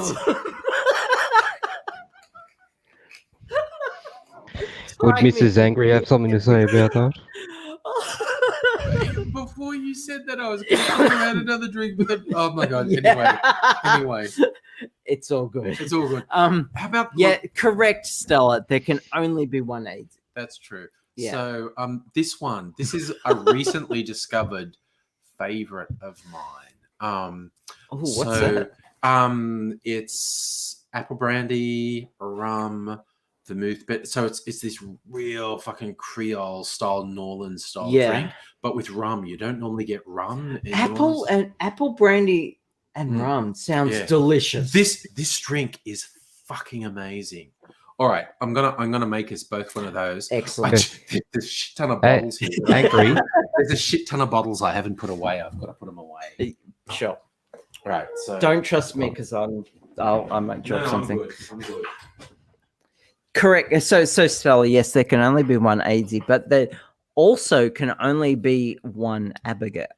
And that is very True. And I have a friend named Abigail, and there can only be one of her as well. And I thought you said you were going to murder. So is it like a Highlander? Is it like a Highlander situation? There can only be one. So this particular Abigail, who is a friend of mine, is in my D&D group. So Pathfinder, we play Pathfinder 2nd edition, but it's D&D adjacent. But I have like a mad crush on her, and she has no idea, as far as I know. And I was like, I can never tell her because like, if two Abigails get together, it would create an Abigail singularity that would swallow the earth. And we cannot have that. There can only be one Abigail. In fact, I know another Abigail. Both got together. Third Abigail. And like I toyed, just imagine the idea of an Abigail threesome. And that was dangerous enough to like threaten the fabric of the universe. Abigail, if you got with the Abigail that you have a massive crush on, wouldn't that bring both of you together into one? So it's just one Abigail. Ultimate Abigail. We were just like a changeling from evolve into Ultimate Abigail. Ooh, the Uber Abigail. Yeah. Made from the parts of lesser Abigails. Ooh. That's worth considering right there. Who remembers Digimon? It's a Digimon. A little bit. I have no idea what Digimon is. So. Digimon monster, Digimon champion. Abigail the power of 2. Abigail squared. Yeah. Well done, Stella. Referencing Highlander before, especially since AZ is undead, there can be only one AZ. Yes. True. AIDS isn't. I haven't died once. Neither has the other Abigail. So we would be the anti-AIDS. You're all life. Yes. I haven't died and come back to life yet, but I do have one thing in common with AIDS. Yeah. Mm. I've had surgery on my testicles. Well, that's a shared experience. Funny story. I too have had surgery on my testicles. Oh yeah, of course. Somewhat more radical. Yes, very much a more radical surgery than you may have had. Mine wasn't exactly wanted. Well, mine was very transformative. Yeah. Yes, I'm sure it was, and well done. Good on you for going for it. I don't know. What do you say to that? I look, no matter what any dude has to say about any surgery to their junk, I can always one up them. Yeah. Like it's just True. Yeah.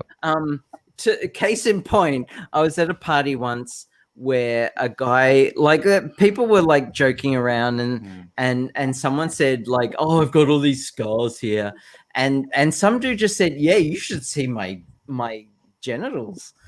And then, like, I was just looking at him and said, "Yeah, you should see mine." Like, fuck. And he just like bowed to like, yeah. You can't. I can just next level any kind of like male genital surgery, and so too any post-op trans women. Yeah, it wasn't as horrific as AIDS' surgery, of course, because he's had the most horrific things happen to him. Have you watched Code Grey? Yes, I have, and I've tried to get many friends to watch it, and they just they're not into it. Don't. Well, they're wusses. It's one of those like I'm the guy that tells everyone, "Hey, watch this. Hey, watch this. Hey," and they never do. You know, because they're just wusses. They're wusses. Yeah. And basically, when I was little, what happened? I had this thing where basically, like the strings of my testicles would like bind up together. Oof. And it was like I was being it felt like I was being repeatedly kicked in the balls over and over again. Twisticles. Yeah.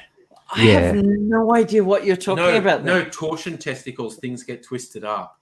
Also known as twisticles. It's pretty bad. Yeah, like I was. It is. It's awful. It's awful. It was terrible. Oh. Okay, and you win. I'm not worthy.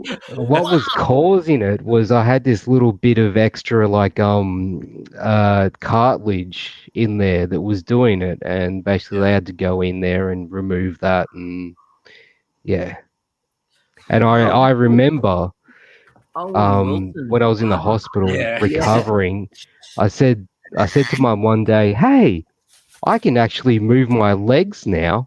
What I think what was happening, they were putting like an epidural in me to recover from the pain. And I didn't realize. I'm like, all of a sudden I can move my legs again. Yay! Look, so I have a chronic pain disorder. It's called fibromyalgia. And with a lot of chronic pain disorders, like you have to get used to pain, and you have to learn how to deal with pain. And people who don't have that just don't understand what it's like. And like they experience pain, and it's just like chronic pain isn't just next level. What you're telling me is that. Oh yeah. No, 100%. Like the level twisticles are bad. Yeah, like you would have had to experience and deal with pain that no mortal man should feel. Yeah, it's pretty bad. Yeah. So Well, my hats off to you. yeah, it wasn't fun. Yeah. I love the understatement. Not fun. Classic Aussie understatement. Yeah, Yeah, that wasn't it fun. was less Didn't than love- ideal. Didn't love Yes. it. Didn't Yeah. love it. Yeah, wouldn't recommend. No, Yeah. 0 stars. Would not recommend. Yeah. You're a legend, Safa. That's fucking full on. Yeah. Dude. Was that Johnny who was saying that? Or Oh, was that Johnny? Chocolate? Sorry, I No, don't it know. was Johnny, not me. Johnny. Sorry, Yeah, it Johnny. was Johnny, I yeah. wasn't fucking paying attention. Yeah, he man. was mixing me a I'm, drink. I'm mixing drinks. Yeah. And also Mixing Ah, you it's all were good. mixing me a drink or both of us. It's a double Okay. drink. Oh, Speaking of mixing drinks, Angry, what would you like to critique what I'm drinking tonight? What are you I'm drinking, brother? got Dimple whiskey mixed with Yeah? Coke. Oh, Scotch and Coke. Why not, man? Why not? yeah. It's I'm a drinking classic. beer. Is Dimple a good whiskey or not? I don't Dimple's know. fine. I used to have some Dimple in here. I've never heard of it. It's a Scotch whiskey. It's a Oh, blended okay. Scotch whiskey. Sure. I just got it On the because it's on scale sale. of on the scale of like Johnny Walker to say Glenfiddich to a good like Black Label Johnny Walker, where would it fit? It's better than Johnny Walker. Mm-hmm. Depending on your taste, maybe not as good as Glenfiddich, but Dimple, Oh, okay. Dimple is actually pretty good. Okay, sure. Dimple's actually pretty Glenfiddich good. is mediocre. As Yeah, far as I'm yeah. Depending on your taste, it might be better than Glenfiddich. So Glenfiddich to me is like the little whiskey that could. Yeah. They just like overbrand themselves. Yeah. Like Yeah.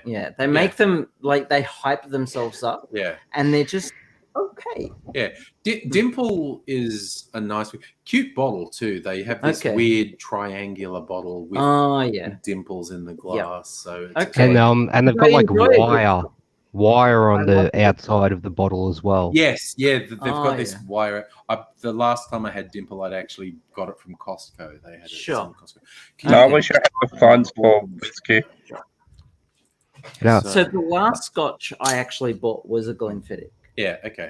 So I'm not knocking Glenfiddich at all. It's a decent whiskey. It's just like it's the whiskey I would buy when I just like want an average drink. You know? And did I hear earlier in the stream that you guys were having a snozzberry something? Yes, they were. That's the official drink of the stream, the Snozzberry Fizz, christened by Abigail. That's 50%, where you do like 1.5 ounces of slow gin, which is like a fruit gin liqueur. Slow berry gin. Yeah. Yeah.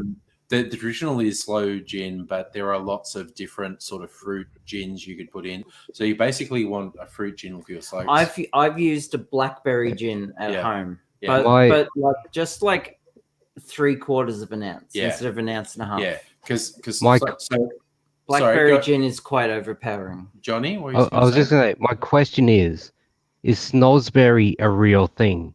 I thought it was just a made-up thing for Willy Wonka. It's from Willy Wonka and the Speaking about Willy Wonka, they've just released the original version in 4K Blu-ray. So if you got a 4K TV, with Gene Wilder, Willy Wonka 4K, the original one, the one with Gene Wilder, yeah, the Gene Wilder one, just released in 4K. You know what this means, don't you? So depending on which angle you watch it at, like not physical angle, but like it could either be a kids movie from one angle, or you can totally watch it as a horror movie, and it is terrifying. Particularly that boat scene. The boat scene, yes, but like all the shit that happens to the kids. Well, he kills a bunch of kids, basically. The Gene Wilder version is like 20 out of 10, and the Johnny Depp version is like 3.5 out of 10. I reckon. I refuse. It has some good stuff. The Johnny Depp version. It's just like all the same, like all the same remakes of the age. It's just like mediocre at best. Yeah. And Stella has a point about Dimple, that she can't drink Glenfiddich anymore because of Dimple. What the heck's Glenn Well, I'm going Fiddick? to buy me a bottle of Dimple, it seems. It's there we go. It's worth remembering when it comes to Willy Wonka that health and safety then wasn't as it like it is today.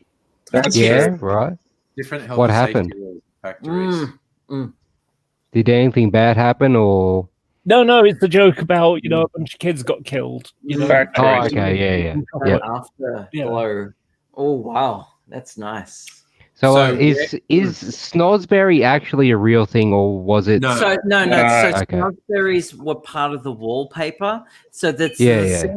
the scene is when they have the lickable wallpaper, Yeah. and he says the snozzberries taste like real snozzberries, and that's where I got it Yeah, from. snozzberries And taste like don't you salt. think that the licking the wallpaper is a bit of a reference to acid? Oh, Yes. absolutely. Yes, Yeah. absolutely. Oh, yeah. Yeah. There's Oh, by so the many way- drug references in that movie.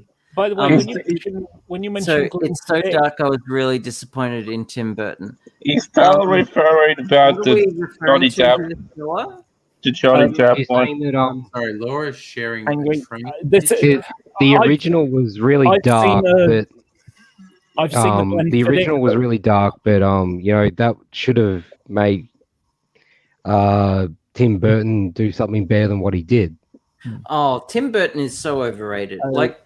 So I just want I like let me some just Tim tell you I about like this that. thing. I have Nightmare Before Christmas, the original Batman movie he did, but he over Tim Burtoned himself. Yeah.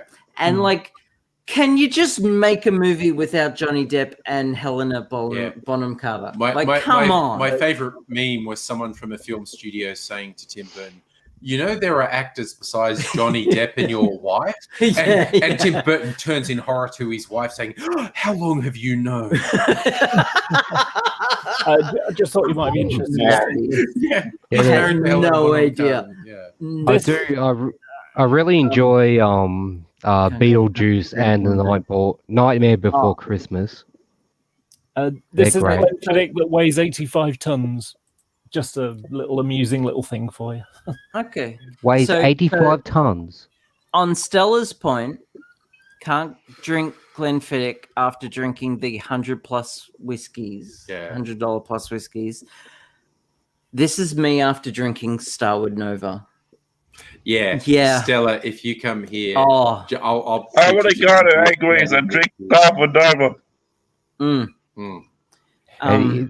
If you give me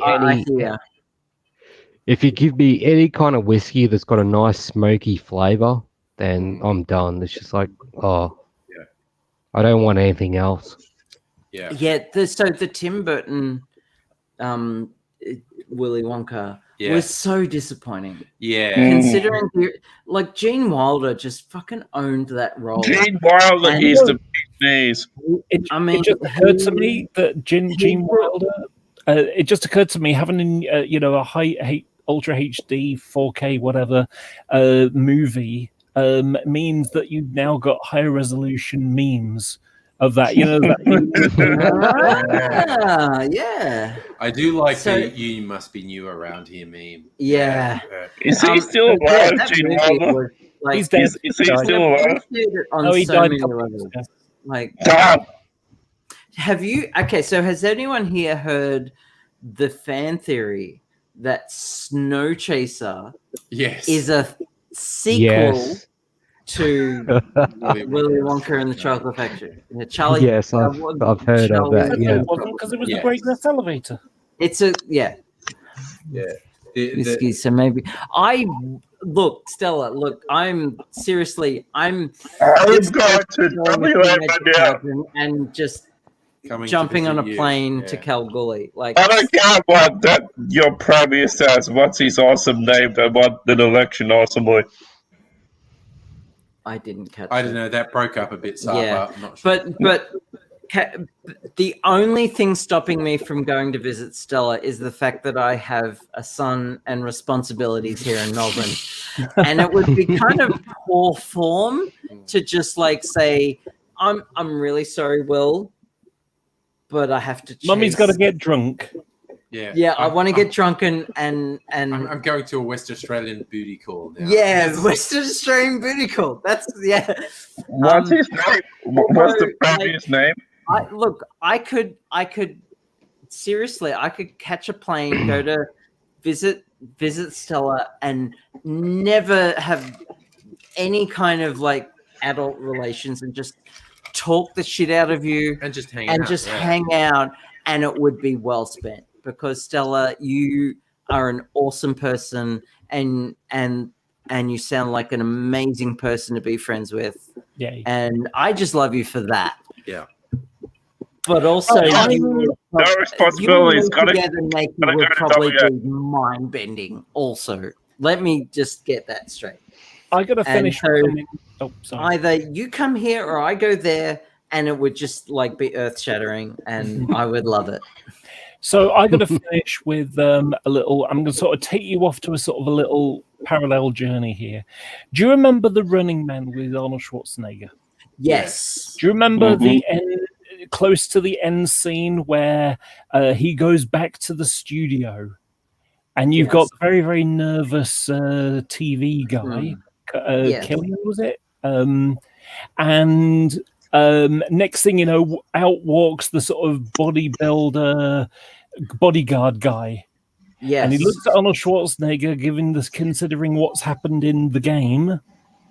And he just sort of looks at Killian and says, I got to go store some steroids. I've got to go score some steroids. Well, in that likeness, I need to go and score some hormones. Yes. You got to go get those titty skittles. 2.5 years waiting, and I'm finally getting them. And by the way, I did hear about awesome. I feel so good for you right now, Laura. I bet it takes you back to. I bet it takes you back to the start of your journey, kind of thing. Yeah. Oh, absolutely. Yeah. Yeah.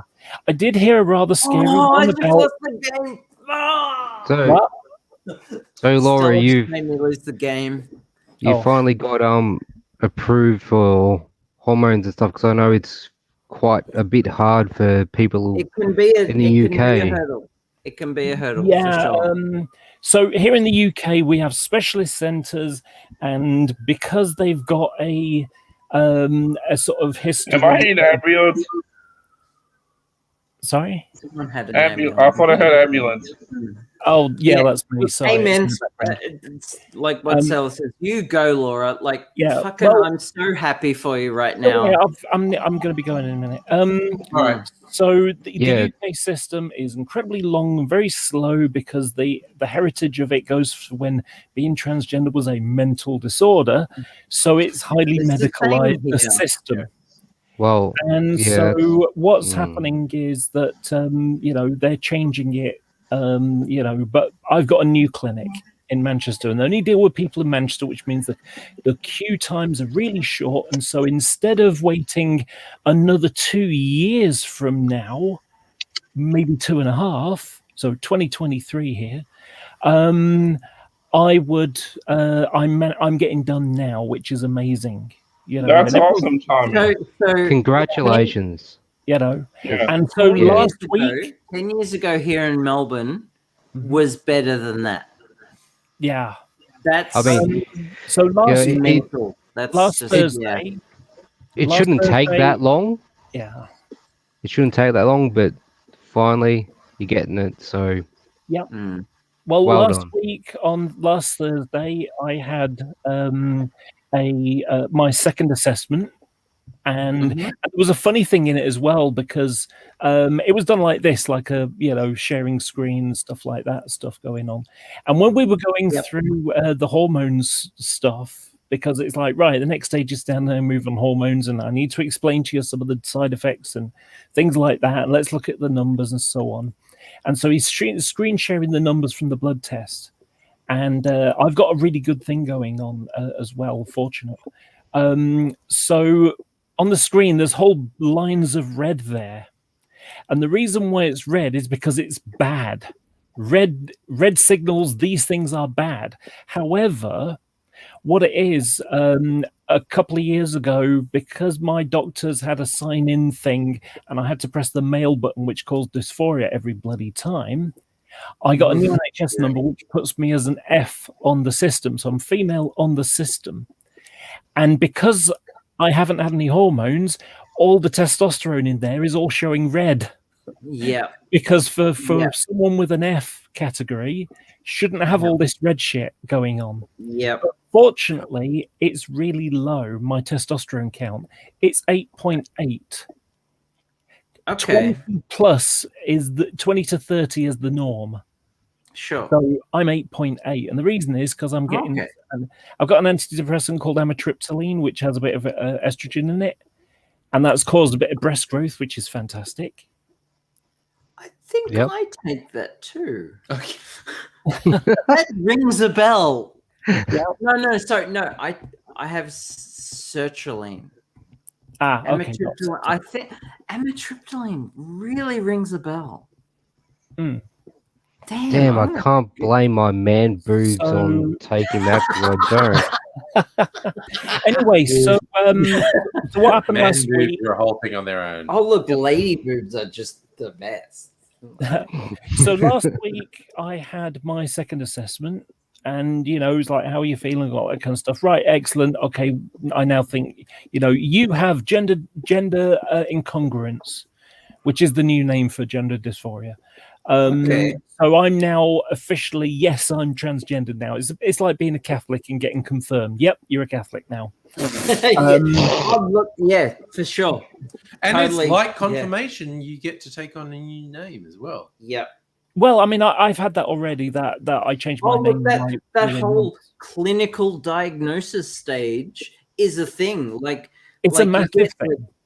It's like you feel like, am I performing transgender enough, until you get as like an actual diagnosis from a professional to say, yes, I anoint you transgender enough. Yeah. And I'll tell you what it's like. So much of it is tied up in the medical system and all the baggage that comes with it. It's and of course, the reason why the NHS kind of sucks in this regard is because mental health is one of the least prioritized parts of the NHS. But anyway, so what's and the great thing about getting the diagnosis is like a video game, it unlocks all the levels. So to use a achievement unlocked. Imagine a Grand Theft Auto kind of thing. You can now have access to all the city. The bridge is now open. Yeah, you got all the cheat. Did you get all the cheat codes unlocked? Yeah, not quite. I just found out amitriptyline is what they prescribed to me for my fibromyalgia. Oh wow! Because antidepressants help treat this chronic pain disorder.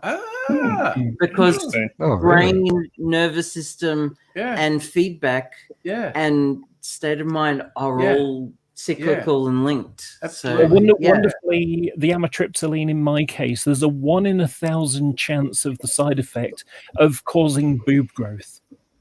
Boob growth. The side effect. I know. It's like a good side effect.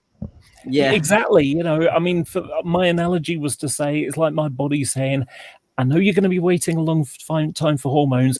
I'll get started without them.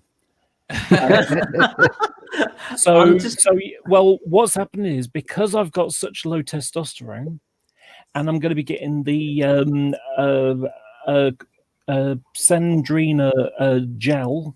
Yep. And by the way, there's 2 things to know about it. Number 1 is, don't use it on your hands if you can, because one of the things it can do, it can cause hair growth. Sorry, I'm thinking about a different one. There's one of the ones that you can rub it on your head to cause hair growth, but if you do it with your, always wear gloves, because otherwise you can end up with hairy hands. Nice. Oh, okay. Really? Oh, yeah. Oh dear. Well, I have the Sandrina at the moment, but the Prognova is out of stock. So but the final bit is that you've seen on the video when I've had the camera on, my hair is a bit thin on top, and not only am I getting the estrogen gel stuff, I'm also going to get finasteride, which helps with hair loss as well. Cool. And because that's got estrogen in it as well, because it's used for guys with prostate as well, prostate cancer or prostate illnesses, because it's got that in it, it means that'll lower my testosterone as well. So I may not need a testosterone blocker. Sure. Because it's part of the usual anti-androgen which is a testosterone blocker that they prescribe, is also a diuretic, which makes you pee a lot. And there is a common thread in transgender shitposting groups about people who are on, I forget what it's called because Spiro? Spiro, that's it, yes. Who, like, they are constantly waking up early to pee and craving pickles. Right, I've heard that. Because you're craving like eating a lot and getting rid of a lot of salt. I'll be back in a bit. Right. Yes, the peeing is a thing because I used to have to take it. But B, pickles are disgusting, and fuck pickles that are shit. good. I'd what are you rather just talking about? pure salt. I'm gonna go back to Stella's comment because it's funny as fuck. Stella had amitriptyline for fibromyalgia, which I also take. Doc warned me it could cause vivid dreams. I didn't have the vivid dreams. But Stella had dreams about sexy time with Captain Picard. Nice. And committing minions, you know, the yellow things with the one eye, committing minion genocide. Which is totally a thing that Captain Picard wouldn't do. But I get it because they're just annoying little shits that only Karens and mums post about. Yeah. And as a mum, I would never post. It's the Karen mums that post about it. My ex, William, my son William's other mum posted about minions all the time, and she is 100% a Karen. Yeah. And yes, Captain Picard would just like, oh look, Earl Grey tea. I think I will sip this. Yeah. While you do whatever it is you are doing, committing minion genocide. I'm 100% behind that. Also, I have a feeling it wasn't Captain Picard committing minion genocide here. No, it was. I saw a slight change. I did see a social media post. Apparently, some stills leaked of season 2 Picard. Q is in it. Q is in it. No, it's the yes, and he's John like Delancey, green haired with his beard. Silver Fox Q is fucking hot. Yeah, and some people went, but he's a Q. Why did he get older? He should look the same. He can look however the fuck he wants. Someone responded, because he's a silver fox, he's hot as fuck, and he's still trying to seduce Picard. Yes, just, absolutely. It's just like speaking off top. He can look however the fuck he wants to look, and as a silver fox, he looks fucking hot. He does. He looks case closed. Do you want a maraschino cherry, by the way? Oh, okay. I just want to finish off the last thing. Can I just interrupt I'm before going to go in a couple of seconds, so let me just finish. Laura, Laura, because you want to go soon. Fuck boomers. B, I would like Stella. I would like to join you in the sexy time with Captain Picard. I seriously almost said I would like to fuck you, Stella. Well, just before I go, I want to talk about what happened. That is just like so gross and like uncrass. Crass is the word I'm looking for. But Stella. But Stella, if it like.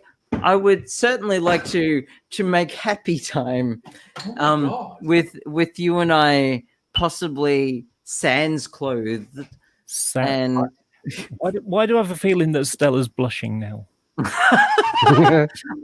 didn't even touch the pre-mixed cocktails. Oh, I'll taste those we have an cocktails. opportunity to do that in the near Quick, future. Laura, take this opportunity. Yeah, okay, I'm Say going what to you take wanna this last say. thing before I go. So yesterday, what happened was it had been a week. It had been a Sorry, week. I'm laughing at Stella's comment about Silver Fox Q and Picard. I get Yeah. it. I get it. Even as a lesbian, I get it. Mm. Like, it's a thing. Anyway, Abigail is in there. So yesterday, what happened was I hadn't heard anything from my doctors yet about the hormones thing, so I just They're phoned gonna up get to sort of give them a poke to sort of remind them. And I'm sorry, was that some Aussie social reference there? I gave Abigail a maraschino cherry on a skewer, and she went to drink a drink and kind of got poked in the face with the skewer. Because I forgot it was there. Oh dear me. This is what happens when you drink too much, folks. From airplane. Or not to know. Anyway, so what happened yesterday was I phoned my doctor to sort of give him a reminder. And This is the horniest so, thing I've ever done. Second horniest. Second New Year's Eve. Yeah. Sorry, That was the after party. Laura, keep going. Sorry. So, My talking apologies, to Laura. so receptionist basically runs upstairs to speak to the pharmacist because the finasteride isn't always available. You know, it's one of those things where they can decide if they're going to fund it or not, but a lot of the times it's no. So the fact that I'm getting it is bonus. And it's like, so, yep, you can have those things and we will send that off to the pharmacy today. You can pick it up between, it'll be there by 3 or 4. And so it was like, yes. So I got myself ready and I went out and I got there and it's like, well, we got this one, but we haven't got the other one. Sorry. And so I went from ecstasy to, it was like my bubble wasn't burst, but it did have a bit of a slow puncture. We'll have it tomorrow. So today is tomorrow, and I am now going to go and score some hormones. Titty Skittles. Yay! Yes. So I will catch you all later. Yes. Enjoy your day of mass drunkenness. And live long and prosper. I hope the hormones work out wonderfully for you. Thank you. Such a great milestone. I remember when I would just like being prescribed hormones for the first time, how good it felt. Yeah. I'm there with you. It's such a great feeling. And congrats is all I can say. Well, I hope you remember me tomorrow because there's that thing about side effect about being drunk and not remember the night before. I hope you do remember this bit. Yes, I will. I remember most of, I have to be so blackout drunk. I'm not there yet. I will remember this. No, we're we're good. Drunk. We're not, absolutely. Neither of us are blackout. No, not at I've all. been quite careful to keep us on the happy side of drunk. Yeah. To paraphrase what Stella just said, may the Schwartz be with you. Oh, what a world. Liquid Schwartz. Oh dear. Yes. That's a way to exit the chat there. And I would like to respond to Stella's comment previously. If you may allow me to bring some underground crassness, Stella, if you and I ever meet up, I can safely say that I would fuck your brains out so much that you would never ever think about men the same way again. And it would be a biblical experience for both of us. You can do that, Abigail. I just want to get drunk with Stella. Stella sounds like it's somebody fun to get drunk with. Those are I some love big that you- words. I love that you went for subtle innuendo there, so no one's quite sure exactly what you were saying. And then just Stella, I want to get drunk with you, Stella. yeah. Stella's a good drunk buddy. Look, Oh yeah. No, like when I'm this drunk, I don't do subtle. I may imply subtle, but I don't do subtle. No. But like in my years of refining various techniques, I've been called like the mistress of going down, the mistress of cunnilingus. I have turned. Look. People have called me a recruiter. I've turned straight women gay. Would you, It's nothing to boast about. would you say, Abigail? I don't mean to brag. I'm humble as fuck. I love women. I respect women. I am women. I'm women in both. And if it doesn't happen, just a good conversation is more than enough for me. But a night with me is truly an enlightening experience. Abigail, And would you say that you're a cunning linguist? Yes. I'm You're good with languages. I'm very good with my tongue. Yeah. With my mother language. That's I wanted Laura to finish the story before adding that this certainly isn't the horniest stream you've been. Yeah. It keeps coming back to New Year's Eve. Eve. Yeah, which was like almost 6 months ago, but it's like Not 6 months, 7 months ago now. Look, that after party was certainly an after party. Yeah. It wasn't the stream, it was the after party. No, it was the after party. And I can't help but feel a little bit remorseful about the events of the after party. The bit that I remember from the after party, that was, pretty eventful. Let's just say that you the way you ate that pizza. I'm just reading Stella's comment. What's Stella? Ovulating. Okay. Bathing yourself because you get angry booted off YouTube. I don't think comments in the live stream matter. It's the content that it's counts. What we actually do on the camera that counts. All I can say is that if we got together and given one maybe 2 drinks of social lubrication, if you may, it would be a night to remember. It would be measured on the Richter scale.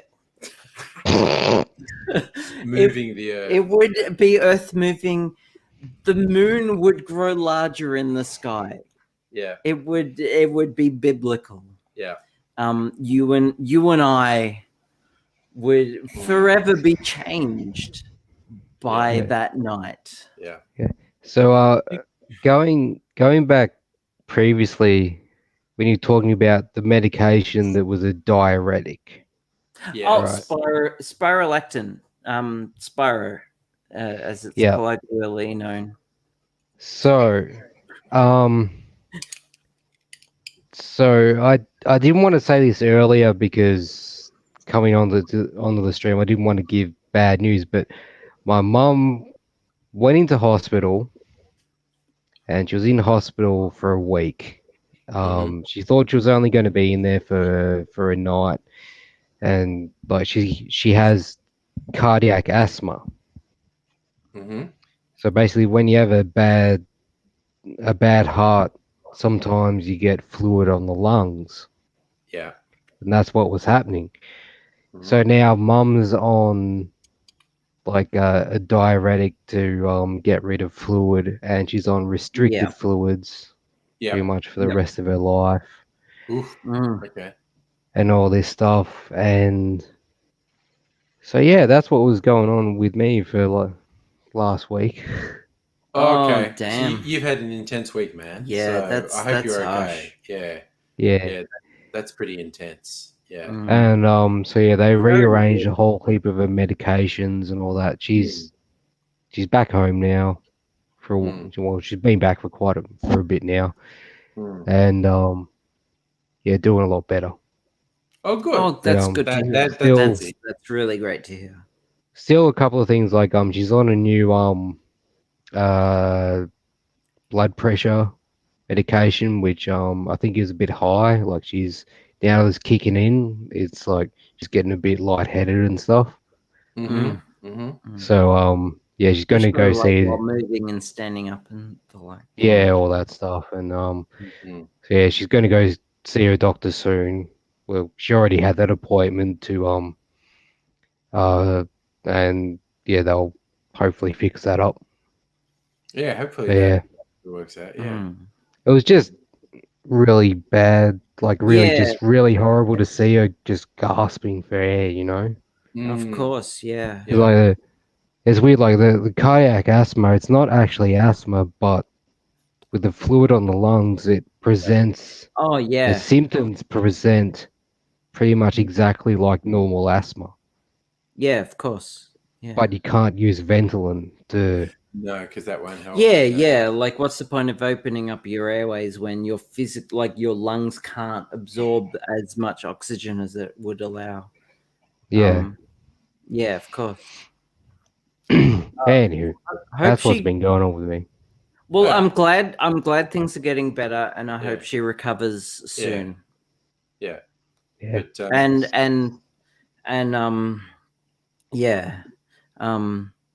I knew someone who had fluid on their lungs, and it's just awful. It's just it's just the worst feeling. Yeah. Sorry, bit of a downer, but yeah. No, that's okay, man. Look, that's we're here to sort of share and be supportive. Yeah, and of course. So, as much as I appreciated Stella's bedrock comment, shaking the bedrock. I'm here for a good pun, but like, I'm here for your mum. I'm like I wish her well. I hope she gets better soon. And thanks, guys. You're not bringing the mood down. No, like we're here for you, man. Yeah. We're here for you. It's a support group. Yeah, of course. As much like Angry has said, like he started these streams to bring people together when they needed support, like COVID. Because I was kind of doing a piss take tonight with a name when I said, "Hey, Sydney, welcome to the lockdown club." We've had 4. Yeah, and we had one that lasted for months. Yeah. And that was exactly really intense, quite honestly. Yeah. And so as much as we like to joke around and get all kind of flirty with each other and bring the tone down, but we're also here for each other, and I really hope that things turn around for her, and like please keep us posted. I'd really like to hear like progress. what happens. Progress for sure. Yeah. And speaking of the Sydney lockdown. Yes, absolutely. Yes. Yeah. Sorry, Johnny, go. Yes. Sorry. Speaking of the Sydney lockdown, how weird is it that what's the name? Gladys. Gladys, Koala yes. killer. Yes, koala killer, bin chicken, if you will. Yeah. She looks like a bin, honestly. She's not calling it a lockdown. She was calling it, what was it? I can't remember. Know. She said, I'm not calling it that. You can call it what you want. Some people, a shit show? Can we call it a shit show? She's trying to put a positive spin on a lockdown by calling it something different, but it's a lockdown. The fucking LNP have this weird ideological bullshit that they can't. So I have this thing, right? And like people in the LNP are all over it. PR. Public relations is basically propaganda. Yes. It's propaganda with a bow tie. Yes. And I knew someone who did a bachelor's degree in PR. Yeah. And every time I'd say, isn't that just propaganda? he would get so defensive. But it's totally propaganda. It's propaganda. PR is propaganda. It's That's all it is. And the person who coined the term PR, Joseph Goebbels? Close. Okay. Adolf Was in Hitler? the Nazi Party. Yeah. Adolf Hitler. Was it Adolf I Hitler? forget his name, but he came from 1940s Germany. Oh, okay, I thought it was Goebbels, the It propaganda wasn't. minister. No, he was propaganda. Oh, it was the really good-looking guy. I can't remember his name. Me neither. He got away from the fucking Nuremberg Mhm. trials. Mhm. What was it? But yeah, no. Yes, He was the good-looking guy. He coined the How did he term get away from the PR trial? because propaganda had a dirty name, and now people study it. But it's Was it not. Spears? I have. It was weird because the Nazi Party, with their whole Aryan ideal, they were all ugly as fuck. But there was this one dude, One dude who was really Yes. good looking. and he went to the US with a lot of ex-Nazis. Operation Paperclip. Yes. liberated literally So- 100 Nazi scientists who should have faced war crimes. Yeah, But the US wanted them for nukes and the space race, rockets Yeah. and stuff. Yeah. So this one guy, this one Nazi, coined the term public relations. On And one it's broad basically nose. Megally says. propaganda with a bow tie. Yeah, cheap suit and Yeah. a sort of slick back hair. And so every time I hear LNP propaganda, Megaleech, it was Bernays. It was Bernays. Yes. It was Bernays. Yeah. Megaleech, you're a fucking Thank legend. you. Thank you. Bernays. Yeah. Fucking, he invented Yeah. PR. Yes. Every time I hear LNP propaganda with a bow tie, I think Yeah. of Nazis. Yeah, And it was Bernays. and even the Labour Party do it. Oh, yeah. like they all everyone- do it. Every corporation, every Every political party, every Yeah. corporation. Yeah. Yep. Even But- like, so I'm an ardent Green supporter, but even the Greens are guilty of it. Oh, yeah. They're like, everyone does it. like Everyone you does it. cannot get away from it. It's Hopefully, This one I believe guy tried to put a positive spin on it and succeeded, No, yeah. and Bernays. made it like politically acceptable. Yeah, no, he's I'm Greg. Hello. Robot Robot Man Man Greg, Greg. hey. Hello. Stay-at-home order. She's calling. Oh yeah, stay-at-home Stay-at-home order. That's order. what it's called. Yeah, stay That's order. the lockdown is called the stay-at-home order And because it's different. it's fucking too little too late. It's Yeah. only 4 council areas. Oh. It should have happened days ago. It and should be the whole watch it backfire It should be the whole to the Sydney metro detriment area. to regular you people. better not have said the whole state. Disenfranchised I was people, people Yeah. in nursing homes and disabled people and immunocompromised people Yeah. will suffer because Koala Killer doesn't want business to suffer. Yeah. Well, she'd be a people Yeah. killer too now. criminal. And then, of course, the other thing is the old I'm going to get down off my high horse now. And friendly Geordie's producer being arrested. No, he got cleared for 2 charges. 2 of the charges got cleared in the Oh, court. really? Okay. Well, I yeah. didn't hear that. It was a gross Oh, overreach. yeah. Even a senator has raised it in the Yeah. Senate about Yeah, how I saw it on YouTube. Mm. Yeah, The same, laws yeah. they arrested him under were meant to be for deranged psychopath potential terrorists who yeah. are going to How corrupt is Bras? McVeigh types. Yeah, Yep. yeah. And it's I agree with you, Safa. Hmm. Yeah. I'm not in New South Wales, so I can say this. Bras is corrupt. This is really cool. Yeah, it is, isn't it? That what Abigail and I are drinking is a cocktail called a Woodson and Ford. That was that was apparently a famous bar. It's so like it's really. Is that an full American body. bar? And like even drunk, it Yeah. feels like it's like Yeah. a solid drink. Yeah, And it's a good drink to be drinking. Yeah, I just stumbled across it. It's basically it's apple brandy, rum, vermouth. No. It is. That sounds so good. Oh my god. it's Okay, so fucking so good. so my take on this drink right Yeah. now is that if I was sober, it would taste delicious. Yes. But as someone who's drunk and Yeah. can't taste shit, Yeah. it's full-bodied enough Yes. that I sip it. Yes. So it's a great drink. It is no matter what. It like I stumbled across it, I don't know, a month or two ago. Yeah. And it just became one of my new favorites. It's great. like, yeah. fucking hell. Abigail, what's a rating of the drink? Rating? Oh, the rating. Okay, because my rating scale, I have out of 10. 6 out of 10 is okay, but I'll never do it again. Under 6 out of 10 is that shit. You should be embarrassed. Okay. 7 out of 10 is that's a good drink, but there are a lot of good drinks on the market, so I might not do this again. 8 out of 10 is I'm doing this again because this is a good drink. 9 out of 10 is I'll have another one. Thank you. Yes. This is a 9. This is a 9+. Oh, look. On my rating scale, this is would suck and swallow. Yes. Like, Yeah. drunk or sober. Yeah. Would look. I would deep throat this and swallow. Yeah. I got a couple that are That's a fellatio joke. Yeah. that's kids. That was sexual innuendo. That's me hinting that I'm not adverse to penis being in my mouth. With sufficient amounts of alcohol accompanying it. So, yeah. Which, okay, incidentally, is not what I'm doing. I'm just throwing it out there. No. No. Just in case anyone misconstrued that. Just friends. That's not Just what's happening. friends. That's not what's happening. No. This is a great drink. But it's a very good drink. And healthy platonic fist bump. But yeah, what would you rate the drink that we had at that pub during summer?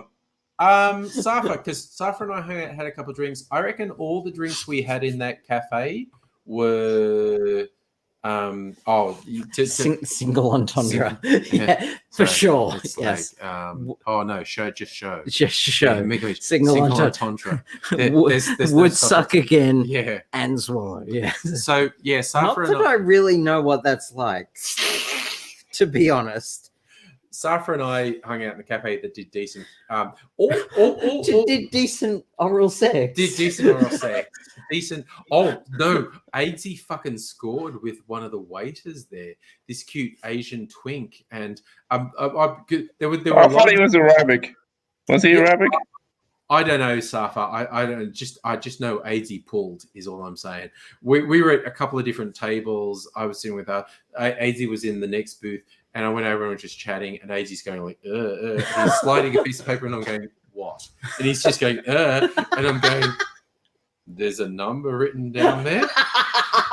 And he's pointing at the waiter, and he's going, it's his number. And I'm going, Aidsy needs to be my wingman. I'm like, did you pull? And Aidsy's going, yeah. And Aidsy was with his boyfriend at the time. And Aidsy's going, yes, I did. Oh, so you've met boss of the house. Because I've hung out. I've met boss of the house too. So have I. Yeah, exactly. Yeah. Oh, I think you knew. I went to university with boss of the house. Knew boss of the house before me. And yes, Safa met boss of the house this day here. Okay. But yeah. So I'm still totally on. What the hell does some penis coming in your mouth feel like? Like I have no idea what that's like. You're gonna have to go to a couple of parties or something. I don't know. I don't know how I would even make that happen. I don't know myself, but would it be a bit salty? Yeah. Yeah, I don't know. What? That was the old joke about a uni professor saying something about the glucose content. Yes, of, and semen. And someone goes, "Why does it taste salty?" Then it's going because the sweet receptors at the tip of your tongue, and the salty ones are at the back. Yeah. That also means joke. You know, there's that apparent thing that some men next Friday, Abigail's big Bacardi birthday bash. Yes. Oh yeah, all the bees, big birthday Bacardi all bash. the bees. It's not. Spoiler alert! It's not actually gonna feature any kind of Bacardi content. We just say that because I'm sorry, but it's funny. That's the after party. It just sounds funny. It just sounds funny. Yeah. In fact, I was toying with the idea of having jokes around the stream, the odd, oh, I spilled a drink here, or like like old streamers. Would that be a very milky drink, by the way? Exactly. Yeah. Right. Oh, blowout. Megalith so it's the big birthday Bukake Bukake blowout blowout. bash. Yes. Oh, Stella's gonna email me. Yes. Nice. I'm in.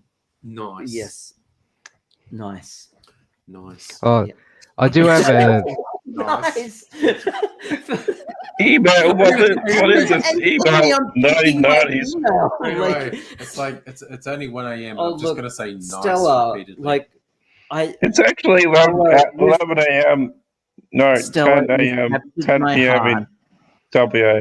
and I think I already love you. You're like, you seem like such an intelligent and well-rounded person, and I don't care where it goes, but just to be your friend has been so amazingly wholesome, and I would like. Also,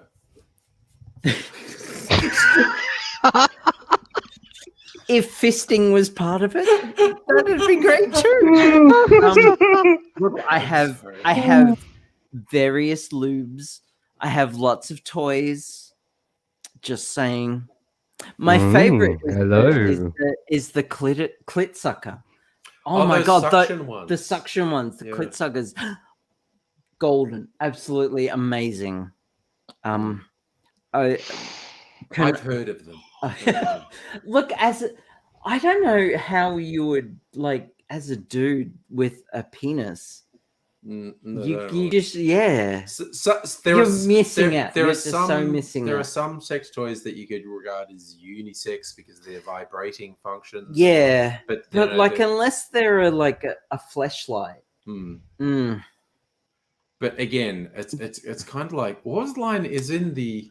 I think, oh, Stella has one too. There you go. Yeah, they are so amazing. Agreement. Yes, so amazing. We are in agreement. There was a line in the original Clerks movie, like from the 90s or whatever, with the guy who's in the convenience store and his girlfriend's there, and he's going like, a girl making a guy come is no big thing. You just put a penis in a place that's you just touch the penis. Close, preferably wet, and it's going to happen. But there's a reasonable amount of artistry and skill in bringing a female to orgasm. So yes. And his girlfriend's going, what? What the fuck? You're saying I'm really shit that in poor bed. girlfriend there. And he was just kind of pleased that no, my girlfriend orgasms. That requires some degree of effort. But a guy, come on, it's like it's minimal effort. Minimal effort to get a guy in is just there's so little. Oh look, sometimes you just flash your boobs, and that's enough. I'm sorry, I would like to revert that. It does. It takes a bit of effort to make me come. Okay. Johnny, challenge accepted. Yeah. Sorry. Look, challenge accepted. I don't know. Wow. Angry.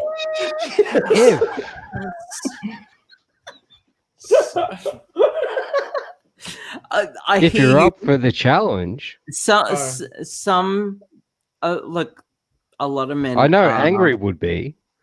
I mean, sorry, I know AZ would be. Class and distinction, and require somewhat more. One of the funniest things I ever read was a guy saying like, I said this thing to a girl once about how oral's fun, but it doesn't make me come, and she took that as a challenge, and I swear I've said it to every woman ever since. And he said, I just said it casually once, and they took it, and it was like, oh man, I'm saying this to every woman ever from now on. I would take that as a challenge too, for sure. It was just like he said, I just kind of said it once. Yeah, and it's like, wow. Okay, I'm saying this all the time now. I'm saying this all the time. That's. Wow, I feel like I've peeled back the mystery of that, and that no longer has power over me. No. Okay, and I'm going to throw something really weird. There's a comic series from the 90s called Preacher, and there is a series that was on Stan in Australia, which was adapted from it. I've seen some of that. It's really good. It's apparently quite different to the comic. I've got the comic run because I was very into comics in the 90s. And but there was one thing where the central bad guy, who's this German enforcer for a secret worldwide cabal who's running things secretly through the Vatican and whatnot. Of course. But he has a couple of things go wrong, which includes a Rottweiler biting his junk off. and which makes him even worse and more homicidal than he already was. And there's this one line where I've got a bit of in your tea. all sorts of things. I think it's gone now. I think Yeah. what was that? I have no idea. I don't know. Probably Something from one of the drinks. I didn't notice what it was before, so Yeah, all good. but he says this line when a female from the fucking cult says she's in love with him, and he's going, really, and she's like saying she wants to basically have sex with him, and he's trying to tell her that like he doesn't have genitals anymore. He goes, really, you want to do it? Are you willing to wear a 12-inch strap on with bumps on it and butt fuck me, because that's the only way I can get any sensation ever? And he just says this really full-on graphic line, and the person who was idolizing him is like, what now? And he's just saying this and he's basically like, dude, I'm fucked. I'm so fucked. Nothing. You think you're thinking sex? No. For me, that's involving you wearing a 12-inch strap-on with jagged edges and that's a dragon ovipositor right there. And like, what now? And it was like, because the writer of the original fucking Preacher comics was a Brit comic writer, and he's I've heard of them. He's fucked in the head. Yeah, that's like. Have you read any? Sorry, Abigail. Oh, Michael Moorcock. Okay, so during Michael Moorcock wrote a series of novels called the Elric. Elric of Melniboné, which he actually he visited Melbourne, this city, and loved it so much he named this the city of Melniboné. Anyway, he was going through a rough patch. Yeah, no, Michael Moorcock had so many issues, and he wrote these novels, the Elric novels, which some of them are just like acid trip level of fucked up. There was some sci-fi in the 60s and 70s. Yep. And Michael Moorcock was one. Philip Jose Farmer was another one. Yep. PJ Farmer. Yeah. Have you ever seen his Tarzan books? No. Not personally. PJ Farmer did some weird fucked up stuff with Tarzan. But so are we talking worse than like Fear and Loathing? Oh no. Oh okay. No. So Michael Moorcock wrote high fantasy novels, but the imagery was just acid level of high fantasy. You have to read them. You just have to read them. Yeah, I right. still have two. Oh, I've read them. I have read all the Moorcock. I haven't read all of them. I've read that and there's another series because he did a whole mythology. The Eternal Champion was Elric, and there was another one set in actual Europe, but a dystopian future Europe, but also fantasy because Moorcock. Yeah.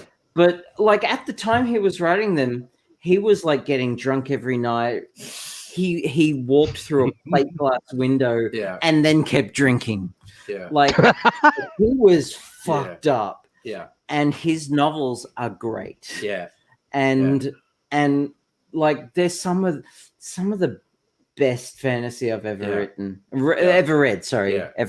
Moorcock did some wild stuff. And not only that, but he inspired some of the best tribute bands. There is an Italian tribute band to Michael Moorcock called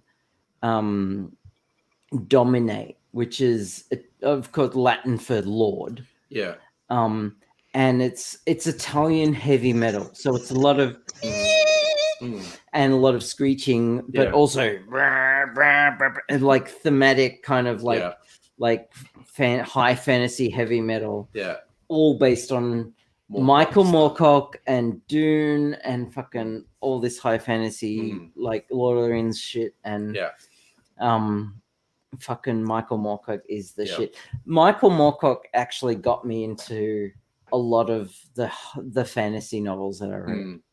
And fucking I asked my dad, my father, my biological fucking parent, your pep cunt. I asked him which Michael Moorcock novel should I read first?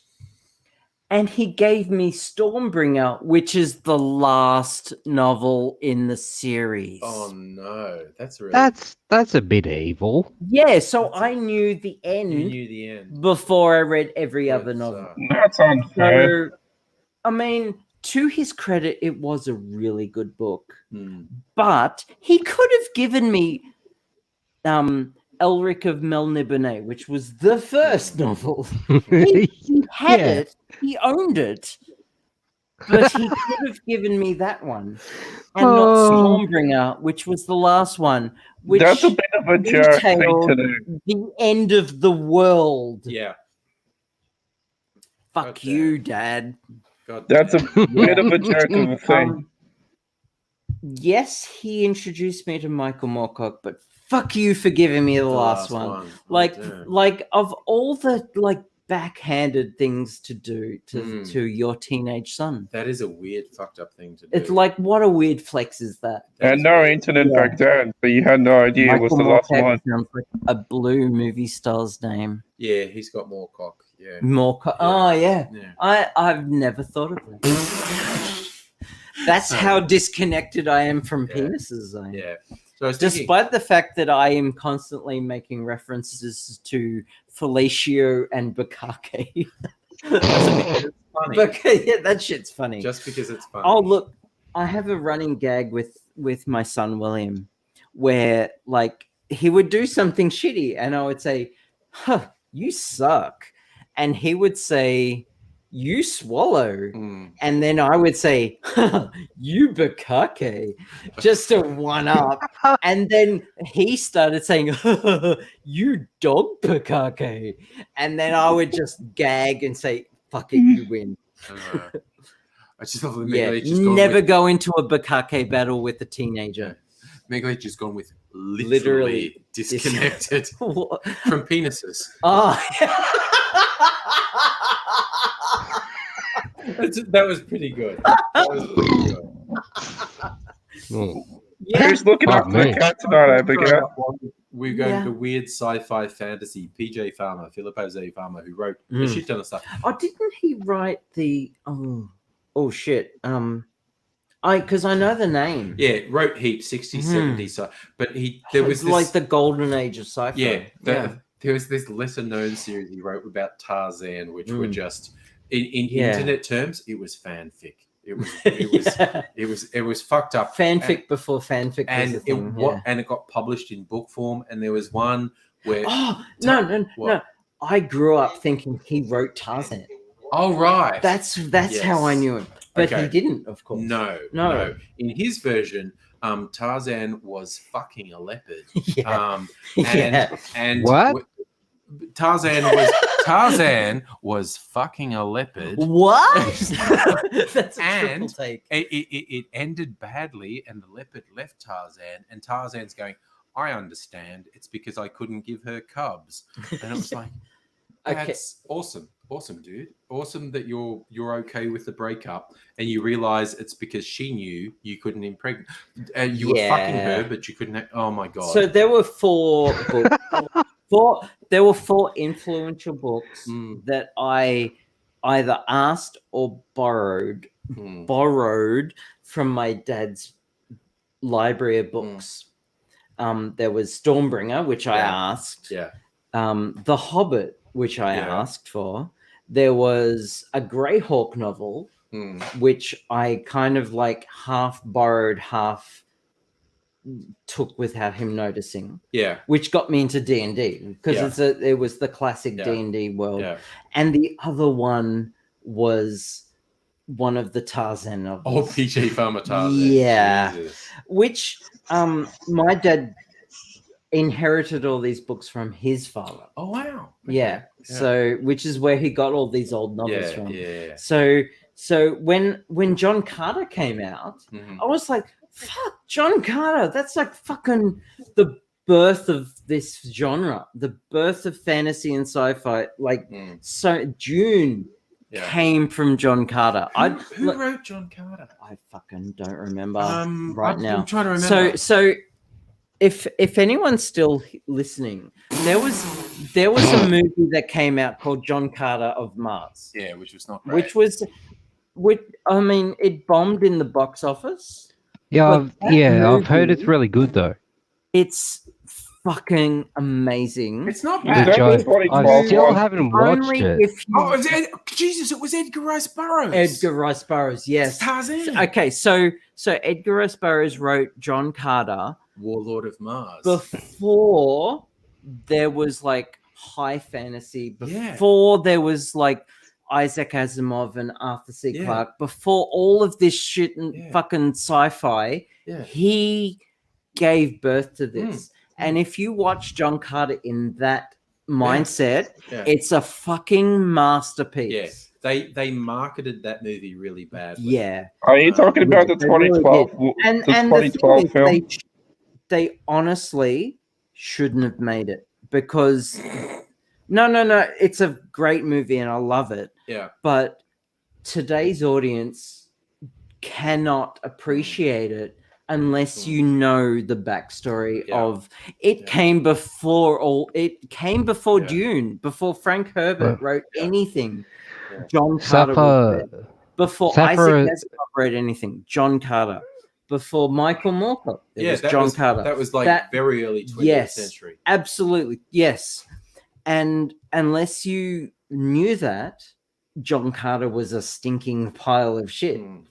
But it was so influential, it spawned an entire golden age of science fiction. Yeah, but you look at the late 19th century into the 20th century, Mary Shelley writing Frankenstein. Yep. Jules Verne with his fantastical stuff. H.G. Wells with his stuff. Yep. And that into the whole 20th century stuff. For sure. That was like the seed. That for sure. Science fiction back then wasn't a thing. Like it was a thing. Like it wasn't a genre. It was a niche. It was so little known.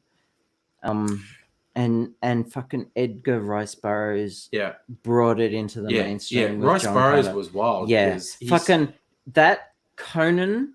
Yeah, Conan the Barbarian. Fucking it's like I forget the name. I forget who wrote that. Well, He-Man, Masters of the Universe. No. The original Conan stories were Roberts. Someone, wasn't it? Too drunk to remember. Fucking I have the power. I'm gonna kick myself for Arthur Conan Doyle. Fucking why is Arthur? No, he was fucking Sherlock. Why is he there? Fucking Conan the Barbarian books. Oh, Robert E. Howard. No, that doesn't sound right. No, it was. It's Robert E. Howard. Are you sure? Yeah, Conan. No, books. You're right. No, hang on. Robert E. Howard. Okay, I have some other news. Wikipedia. Conan books. Robert E. Howard. It was Robert E. Howard. Yeah, so mid 20th century. Yeah. Okay. So I was in on the sci-fi side. Yeah. So that's I guess that's why I don't remember. I remember. But fucking these authors. Yeah. Like. So H.G. Wells, Jules Verne. They and Mary Shelley, like Mary Shelley invented science fiction. Yeah, absolutely. With when she invented Frankenstein out of whole cloth. In that party with Lord Byron, where they were all doing cocaine or whatever. Yeah, she Byron casually invents sci-fi. Byron's doing his dumb romantic Yeah. poetry, and they're all ripping fat Yeah, rails of yeah. cocaine, and Mary Shelley invents In science fiction. one night during a thunderstorm. Exactly. Yeah. She just said, "Well, what if?"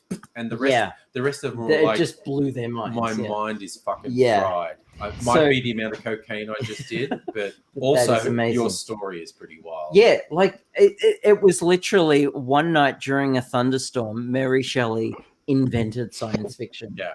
It like at a party with Lord Byron. Yeah, Yeah. and there was a couple others because she was married to Percy Shelley, Percy B. Shelley. She was married. Byron was there. Percy B. Shelley was there. One or two other. They had a bet who could come up with the most like creative, a story. Come up with the wildest story. Yeah.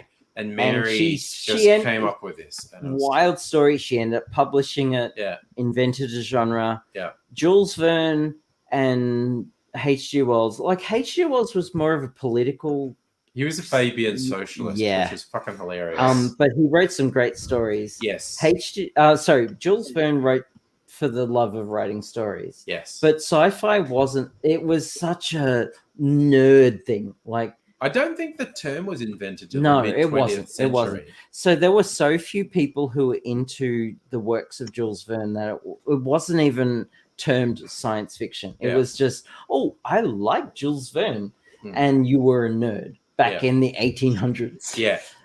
But now it's called science fiction, and like the it started in the 20s, but in the 40s and 50s was the golden age of science fiction when all of it just bloomed. Yeah. And fucking John Carter started Came out in the John early 20th Carter century. fucking started it. And that movie came out and I was so fucking hyped. And when I saw it bomb in the box office, I was so fucking despondent. It made less money. No one knew what the backstory or the history or the context that it was made in. And it was so heartbreaking that they wouldn't make a sequel. But I love that movie. Seeing a bomb. Still in it. Look, Stella, I know you're into nerds. Seeing 100% nerd. Oh, you guys are breaking up. Sorry. Okay. Johnny, what are you saying? I was breaking up hours ago. Seeing that it bombed in the box office, is it still a good movie to watch? Sorry, what was that? That it, John Carter bombing in the box office. Yeah. Is it still a good movie to watch? Oh yeah. I haven't seen it either. Okay, so on its own, it may seem derivative to some. Yeah. But that's because everything that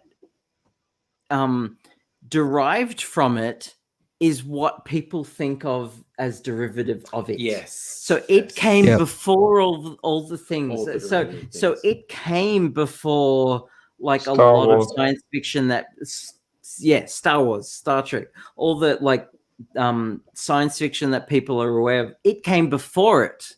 It was the first. Yeah, so when people think it's derivative of it, it's actually the other way around. Yeah. But Yeah. I didn't know that. Yeah, right. Cool. It just didn't quite It work. doesn't. It Yeah, because it was written the 20s. Yeah, something like that. So it was for a different audience. Yeah. And Different I'm glad era. the movie was made, but I'm also glad, really sad it was made because it's just for the wrong audience. But Like again, with they're- other those kind of films are what I kind of more interested in because yes, they're I don't know. I like the old kind of style of stuff made that isn't really appreciated by modern audiences. It's Yeah. in terms of cinema, the John Carter thing was the old Saturday morning serials. Yeah. And the old pulp As pulp fiction. Yeah. the pulp. But also, you're novels. talking about Yeah. when stuff doesn't succeed commercially, is it good? And John, like the movie Dread, which Oh. Yeah. one of the Yes, best that is sci-fi so good. films the last 20 The years. best Dread movie. Oh my god, it's so good. By far. But it bombed. It's the best commercially. Such a good Judge movie. Dredd ever. Keith Urban, dude. Keith Urban, He's yep. even got the corner of his mouth going down like Mhm. this, and it's just One from of the beginning to end. That's so good. One of the best Keith Urban movies. Yeah, and I just love the end bit when Mm. they finally win and Dredd and Anderson come out of the building and the chief judge is there and she pulls Dredd up and goes, "Look, you look like you've been through it, Jared. What happened?" And he goes, and after everything that's happened, Dredd just goes, "Drug bust."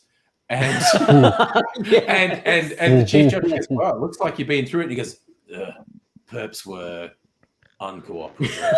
Yeah. And he's like, had to shoot up 500 people. And just in a day's work. Just the way he But says that's classic. That's classic Classic Dredd. Dread. And they invented that was 3000 AD, yeah. that was a completely new story. I collected 2000 AD. Oh, 2000. Yeah. 2000 AD comics for over a decade, reading Yep. Judge Dredd. And that was a completely original story. It was Yes, so absolutely to true. the original. To Dredd. Yeah. And Yeah. from beginning to end, all the shit that happened, and again, right at the end, just with the chief judge going to Dredd, how'd it go? And he goes, "Drug That bust." just stoicness of And Dread. it's Yeah. like everything absolutely fucked had happened, and the chief judge says, "What happened?" And Dredd goes, "Drug bust." He goes, "Well, you look like you've been through it." Perps were uncooperative. Oh, It's just like he's just killed 500 people, and it's just like some Been through hell and back, yeah. as if it's just another It's day. just another day. Yeah. to can't recommend it enough. yeah. Such a good movie. to counteract the bad news that I presented before. Yeah. I do have some good news. Some really good Oh, news. Yeah, man. So, maybe 3 months ago. Mhm. Was it 3 months? Yeah, maybe 3 months ago. I ordered a PlayStation 5 for myself. Oh, Nice. So I went in on the Tuesday after work and I ordered the PlayStation 5. And then all of a sudden I got a call on the Friday from from JB Hi-Fi. Today Yeah. or No, last this is week? like this is quite a while ago. Oh, okay. So I went in on the Tuesday, and then that Friday, they called me and said, "Oh no, they didn't call me. They sent me a text message. Said, Yeah. oh, your PlayStation is in." I'm like, "What the? Really? Okay. Nice. I didn't expect that. I mean, I've already paid for it, so it's all good." Yeah, yeah. But yeah, I was actually expecting that I wouldn't get it on that shipment. I would get it on the next shipment for Yep. months after that. Yeah. And Well, that's good news. it kind of caught me off guard. So you lucky bugger with a PS5. The specs of the PS5 are fucking amazing. You're gonna be blown away. It's basically a supercomputer. yeah. Look, yeah, like the Those bloody technology that is scalpers. in the PS5 Those bloody is scalpers. next gen. And- that PCs are only just catching up. And if it wasn't for fucking crypto miners, Scalpers. Like PC Scalpers. yeah, because like my original plan was I was going to build myself a new gaming PC, and then all the components and stuff went absolutely Bye-bye. skyrocketed because of crypto mining Shortage. and other Microprocessor shortage. Judge Dredd I movie. think that's okay. It's personal taste. If Yeah. you went into the Judge Dredd movie, that's fine. It was good And- story. I think it was really well executed. But if it's not your cup of tea, it's not your cup of Yeah. tea. That's fine. 2012. Oh, sorry, we're should just be looking at like Stella's saying Stella's she wasn't comment into in the the Judge Dredd movie, but that's okay. It's Yeah. personal taste. Oh, yeah, okay. yeah, of course. Look, I have a DVD copy of V for Vendetta, and it's not everyone's cup of tea. Yeah. But I've played that twice Hmm. with two different women, Hmm. and ended up hooking up. It's a hookup Oh. movie. It's become a hookup movie, and it's like repeatedly played a second time, and I didn't watch the second Is time. that the secret? You know what I mean? All right. So Stella, maybe we could watch Judge Dredd together. Watch and- Judge Dredd. And if that doesn't work, maybe watch it a second time and not watch it, if you know what I mean. So, if Okay. Well, in that context, poorly execute. Okay.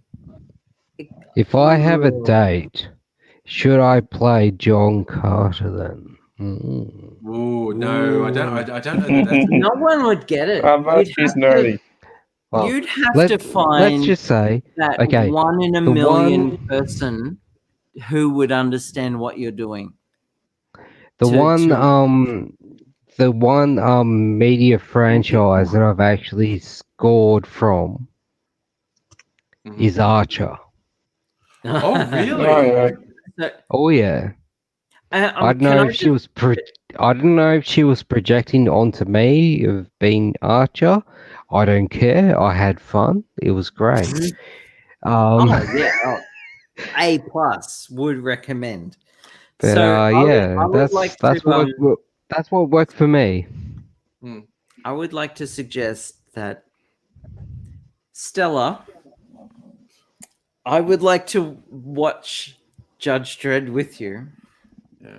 It's a great movie. It is a great movie. It's very entertaining. if a bit bloody. It's a bit bloody. It's a bit gory.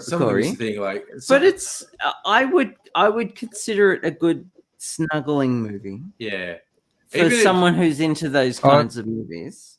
I would just say it's just a brilliant movie in general. So I'll have to watch it. Even if one of the lines was kind of telegraphed with Dredd saying to Anderson when they go, "You're ready to go in there," and she's like really nervous going in, he goes, "You don't look ready." And then a really great thing when they've both been through the shit and they've both been shot and whatnot, and they're going in for this final conflict, and Dredd just goes like cocking, going, "You ready?" And Anderson just like cocks a gun and goes, "Yeah," and Dredd goes, "You look ready." Yeah. And then they just go in and fuck shit up. Yeah. It's just like mood. And it's like it's a massive cliche, like it's such an obvious set off, but Jesus, it works. It works so well. It does not come off as a cliche. No, it works. It just works. Because he does the "you don't look ready" twice. Yeah. And then when they've both been through the shit like you wouldn't the fucking believe, grinder. Yeah. And they're going for this final conflict, and Dredd just "You look ready." And Anderson just cocks a gun and like, yep.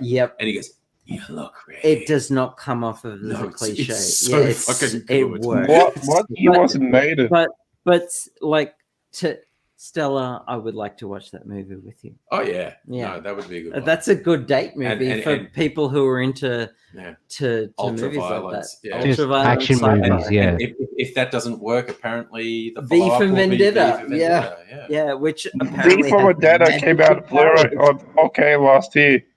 Okay, V for Vendetta. Oh, I want. Get some water. Do it like Leo. Date night movies. My first proper date with Mrs. Angry, and this is like 15 years ago, and I fucking shit you not, the movie I took her to was Hotel Rwanda, which is what a movie. The hell is that? It's a movie about the Rwandan genocide. Oh, that's like a Jewish person going to a Holocaust movie, Schindler's List and making out like that episode of Seinfeld. Because I had tickets to it. I got through my work. I got free tickets, and Don Cheadle's in it. I like Don Cheadle. He's good, and I'm watching it, and it was a good movie. And I'm just sitting in the dark, and our first meeting was like we actually met through RSVP, a website. First meetup was at a coffee shop during the day, and that went well. So let's go out. And I went, hey, I've got tickets to a movie. Do you want to go? Yeah, let's go to a movie. And we're watching this movie, which is about the Rwandan genocide. And in the dark, I'm sitting in my seat, and I'm just shrinking into my seat. As worse and worse on the screen, I'm just shrinking into my seat, going, This is the worst thing I have ever done. This is you are not in. This you are is so not in. And I'm just shrinking into my seat, going, this is a fucking nightmare. Oh my God, he's driving down the street, and that's not speed bumps, that's human bodies he's driving over. And I'm just going, oh my God. And we're still together 15 years later, so how? But is that an indictment on her? No. You? No. She's just great. What? And we had a whole thing of date. We would choose. Tell me you're laughing about it. No, we do. Okay. And we occasionally tell this story to people, and we just laugh. And it's just like, seriously, I invited her out to see Hotel Rwanda, and everyone's going, what? And we're just like, what the fuck? But we had this running stream. It's like, not a romantic movie. We'd alternately choose movies, and her movie was always good, and mine was always. It would be my movie would be something abominable. And I was like, you don't know how to be a movie critic, Angry. And then like a fucking like Hugh Jackman romantic movie, and then but even because Mrs. Angry's colors, Mrs. Angry's a sci-fi nerd, so she took us to see the Serenity movie. Yeah. And I hadn't watched the Firefly series. She had. Okay. And so her movie choices would always be, and mine would be something that's just like bleak as fuck. And it was just like, and after this happened 3 or 4 times, we're like, I just keep doing this, don't I? And we were just laughing about it. It's like, I was just like, why the fuck do I choose these movies? It's just like, it's ridiculous. And she's stuck with me for 15 years, so I don't know. I'm good in bed or something. Commitment. That's why she puts up with me. But it's just like, and we tell that story to people. We tell people the Hotel Rwanda story, and it's just like, and people look at us going, "What the fuck?" And I'm going, "No, that's Schindler's real." List. And I'm going, "That's real. That happened. I did that." And she's really polite and says, "Oh, it showed you had depth or something." And I was like, God. It showed I had really fucking poor judgment, is what it fucking showed. Look, okay, so Stella just said, I'd rather watch a movie about genocide than a generic rom-com. Yeah, but shitty rom-coms are bad. But there are good ones. But have you seen, I forget what it's called, Hugh Jackman and what's her face, about the guy who came forward in time. Oh, I know. An X-Men movie. Yeah. No. I was going to say Oscar and Lucinda. Is that the Tree of Life? It's someone and Kate and Leopold. Kate and Leopold. No. Not a generic rom-com. Yeah. Cheesy as fuck. Completely implausible, but gets me every fucking time. Yeah. But we go to a lot of, we see a lot of the period. Does it make the tear run down your cheek? I don't know. It's not that. It's more the whole cheesy ending. It's despite the fact that thing, it's like the worst ending ever. Why the fuck would she give up a career, like a successful career, to go back in time where she would be a second-class citizen? Yeah. I get that. Yeah. Romancing the Stone. Wow, that's old school. Ooh. Nice, Stella. I like that. I remember that movie. Yeah. The the romance writer who'd had this impossible rakish hero, and then she actually meets a real life guy. I like that. Although I did laugh because that came out when I was at uni, and I did have a friend. I was really young when that came out. I had a friend who was of South American extraction, and we were laughing, and I said, do you notice the bad guys? Because there's two groups of bad guys. There's the white bad guys and the dirty spick bad guys. And the white bad guys are redeemed and they're okay, but that dirty spick, he's just bad. And my friend who was of South American extraction, he was pissing himself laughing, and he's just going, I saw that. Really noticed that. I really noticed that the dark-skinned South American guy, he was just bad. He was untrustworthy and evil and bad. Whereas the white bad guys were just rapish and he was just like, oh, I noticed. I super fucking noticed that the dark-skinned South American was just bad. And we were just laughing. It was just like, oh man, that was so fucking Hollywood. Cringy as fuck. But it was fun. It was definitely a fun movie. So Kate and Leopold is fucking cheesy as fuck. Yeah. It's a great movie. I love it. It's eminently rewatchable. Do not take it seriously. No. It's just a lighthearted rom-com. Yeah. Do not read. It's so like surface level fucking. Do not. It's so fucking like. Sorry, you can't see. We've got cocktail skewers that are little. Oh yeah. By the way, I have actually had training in the rapier. Abigail. Yes. Were you actually using those cocktail rods to divine for booze before? To divine what? Sorry. You know, the old divining rods, divine water. Oh no! Were you using them to divine? Like, if you thrust, then your opponent will riposte, but then you lever up and strike. You know, it's like it's move, counter move, counter move kind of thing. If they thrust, you kind of have to push them, riposte, and then if they counter riposte, then you can counter riposte. It's move versus move versus move versus move. It's dueling. It's rapiers are the eminent one-on-one dueling weapon of what's the Renaissance. So they're not a weapon of war. Earlier they're a you were weapon doing of this aristocracy to duel one-on-one. So it's with those things. Like it looked like you were using divining rods to find booze. Well, that's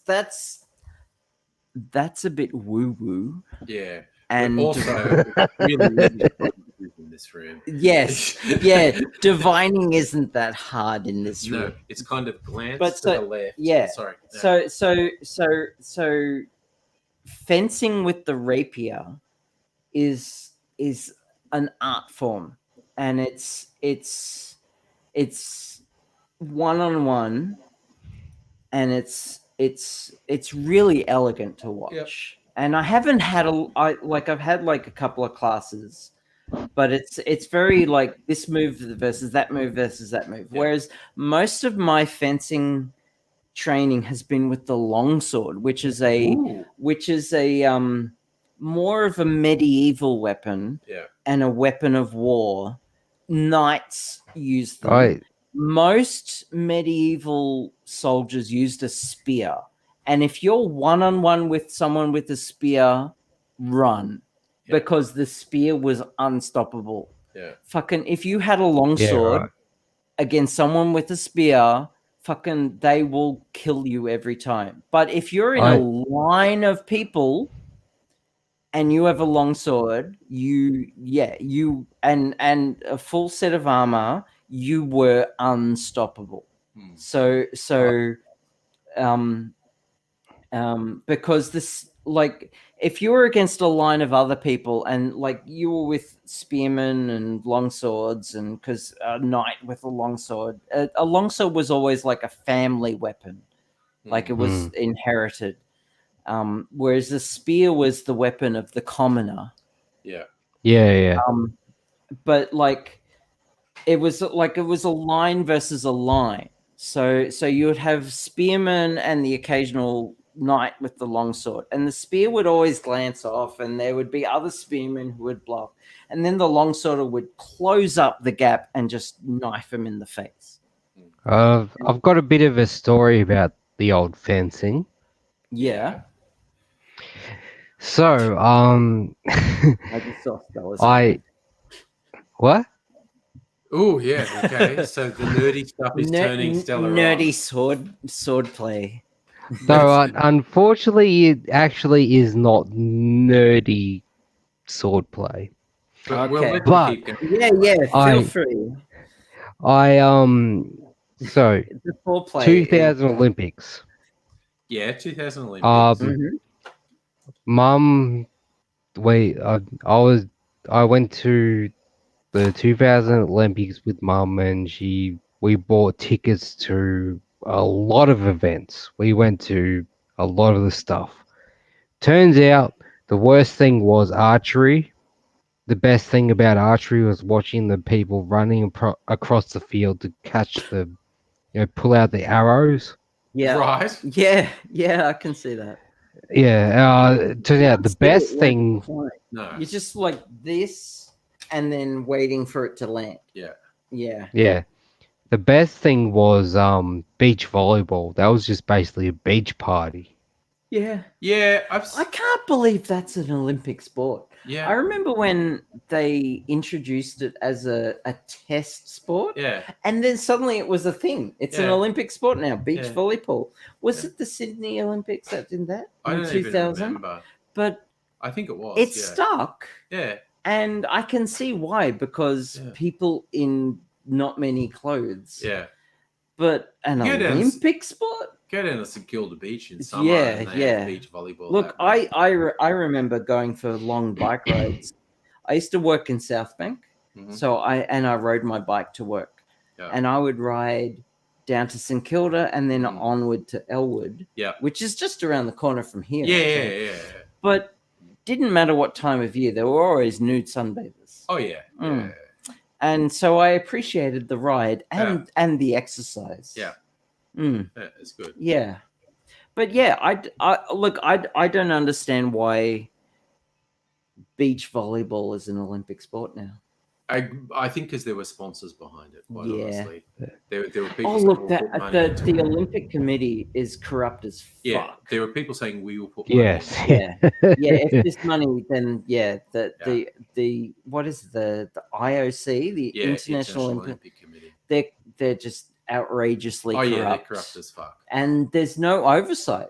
They Sue me, you bitches. You're corrupt as fuck. They can be as corrupt as fuck, and no one it's just the Olympics. They're not politics. It's like they're currently holding a gun to Japan and said no one in Japan wants the Olympics to go ahead. Yeah. And the IOC have gone, no, we've got too much money tied up in it. So you signed the contract and said we have control. So fuck the Olympics are going to happen even if it makes no sense. Yeah. And all right.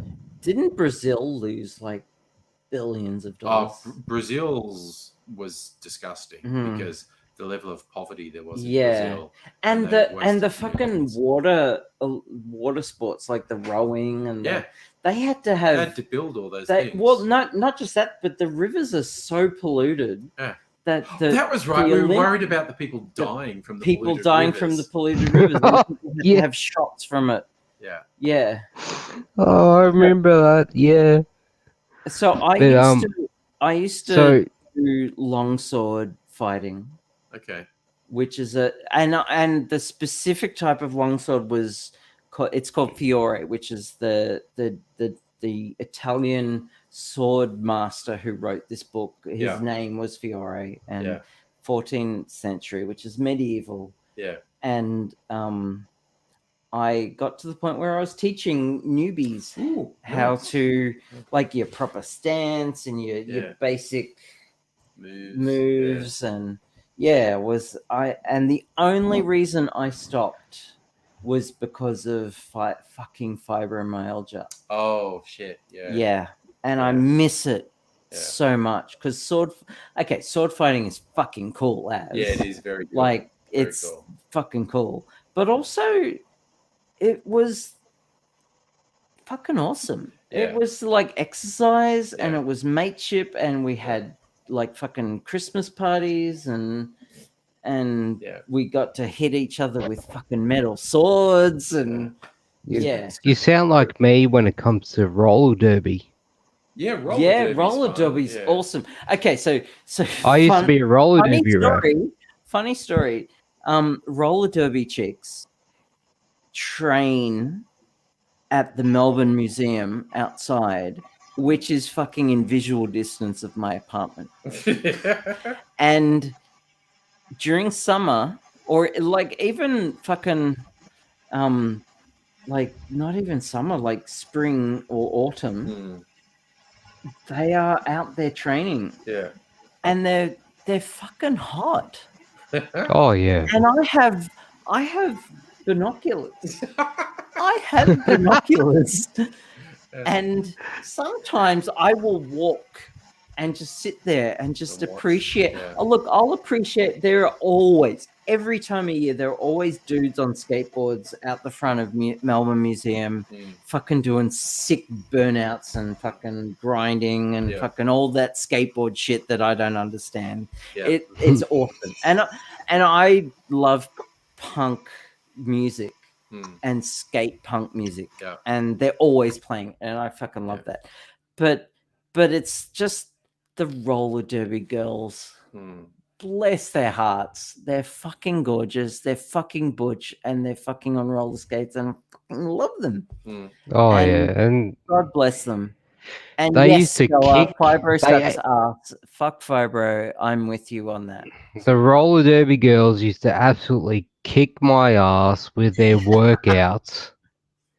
They would just come up with the most ridiculous workouts that were masochistic.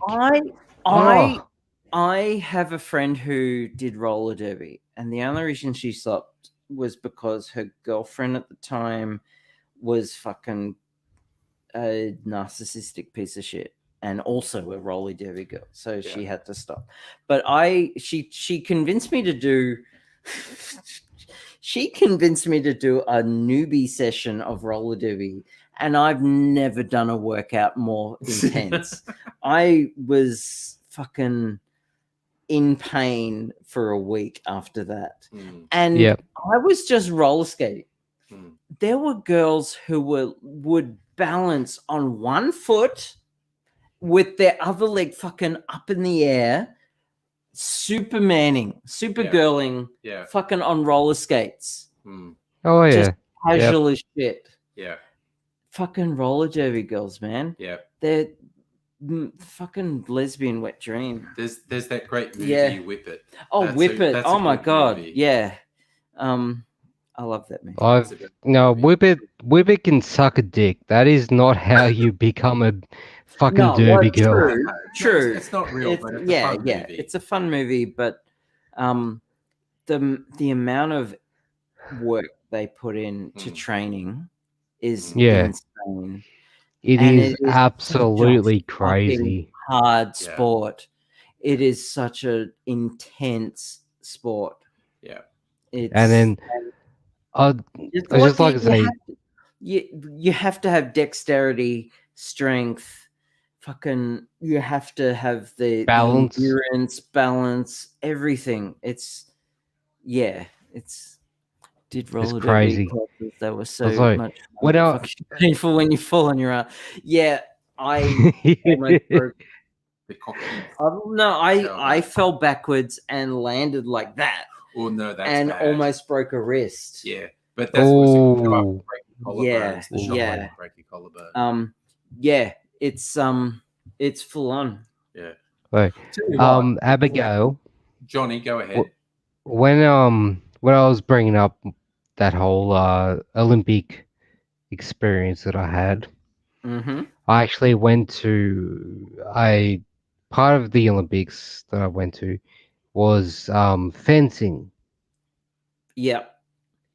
And Olympic fencing, yes. Go on.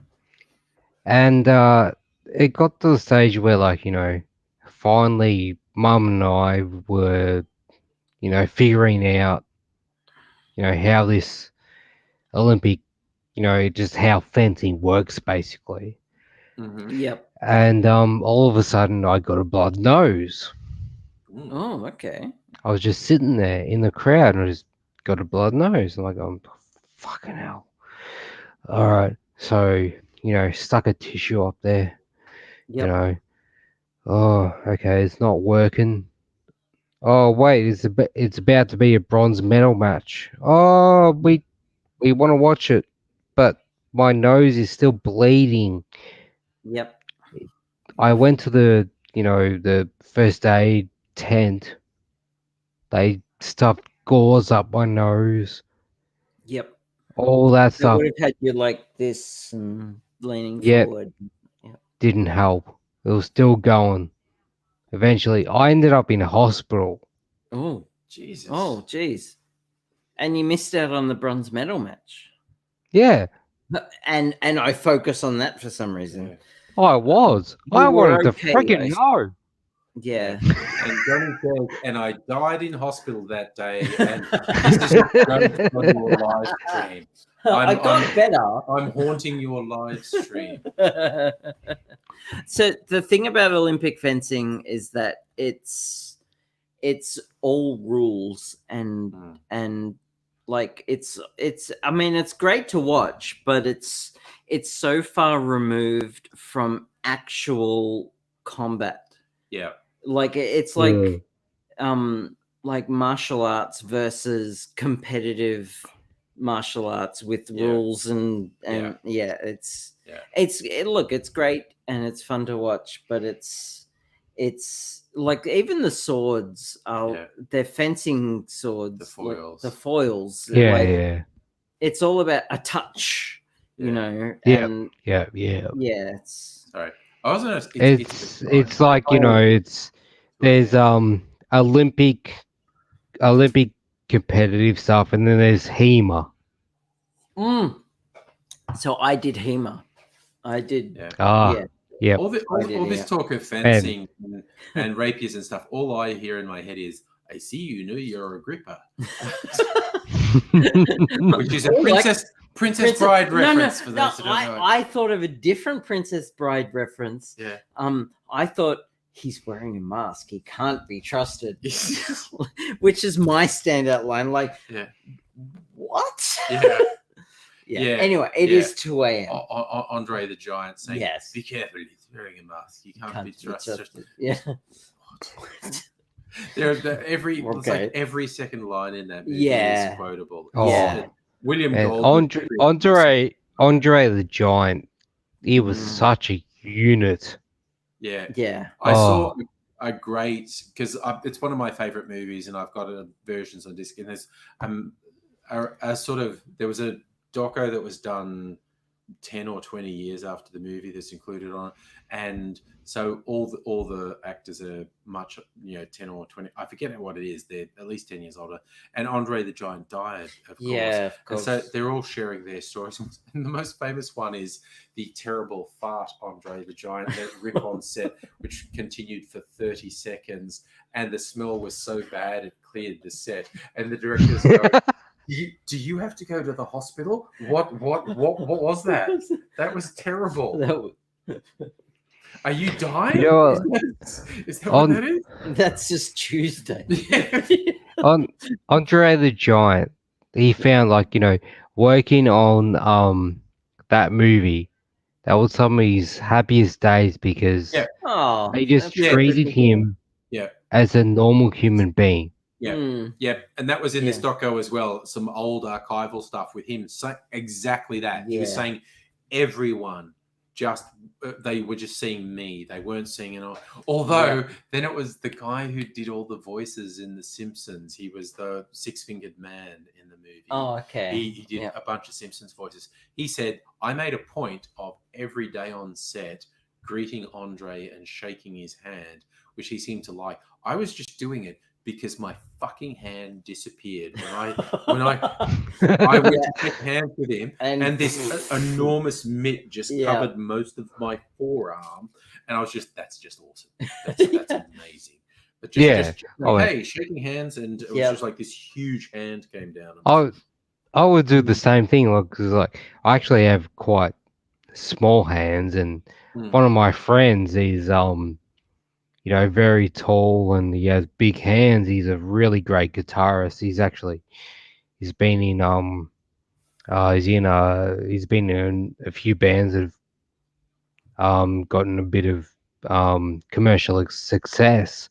But like when I shake his hands, because I have small hands, his hand, I grab his hand, and then his fingers like come up halfway up my wrist. Yeah. It's like you freak of a man. Megalech is in bed. Yeah. And I'm gonna go to bed. I can see the future. Yeah. I am making a prediction that you will soon also be in bed. Yeah. And I will be sleeping on the couch. Crashing on the lounge, which is very comfy. Yes. It's a very comfy. I also I used to watch Andre the Giant and fucking all the 80s fucking wrestling was just it was all the shit at the time. Yeah. Before you guys go to sleep. Agree, but yep, Johnny, before we go to sleep. Yeah. I brought up that I got a PS5, not to brag. But no, it's cool. It was just it's the first PlayStation console I've ever had. Oh, nice. What is some games that I should get on PlayStation? Cannot be that are exclusive or something that I should play. And also, people in the chat, let me know. Yeah, I would avoid Cyberpunk 2077. Oh yeah, no, that's apparently yeah. It depends what you're into, really. Yeah. But I've heard Doom Eternal. No, is I'm open to anything. Just give me anything. I like open world games like Red Dead Redemption 2, GTA 5. GTA 5. There's the what's that samurai one? Sort of. I don't know. I'm basing something Tsushima. Yes, that's the one. Apparently, that's really good. I haven't played it. Yeah. I'm a PC gamer. I wouldn't know. But yeah, I love the open world ones, things like Red Dead Redemption 2 and GTA 5. Stella's in the same boat. I've never owned a PlayStation either. Yeah, I've got a PS4. So I bought my son a PS4. So technically I bought one, but I don't own one. Yeah. So and technically I own a PS3, but it's in pieces because I don't know how to repair it. Oh no! I've tried many. It's giving me the red ring of death, which is an Xbox term, but it's giving me a red light of death, a red LED of death. Basically died, and all my soldering skill cannot fix it. Oh no! It requires elvish medicine. Okay, that's a lot of rings. Right? My whole thing was I got this PlayStation. I'll use that until PC prices come down, and once I sell some magic cards and the fucking crypto miners give it a rest and chip prices come down, I'll upgrade my PC and I'll get the next gen of graphics cards. Yeah. But SNES, yes. Still has a SNES. I think I think my Nintendo 64 still works. I had a Commodore 64 back in the day. Oh, nice. And that's how I learned to write software on BASIC. Yeah. On the C64, and then we had a SNES, and I didn't really get into that. Oh, I'm jealous. I wish I could write any software. It's like any skill. It takes a certain mindset, and if you're good at it, you're good at it. It doesn't make you any special or anything. It's just takes a certain type of Yeah. thinking. So But anyway, Yeah, going but to bed.